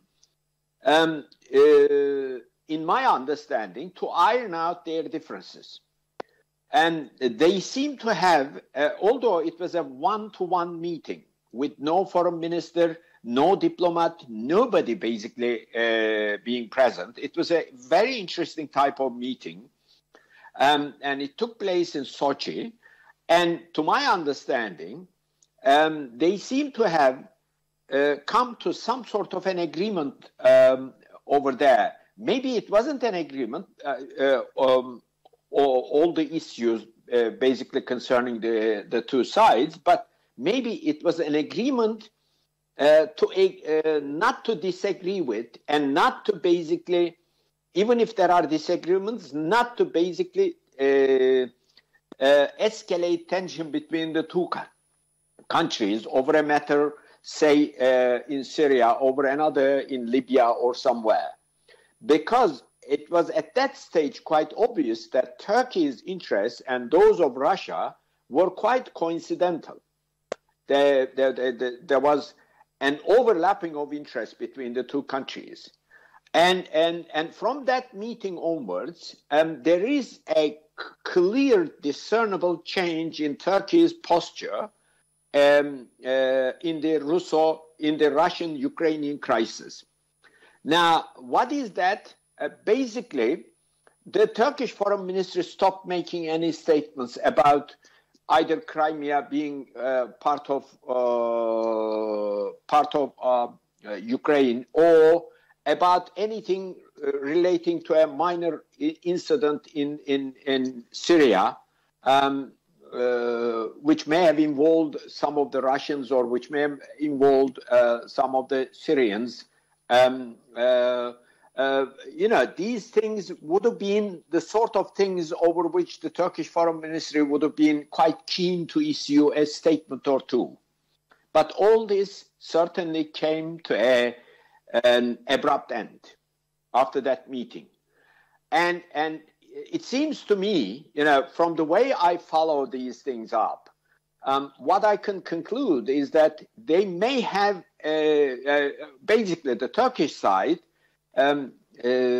somewhat concluded that there is so much going on between Turkey and Russia in terms of economic relations, in terms of trade, in terms of cooperation over nuclear reactors. There is also the potential of great potential for cooperation in defense industry, for co-production of different types of weapons, and all that, according to the leaks to the press, basically from that meeting, were apparently somewhat glossed over. The two leaders basically talked about those things. Now, what else? My hunches tell me that they may have somewhat even had some sort of a haggling, or maybe it was just an exchange of views, what they call a frank exchange of views about their positions on issues dear to Turkey, on issues dear to Russia. For instance, I can tell you one thing. On important questions like Cyprus, for instance, the Cyprus issue, when I talk to the Russians, I tell them, well, look, your foreign ministry keeps issuing statements about the reunification of the island under one single political entity, and then a Cyprus Republic of some sort. And I say to them, well, look, what gain would you expect to make out of such an arrangement, if it ever happens? Suppose Turkey basically gets together with the United States and shakes hands with British and some other who are one way or the other concerned with the problem, and then they agree on some sort of a unification plan, and then the island basically gets united and it becomes Republic of Cyprus, real Republic of Cyprus, because as far as we are concerned, there is no Republic of Cyprus now.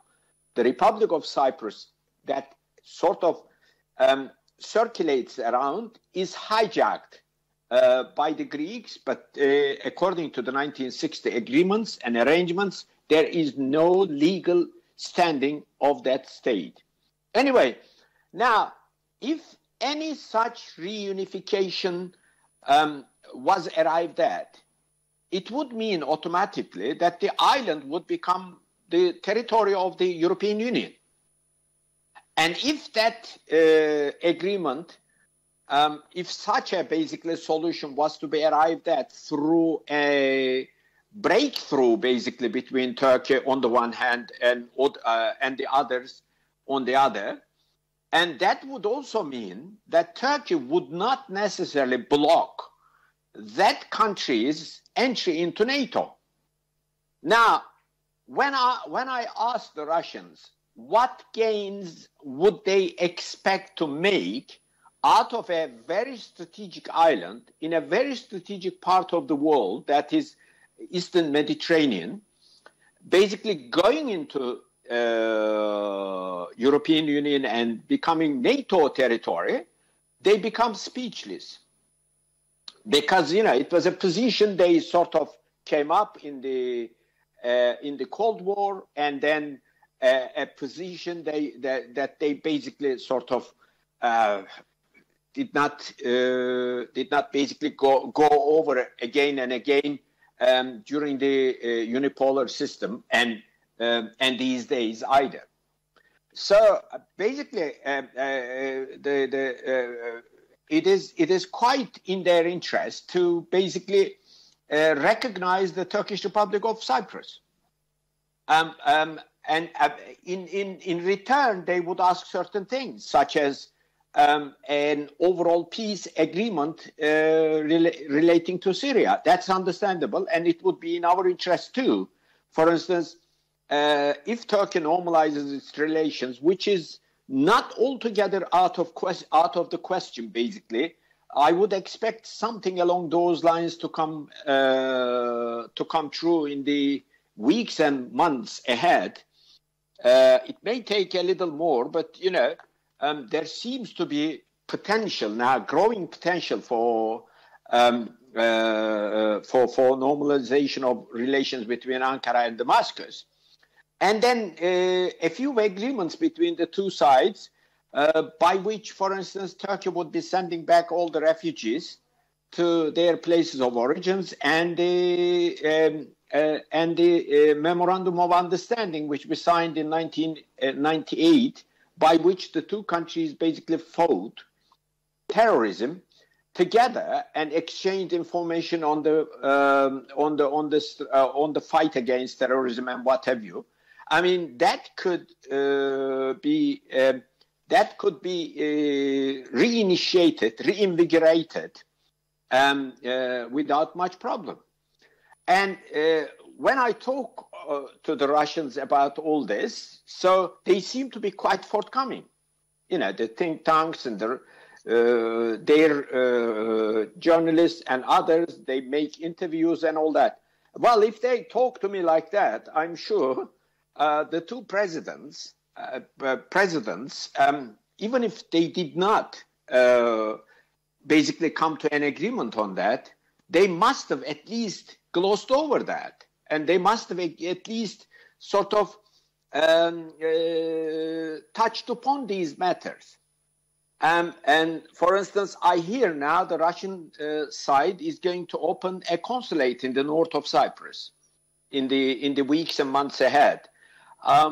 What sort of a political mission the consulate in the north is going to have is unknown at the moment. But this is how things basically begin. When we talk about Turkey's relations with the West, particularly with the United States, I sometimes think that if we have the United States as a friend and ally, who would be our enemy?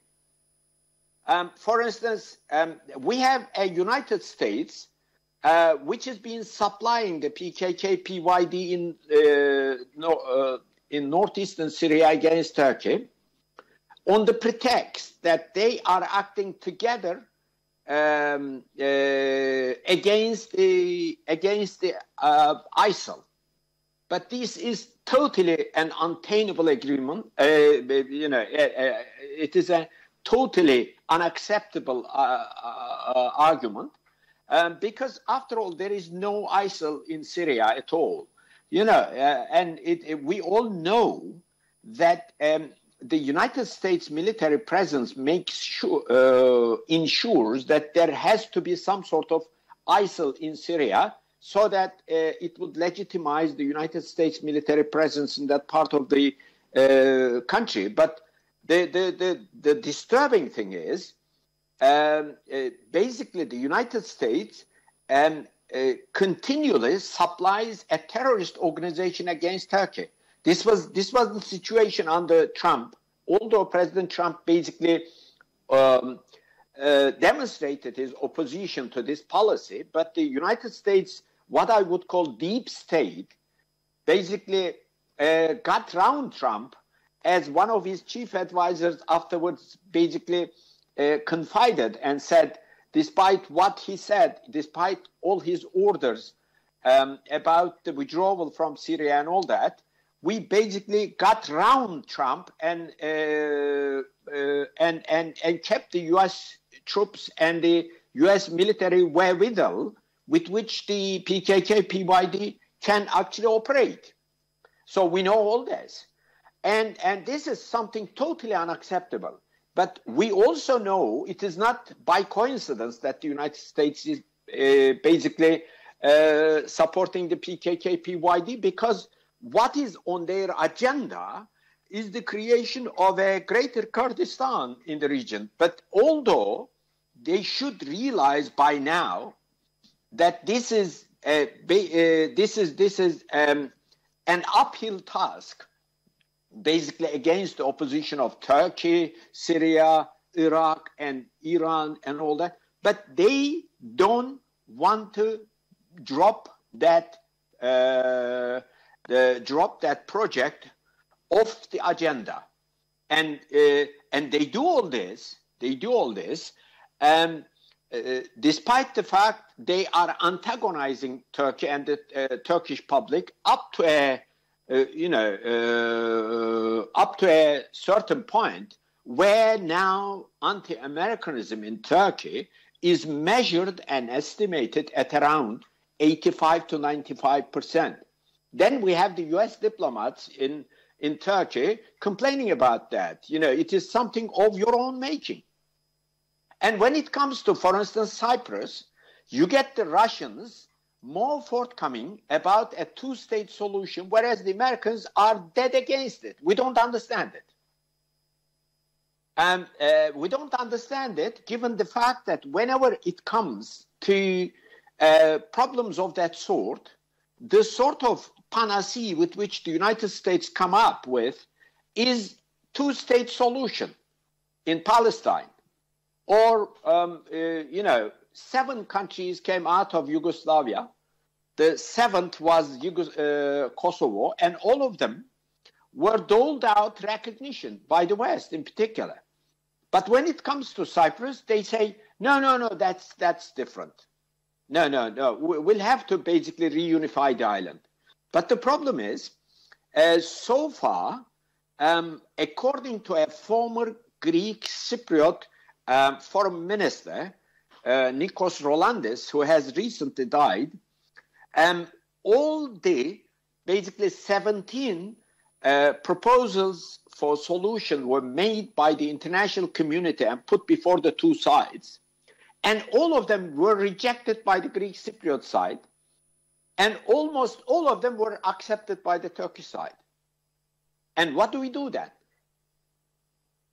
Okay? And finally, the totally unacceptable position President Biden basically takes up on the question of the Armenian question. The G word, the word genocide, he used for the first time in his presidential statement on the 24th of April last year. It certainly infuriated the Turkish public. And he insisted and did it again this year, despite the fact that there is the war between Russia and Ukraine, and that the whole world is basically evolving into multipolarity. And in a world of multipolarity, you would need Turkey much more than you would otherwise in a single polar world. But you can't understand any of this to Team Biden. And my understanding of the United States in the years ahead under Biden is that any reset for Turkish-American relations appears to be quite impossible. What we are going to do with that, nobody knows. And the second thing is, even if Biden basically gets out and somebody else gets on there, the problem is whether the American establishment would be prepared for a reset in Turkish-American relations is also quite questionable. So to conclude what I'm trying to, the points I'm trying to make, I would say that the war in now with the Russian attack on Ukraine, now we have a newly developing situation in which we witness three battles unfolding. One battle is being fought between the Russian and Ukrainian forces on the territory of Ukraine. A war that Ukraine is very unlikely to win. A war, even if it is a war of attrition, Russia is likely to win. But what major gains would Russia make out of such a win remains to be seen. And there is also the battle in the media and the social media. And on this front, basically, the Western side and the Ukrainian side have certainly scored clear points over Russia, though the Russians, Chinese, and the alternative media sources are basically responding to the US and the Western news outlets' propaganda through various ways. So it is not like early 2000s, for instance, when the United States basically invaded Iraq in 2003. The whole of information sector was a monopoly in the hands of the United States. It's no longer that, but still the United States has a considerable edge over that. Okay?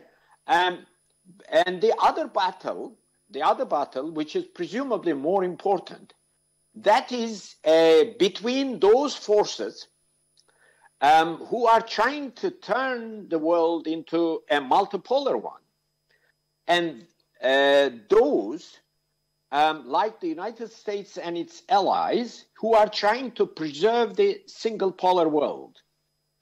And it seems to us, to me in particular, that this the U.S. efforts or the Western efforts to preserve the unipolar world order are quite futile.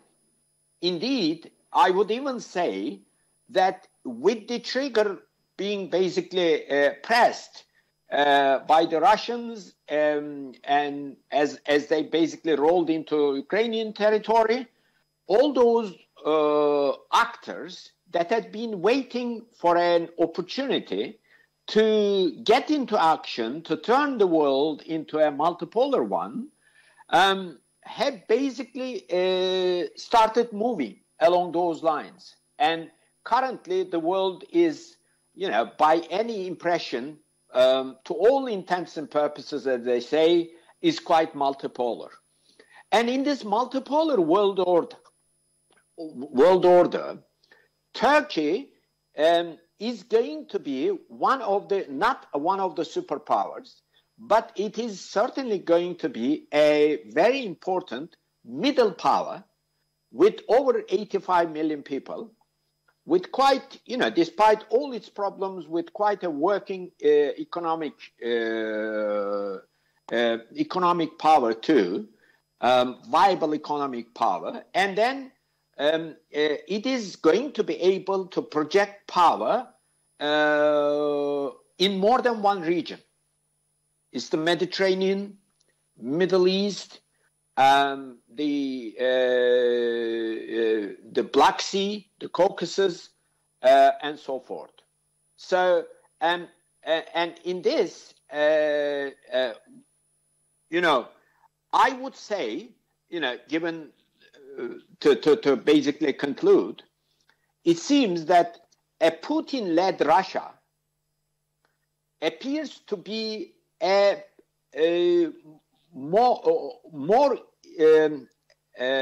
Putin-led Russia appears to be a better working partner for Turkey than a Biden-led United States these days. I think with this I should conclude. Okay, of course I know that things would change, and according to the way things would change, policies would also be reconsidered.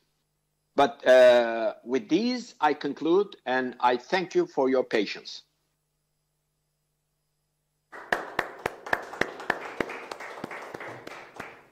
thank you for your contribution, valuable contribution to our conference. You spelled out the Turkish foreign policy perspective through the lenses of this conflict, which is very valuable and instructive for all of us. We are now turning to China.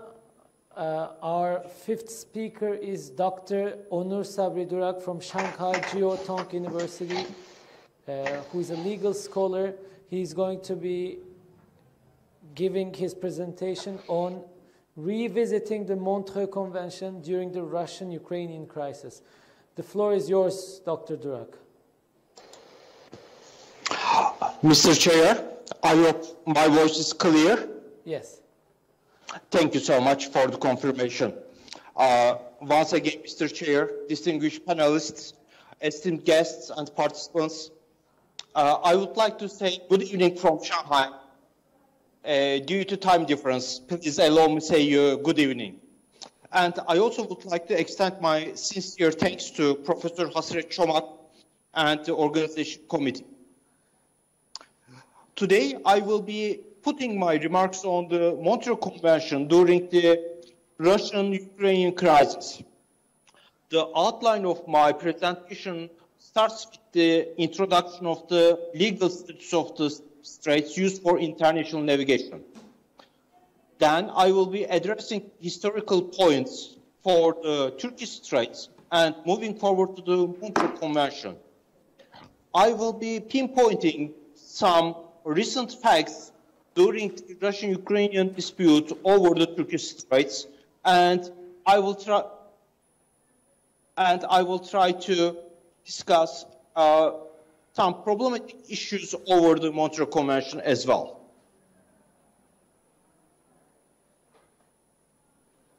When we are talking about the strait, we are referring to the natural stretch of the sea connecting to the two extensive seas or oceans, or a narrow passage, sea passage connecting to two sections of the high seas. As you can see from the definition, the straits are of crucial of the political, strategic, and commercial importance.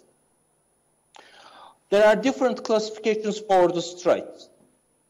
However, for our presentation and addressing today's points, I have to refer to the passage where the innocent passage applies, straits where the innocent passage applies, straits where transit passage applies, and straits governed by the long-standing conventions, likewise the Montreux Convention. Before moving forward to the current situation, I also would like to introduce the basic principles of the international strait in terms of the law of the sea. 1930 dated the Hague Conference, which didn't come up with a final conclusion, introduced for the innocent passage in the territorial seas. The Court of Justice Corfu Channel case in 1949 also referred to the non-suspendable innocent passage in the territorial seas.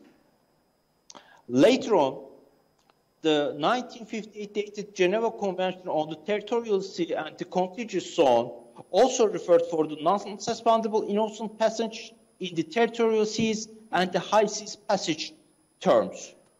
However, none of these legal instruments or attempts clearly refers anything about the straits used for the international navigation.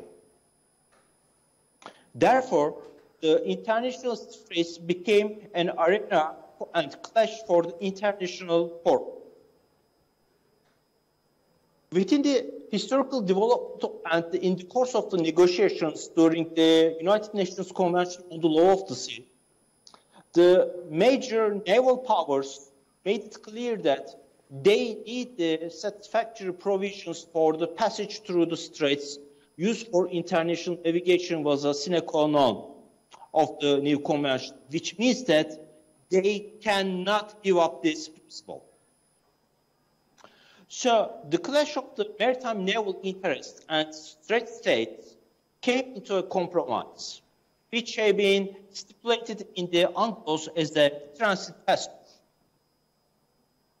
However, we should also emphasize that not every geographical strait poses a problem, international problem. The main problem arose after the UNCLOS is that when the breadth of the territorial sea expanded from 3 nautical miles to the 12 nautical miles, and therefore most of the international straits became the part of the territorial seas of the strait states. Then the naval powers, they asked for the transit passage, while the coastal states, the strait states, they would like to remain on the innocent passage. As a compromise, it turned out to be a double regime stipulated under the UNCLOS, depending on the natural structure of the straits. So, based on the UNCLOS, the transit regime should be applied to straits which are used for the international navigation between one part of the high seas or an exclusive economic zone and another part of the high seas or an exclusive economic zone. On the other hand, the innocent regime shall apply in straits used for the international navigation between a part of high seas, exclusive economic zone, and the territorial sea of a foreign state. The main difference between these two regimes is that while the transit regime, the transit passage over the straits allows the other third-party states fly their airplanes, the innocent passage wouldn't allow for it. And also, based on the Article 35 of the UNCLOS, there are historical straits which are exempted from application of the UNCLOS regime. Basically, there are 4 international straits applies for this type of regime. These are the Danish Straits by the Copenhagen Convention, the Magellan Straits by the Buenos Aires Convention, Alan Straits, and Turkish Straits by the Montreal Convention. And when it comes for the Turkish Straits, I assume that the screen has been lost. Let me share it again.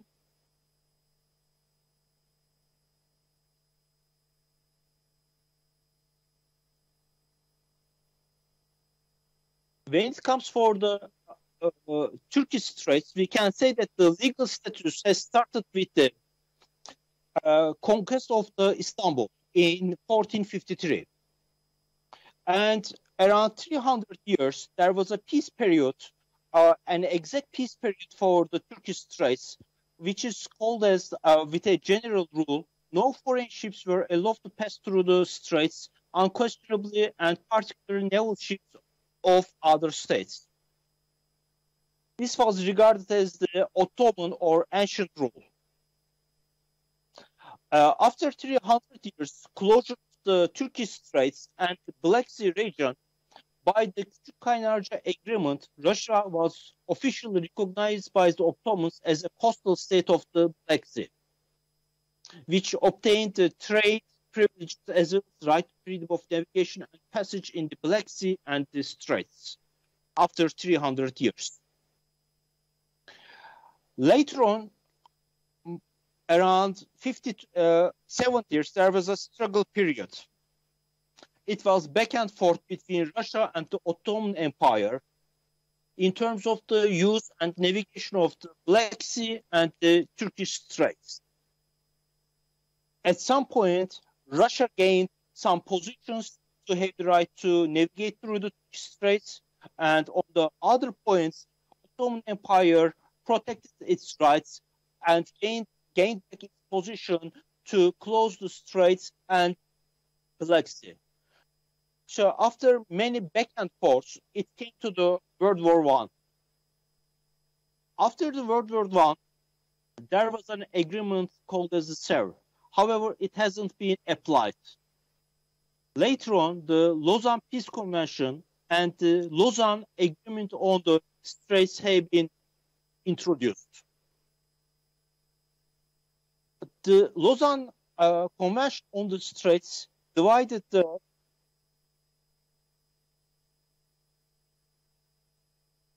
tanks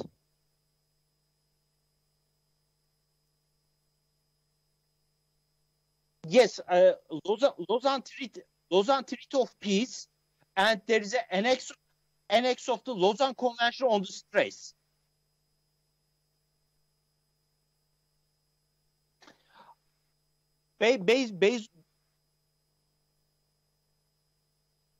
Sorry, I lost the voice. I'm sorry. We hear you. Thank you so much. So the Lausanne Convention on the Straits has introduced the regime into the four different times. In time of peace, in time of war, while Turkey is not a belligerent, in time of war, while Turkey is a belligerent, and while Turkey considers herself to be threatened with imminent danger of war.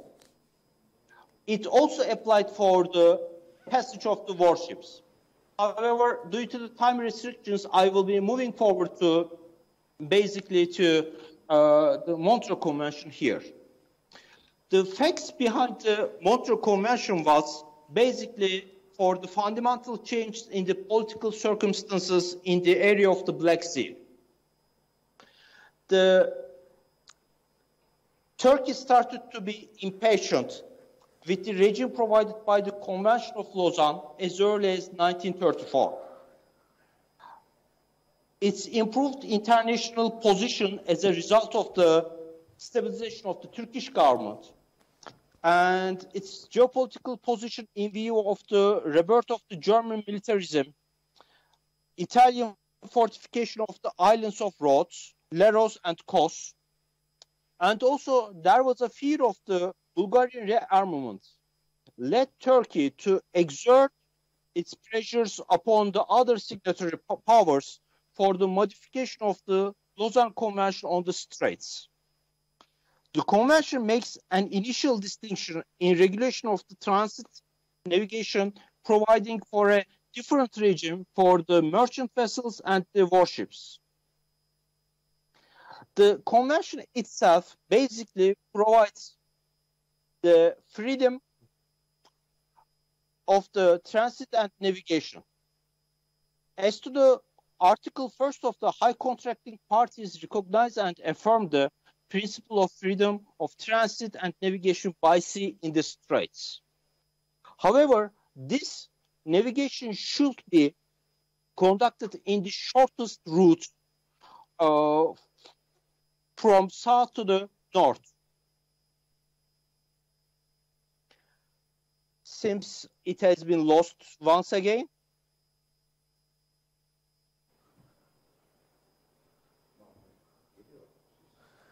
We can hear you. Okay.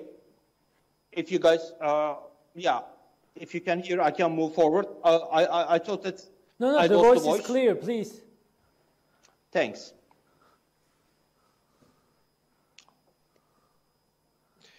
The convention, the Montreux Convention also divides the regime into the 4 different types of time.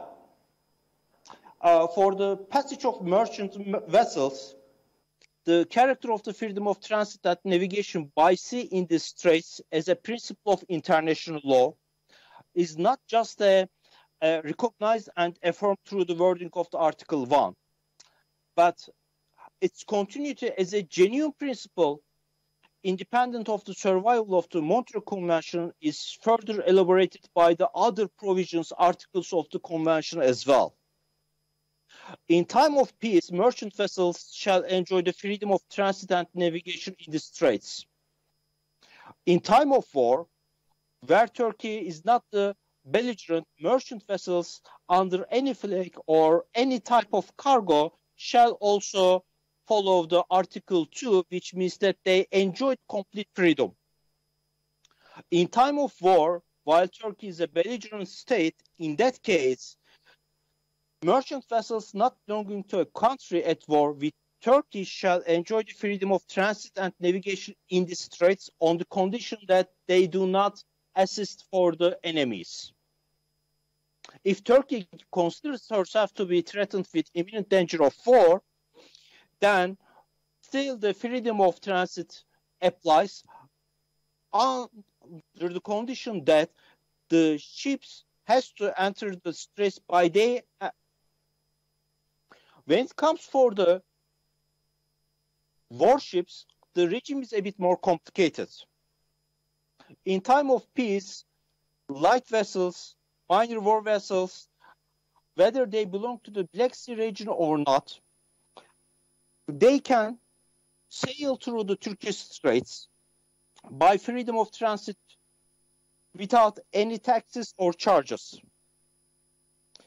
The transit of vessels of war through the Turkish straits shall be proceeded by notification given to the Turkish government through a diplomatic channel. It's 8 days for the Black Sea littoral states, and it is desired to be at least 15 days for the non-Black Sea states. Vessel of war in transit through the straits shall in no circumstances make use of any aircraft which they may be carrying out. One of the critical and utmost important principle for the Montreux Convention for the recent development is Article 19. In time of war, Turkey is not a belligerent. In that case, warships shall enjoy the complete freedom of transit and navigation. However, vessels of war belonging to the belligerent powers, in our case Russia and Ukraine, shall not, however, pass through the straits. However, there is one exception. Notwithstanding the provision of the passage, vessels of war belonging to the belligerent powers, whether they are Black Sea powers or not, which have become separated from their bases, may return to thereto. So, after addressing the Article 19, I will move forward with the further developments in terms of the Turkish straits, especially after the Second World War. The Montreux peacetime period was applied during 1936 and 39. And during the World War II, rules for in-time war, while Turkey is not belligerent, were applied. And Russia was quite happy, USSR was quite happy with this situation because the Strait and the Black Sea was closed for the enemies. However, there was a quite interesting issue right about the end of the Second World War.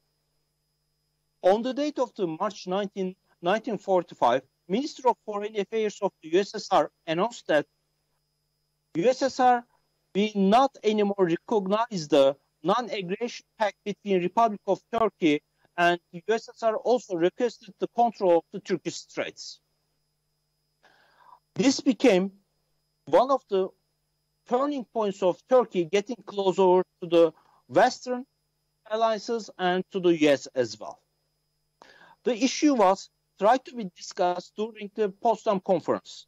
However, right before the Potsdam Conference, Roosevelt died, and Truman wasn't very much aware of the strategic importance of the Turkish straits, so it wasn't very well conducted during the Potsdam Conference. However, after it has been much analyzed by the Americans, by the 5th of April of the 1946, USS Missouri battlecruiser paid a visit to Istanbul.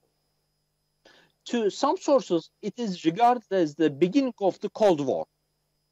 And after this point, the importance of the Turkish Strait has been well recognized by the Western alliances and the US as well. When it comes to other legal developments, there were some initiatives by the Republic of Turkey. Among them, 1994 dated maritime traffic bylaw for the Turkish Straits and the Marmara region was protested by the Russia through the International Maritime Organization for many times. During these conferences, negotiations, and the discussions, the US has supported the Turkey's position, and then the aforementioned bylaw has been applied. Later on, it has been amended several times as well. When it comes for the Russian-Ukrainian crisis and the Turkish Straits issue, we can see that the Turkey's position is that by way of the President of Turkey's explanations, Minister of Foreign Affairs announcements, we can see that Turkey affirms her support to Ukraine's sovereignty, political unity, and territorial integrity. However, Turkey also emphasized the importance of the Article 19 of the Montreal Convention, which provides the exception. Likewise, 27th of the February 2022, Minister of Foreign Affairs stated that recent developments in Ukraine are no more military action or a temporary attack. Now it's a war. So far, Turkey applied the rules of Montreal Convention. In time of war, while Turkey is not, Turkey is a belligerent, Turkey has right to close the straits for belligerent states warships. However, Article 19, Montreal Convention, enables the belligerent states warships return to their bases, and for the moment, Russia has warships in Mediterranean Sea bound for bases in Black Sea. And as we could follow up during this period, Russia already instructed its ships, her ships, to return to the Black Sea from Mediterranean Sea by navigating through the Turkish Straits. However, the situation brings some questions to us. One of the main reasons that we have to ask is, why did Turkey become a member of the NATO? As I tried to explain in the previous slides, one of the fears of Turkey after the Second World War, and based on the USSR's announcements, Turkey wanted to protect its straits and the Marmara Sea. So based on it, it was one of the fundamental reasons for Turkey to put itself as an alliance to the NATO. And for the Article 19, one of the fundamental issues and a bit confusing part is that what's the meaning of the their base, the term used for the ships? Is it equal to the registration of the port for the merchant vessels? From a legal interpretation, they don't have the same meaning. So for the warships, they do not need a registration of the port. So just being enlisted as a base by its relevant country or its navy is sufficient enough. However, one of the confusing issues is, again, what's the definition of war? The Montreal Convention itself doesn't stipulate any explanation for the war. However, the convention, even though doesn't explain it, there are explanations, broader explanations in the Hague Convention and the Geneva Conventions in terms of the definition of war. And based on these definitions, we can assume that, legally assume that now it's a war. When the Montreal Convention was addressed and stipulated, there was a League of Nations. However, since it has been dissolved after the Second World War and the United Nations has been established, how should we understand the relevant provisions of the Montreal Convention in terms of the League of Nations and the United Nations? It should be regarded as the United Nations General Assembly, or it should be regarded as the United Nations Security Council, particularly for the provisions when Turkey feels itself under an imminent danger. As to my own interpretation and from the historical background, we should understand it as the United Nations General Assembly, because the League of Nations didn't include any similar region for the Security Council. Moreover, all littoral states, all coastal states are not Security Council for the United Nations.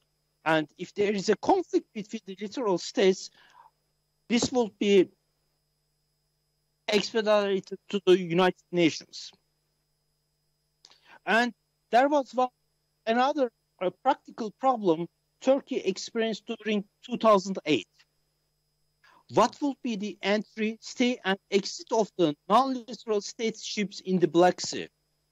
During the 2008 Russian-Georgia war, U.S. warships, they have sailed into the Black Sea. However, without exiting from the Turkish Straits, which means that on the South Çanakkale Strait, only navigated in the Marmara Sea, and they went back to the Black Sea. This practice was a violation of the Montreux Convention, and Turkey allowed for it. In order to avoid such circumstances or practices again, Turkey should also take more serious measures, and Turkey shouldn't allow the non-Black Sea state ships to enter into the Black Sea without proper notification. And what will be the situation for the unmanned aerial vehicles on the straits? Would it be possible or not?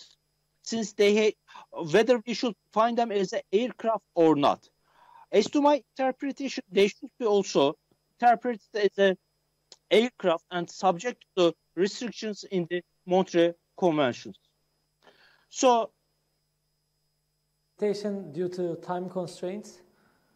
Surely, I'm already on the conclusions right now. So we can see that the history repeats itself, and the Black Sea states have their own security concerns. The Montreux Convention is lex specialis over the UNCLOS, so it will be primarily applied. Protection of the Strait State and the rights of littoral states of the Black Sea is a major issue. However, Montreux Convention provides a well-balanced system for everyone in the region. After the Russian ships have been destroyed, we can foresee that the Turkish naval power will be increasing in the Black Sea region as well. And due to the increasing activities of Turkey on the Black Sea in terms of the natural gas and the oil, we can foresee that there could be some further concerns over energy security in the Black Sea region as well. And I would like to thank everyone for your patience. Much appreciated. Thank you.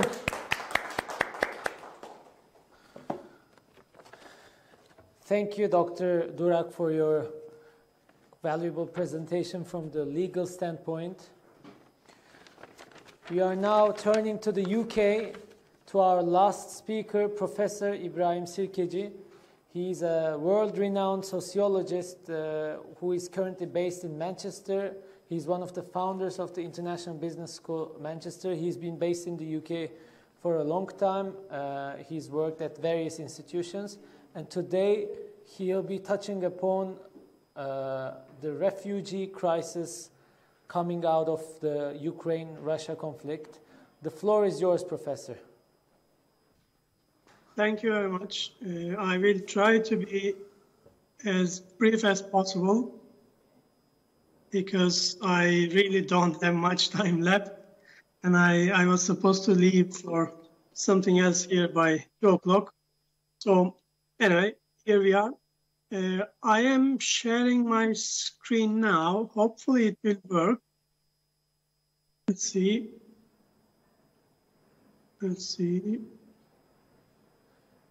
Okay? Yes, perfect. We can see. Oops. Let's come here at the beginning. So, thank you very much. I mean, there was a little picture on that side, but it seems not appearing now, but that's fine. Let's carry on. And what I want to say, I mean, thank you very much for all the speakers previously. I mean, I have learned a lot really from all these accounts, from international relations and legal perspectives. And also, thank you very much for the invitation, Emre and Professor Hasret Çomak. It's a pleasure to be with you. What I want to say, actually, very briefly, my message is pretty simple. Initially, I thought, like, put it as a question, why there's another refugee crisis. In fact, it is a rhetorical question because if you look at what's going on from a pretty much wrong angle, you will always have crisis because you're not prepared to understand it at minimum. So when I look at human mobility, population movements around the world, historically we are seeing very similar patterns, if not identical characteristics around the world. And Ukrainian crisis, or invasion of Ukraine by Russia, is nothing new if you look at it from an insecurities perspective, from a demographic perspective, and how these human mobility cases evolved around the world historically. And unfortunately, we have seen quite a lot of examples in the last decade or so. I mean, Syrians arriving in Turkey and various neighboring countries and beyond is just, has just started in 2011. And Ukraine is not a new case either. I will give you a few, notes about that in a minute. So why we are so confused? Because the mainstream or dominant migration scholarship, as well as understanding, is heavily, influenced, in fact, handicapped by a neoliberal understanding, neoliberal view, which is focusing on aspirations and destinations and all the wrong end of the stick. Because migration is never beginning with any of these. It's nothing to do with destinations. It's nothing to do with aspirations. It starts from, wherever people are based. It starts from the insecurities, conflicts, discomforts, problems, challenges, tensions in those places. So Ukraine is no different in this sense. So of course, ironically, it is always the biggest crisis since the last biggest crisis. I mean, you can name any, Syria, Afghanistan, Iraq, Kosovo, Bulgaria, anything. You can go decades long. It all big crises.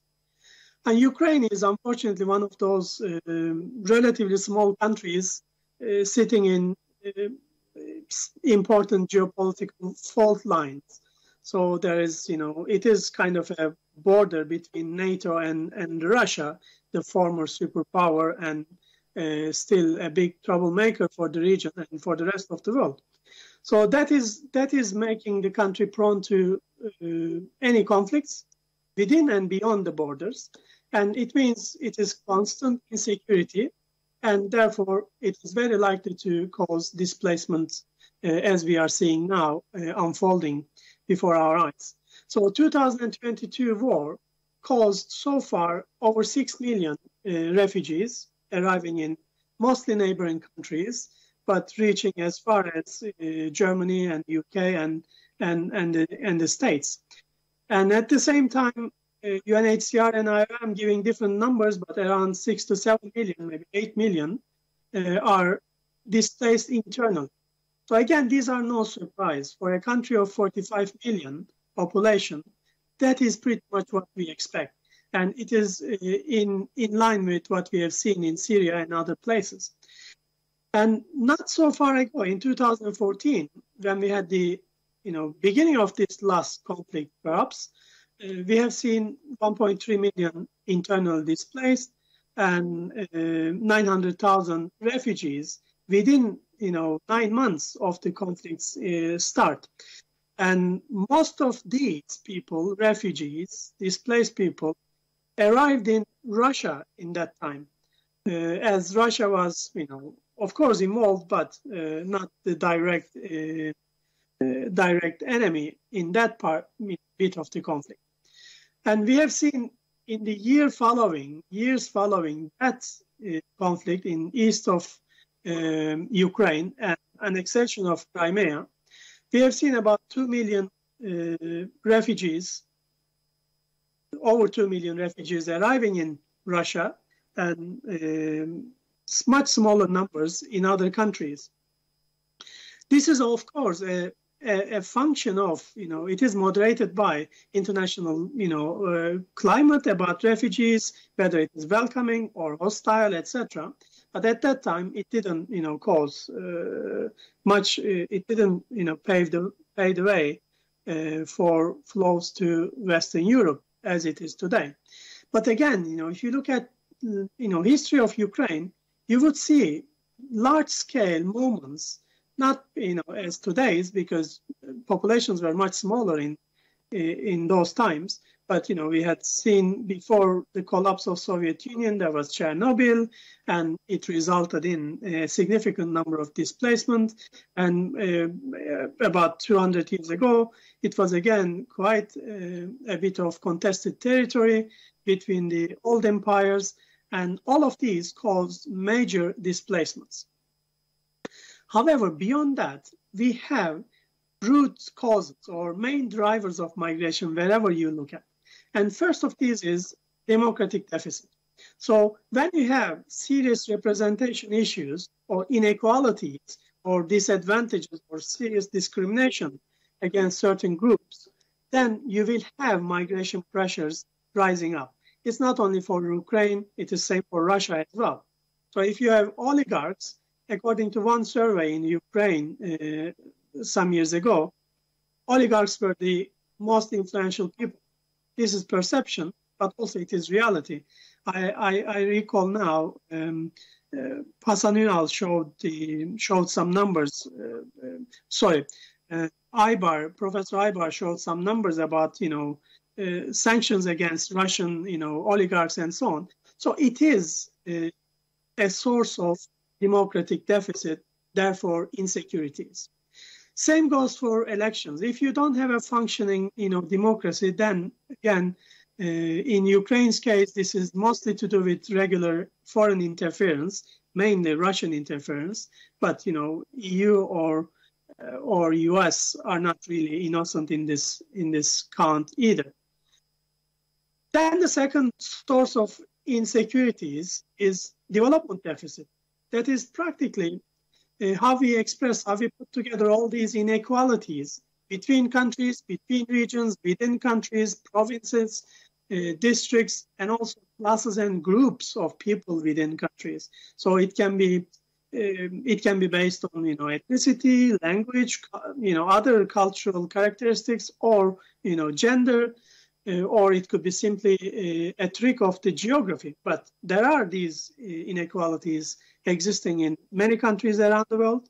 And when these are deeper, we see higher migration pressures, building up in those places. So when you look at Ukraine, it is not particularly a rich country. It is not, one of the poorest either, but it is relatively poor, with GDP per capita standing around $2,000. And with HDI, a more accurate, perhaps, index we can look at in 74th place compared to the destination countries for the current migration flows, Poland, Russia, or Turkey, for example. And the country was plagued with double-digit inflation quite a while, at least like over a decade or so. And economically, they like it or not, they are pretty much dependent on trade with Russia and pretty much anything with Russia either. So the third source of migration or insecurities come from demographic deficit. Usually when we look at the countries like, developing countries, this appears as large segment of youth population. And in more advanced economies like Northern Europe, etc., we see this as larger segments of retired populations or elderly population. Both of them are creating migration pressures and pretty much characterized by the same motivations. It is mainly economic insecurities. Your pension is not good enough to live in London or Oslo or Berlin. So you try to go to other places where it takes a longer mileage for you. And in Ukrainian case, apart from all these economic inequalities, unevenness, you also have an ethnically, mixed population. Of course, this is partly, due to Soviet, period. But even before that, we have seen such, mix of ethnicities in these places. So about 17% of the population was Russian, and about 30% was mainly Russian-speaking. So this is prior to the last conflict. And of course, there are some other smaller minorities, like, Roma is heavily discriminated, but less than 500,000, so it is not really a major component here. And also we have another issue in Ukrainian population, which is heavily, skewed towards female population. So especially in elderly groups, females are dominant in the demographic profile of the country.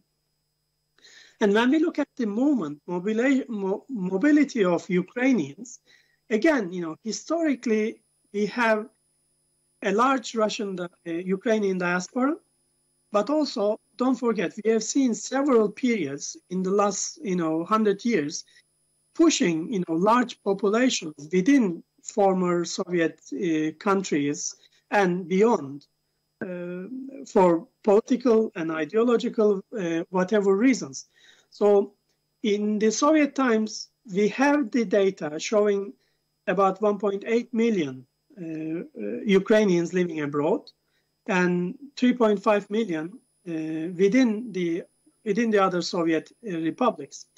And by 1931, this was estimated to go up, outside Ukraine and Soviet Union, went up to 6.8 million in Poland and 1.2 million in Romania. And when we came to 2004, of course, don't forget, some of these migrant populations or diaspora population disappear in statistics because over time they become naturalized, etc., etc. So they are considered to be part of the mainstream population. So what I'm trying to say here is, in the countries, where we see diasporas historically established, diasporas of Ukrainians, we see today's, displacement is leading similar kind of like proportional numbers of Ukrainians, refugees into those destinations. So that is very typical of pretty much every conflict case we can look at historically, including the Syrian case we have seen unfolding in the last decade or so. So this is the final, or most recent numbers, stats from UNHCR dated May 11, like 2 days ago. So we are seeing Poland topping the list. Romania is coming second. This is typical because these are the main diaspora destinations for Ukrainians.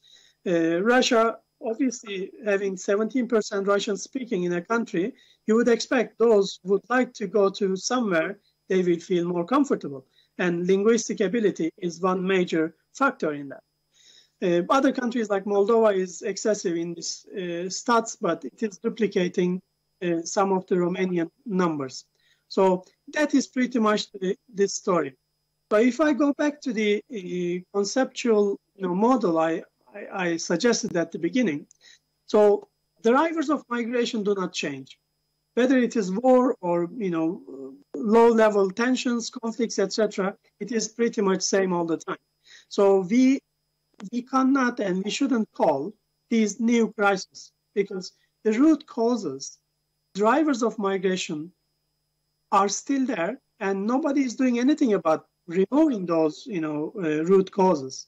Therefore, if you look at from that perspective, you wouldn't be surprised, and therefore you wouldn't have any crisis as such, because democratic deficits are strong in those countries, development deficit is obvious in those countries, and demographic deficit, mainly, large young populations, evident in those countries, and therefore, age dependencies, all these inequalities, and various representation issues and rights violations across the board shouldn't surprise us, seeing these migration flows and migration pressures are growing around the world, including Ukraine.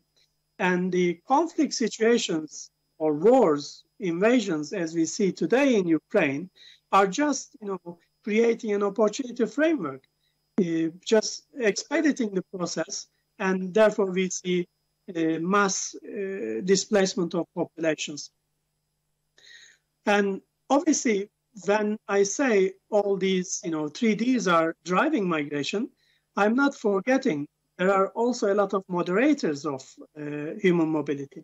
And these are summarized as 4 Cs or 4 capitals. So those people with financial capital, social capital, human capital, and physical ability are only able to move and go further.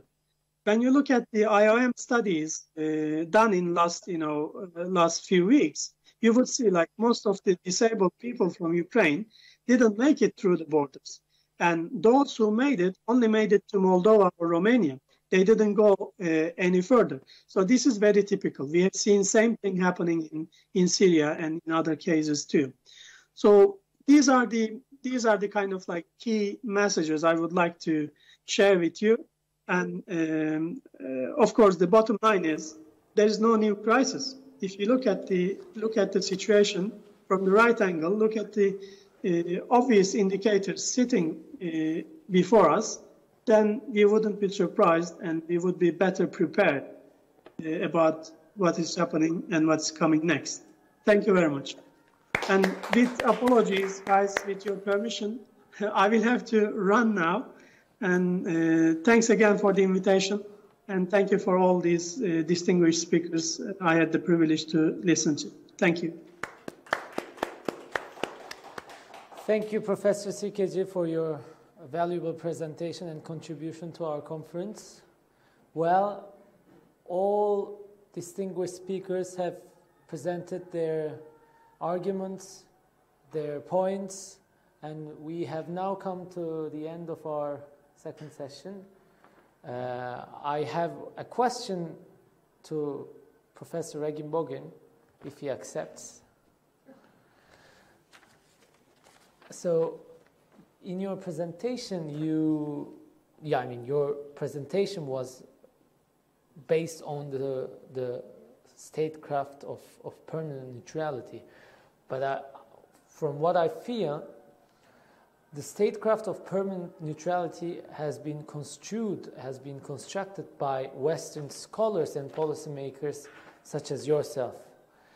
If we were to introduce this doctrine into the Ukrainian constitution, wouldn't this be an infringement of Ukraine's sovereignty? Well, we're not talking about involuntary neutralization. That's Russia's prerogative. The country has to have has to be voluntary and see this as a long-term solution. I mean,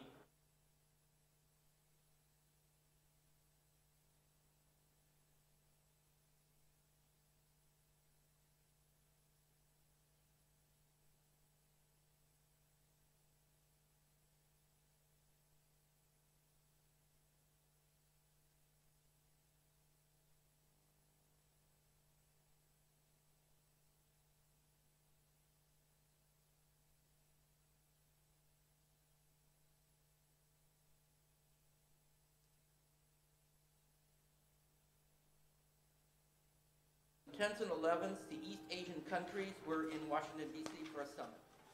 The next step is going to be the TPP. That is going to be what under the Trump administration failed, but was a strong advocacy for a transatlantic relation between East Asia and the United States on an economic platform, just like the common market with the EU. The interesting part is because China is in such an economic situation, a very volatile and poor dynamic, it's perhaps an opportunity not to see this as an organization that is to compete with China, but to open the door. You know, the whole idea about this paradigm, this 9/11, this is the Ukraine war, this is the real shift in every way we think and act. Because it's not about them, it's about us. Because we have not been strong enough to deter. If we had deterred 2008, if we had deterred 2014, if we had deterred, we would be in a different situation. And the idea, and this is also one of the problems, is the differences that, for example, the U.S.-Turkey relations.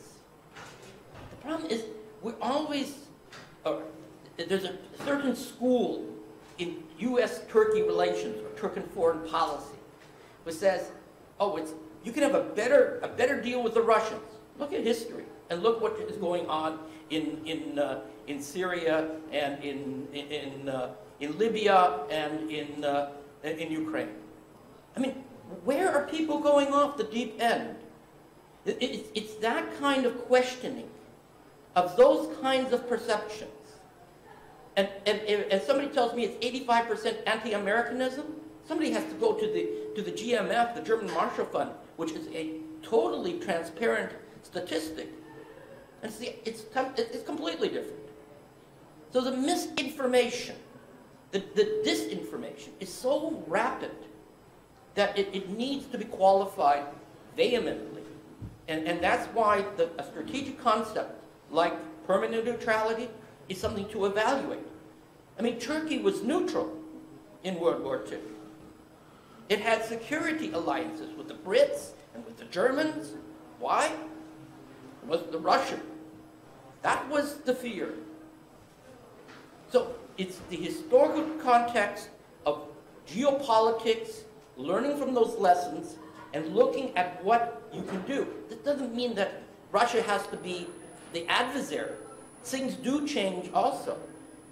The only point now is how can you unite together so that you can protect a model, a lifestyle, which you have been able to secure under a defensive organization like NATO. Thank you. So to close the conference, I would like to invite the Dean of our Economic, Administrative and Social Sciences faculty, Professor Hasret Çomak. Please. Yes. He is also the organizer of the conference. Congratulations and thank you.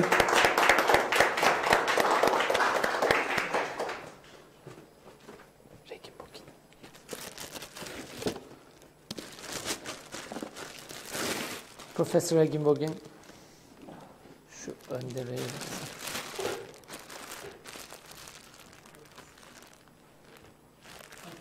Thank you very much.